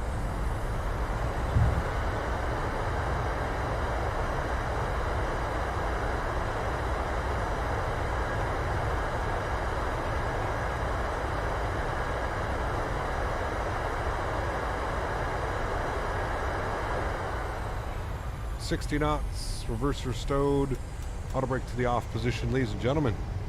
Welcome to Oslo. That was a nice one, chat. That was probably one of the nicest ones we've had in a while, as far as no floats and nicely down on the runway. Very nice. Back up into the flight deck. Look at the lighting, by the way.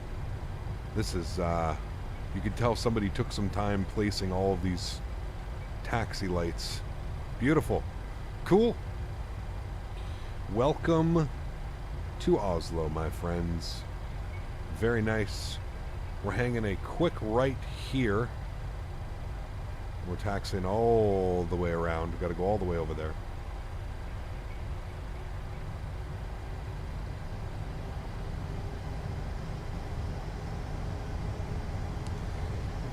Beautiful. Cool. Head back up top. Let's kill the landing lights. Strobe lights. Wing lights.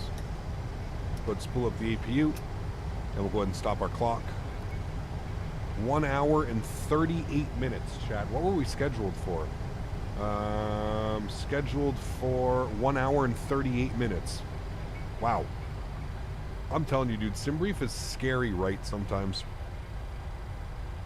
Like, it's just incredible. We got to go all the way up to Papa, chat. All the way up Papa.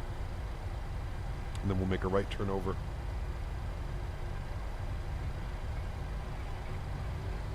Well, we did our best showcasing the scenery. We showcased it during the day. And then again, now we're showcasing it during the night. Very nice. Well, landing rate monitor is at LRM. Landing rate monitor. You can put exclamation point LRM in chat. Our next right will be Papa. It is right here. Cap, what do you think of the new SimBrief? I like it. Yeah, I like it. Looks good.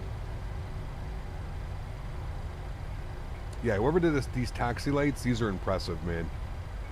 Like, just look at how clean and accurate all of these lights had to have been hand placed.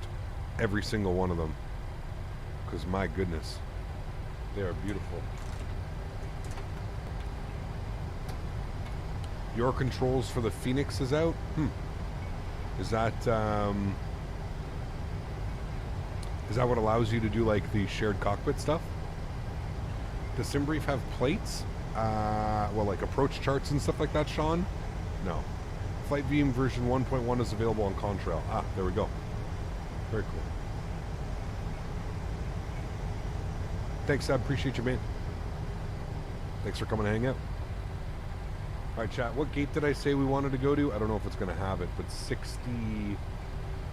46 is what I wanted. Let's see if GSX has it. Gate 46. 46. It does have it. No. And we'll just go with Aviator. All right. Cool. We're going to go in on Romeo. And then we're parking like right here. Actually, we'll go in on Zulu. And then go in right there. So make a right turn Zulu. What's too dark, Will? What are you talking about, too dark? The airplane or the airport? Remember, we're in Norway, man. We're not at a major city. It's kind of out in the middle of nowhere. There's not a lot of, like, you know, light spill from anywhere as well.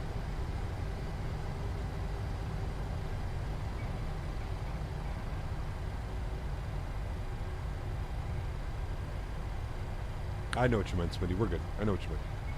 You can get UV glasses without the tints? Maybe. The airport lighting is definitely brighter IRL. I don't know, man. You ever been to Oslo in real life? I haven't. I don't know. Alright, here's our ride onto Zulu. What's that about the buggy runway in Cincinnati? I have no clue, man. Oh, it's doing that stupid thing where it puts the park brakes on. I think the lighting looks nice. Especially like when you're pulling up to the terminal here. You actually see all the flood lighting going on. I think it looks great. Yes, most taxiways are dark like this. I just can't get over how straight they made these taxi lines. This is some of the best like night lighting I think I've seen as far as like taxiways and runway lights and stuff. This may be some of the best I've seen. Just being real, it's fantastic. Looks great. Whoever did this, they put a lot of time into this. You can tell.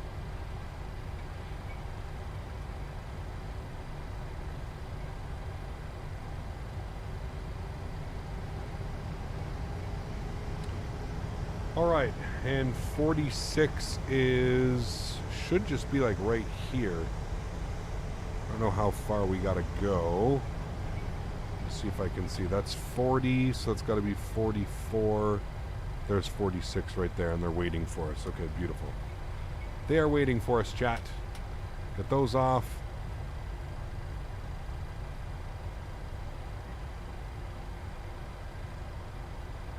And here's 46.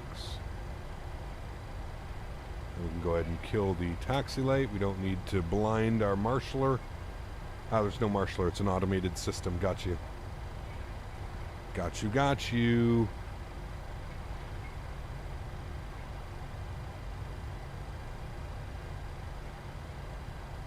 Do you prefer marshallers or automated systems, chat? What do you guys prefer? Marshallers or automatids? I guess it doesn't matter if you just got this guy in front of you either, but...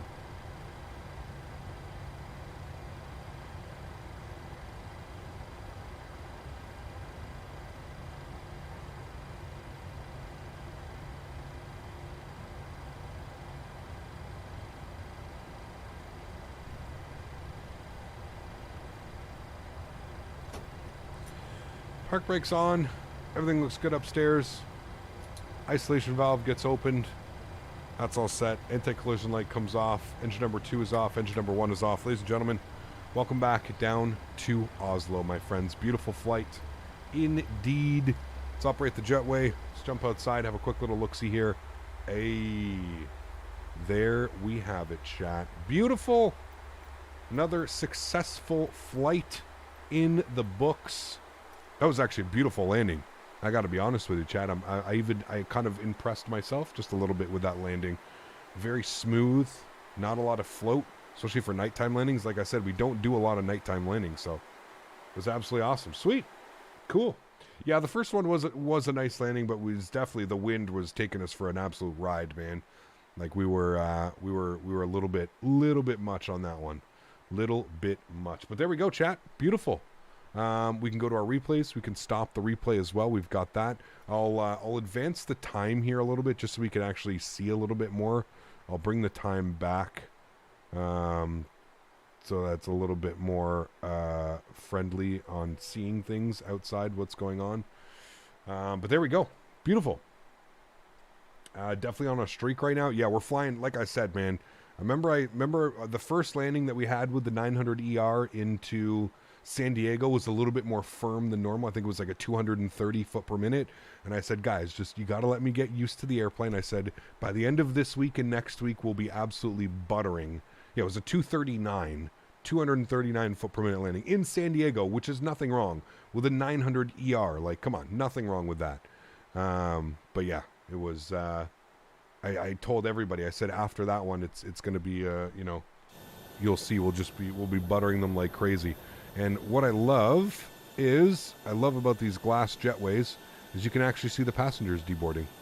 Oh, there you go. And they're actually walking up the jetway as well. Very cool. Look at that. No profile installed as well. This is all default. It's just working. So, always a cool little feature about that. I love that about GSX, watching them deboard. Well, there we have it, guys. Beautiful stream, long stream today. Holy macaroni! I didn't expect for it to go this long today, but was awesome. Thanks everybody for flying with me today as well. Thanks to all the controllers. It was great to have some ATC. Deciding to log back in. Thanks for the suggestion, everybody. We did the initial flight off of VATSIM, and then we did the return flight here back onto VATSIM, so that was awesome. Let's go ahead and restart GSX, shall we? We'll restart that bad boy. Good. We'll jump inside the aircraft. We'll close the doors and all that fun stuff. Let me come down here. We'll go return. We'll go to doors. We'll close you, and close you. Thank you. And close and close. Good. Wait for all those to close. Wonderful. We'll come back down here now. We can go to menu, FS actions, PMDG setup. We'll go panel state load, and we'll load our final approach, and we'll execute that. And we'll let that load itself up and get ready to go. We'll also get all of our lights back on for replay purposes. Beautiful. Cool. Sweet. We should be good now for our replay. We'll just jump outside. We'll make sure that everything is full. All the flaps are full. Yeah, good. Wonderful. Cool. Sweet. All right, let's play the replay. Hit the play button. Good. We'll bring this in. We don't need to go that far out. We can bring it in like this. That'll probably, there's not much that we're flying over. Like I said, it's pretty chill and tame. There's really no like big cities. It's a lot of forestry out here that we're flying over. But guys, just want to thank all my mods, donators, and sponsors. Thanks so much for being here. I really do appreciate it. You guys are the backbone of this channel. You allow me to do this, and for that I'm forever grateful. Thank you to everybody as well today for all your subscriptions, all your memberships, all the donations. You guys are absolutely awesome. Thank you so much for your support, guys. I appreciate y'all.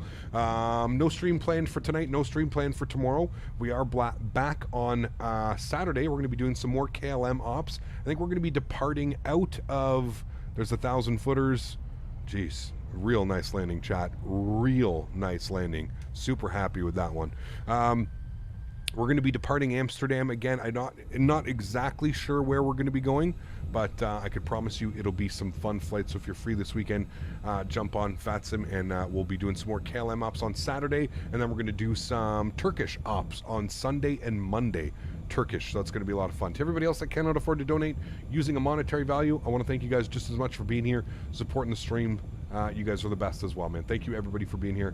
I respect and support everybody that helps grow this channel, man. So thank you all so much for that. I appreciate y'all. I'm going to leave you here with some replays. Hopefully you guys enjoy this beautiful landing into Oslo, and of course hopefully you guys will get this scenery for yourself here in the near future. I believe it is scheduled to release on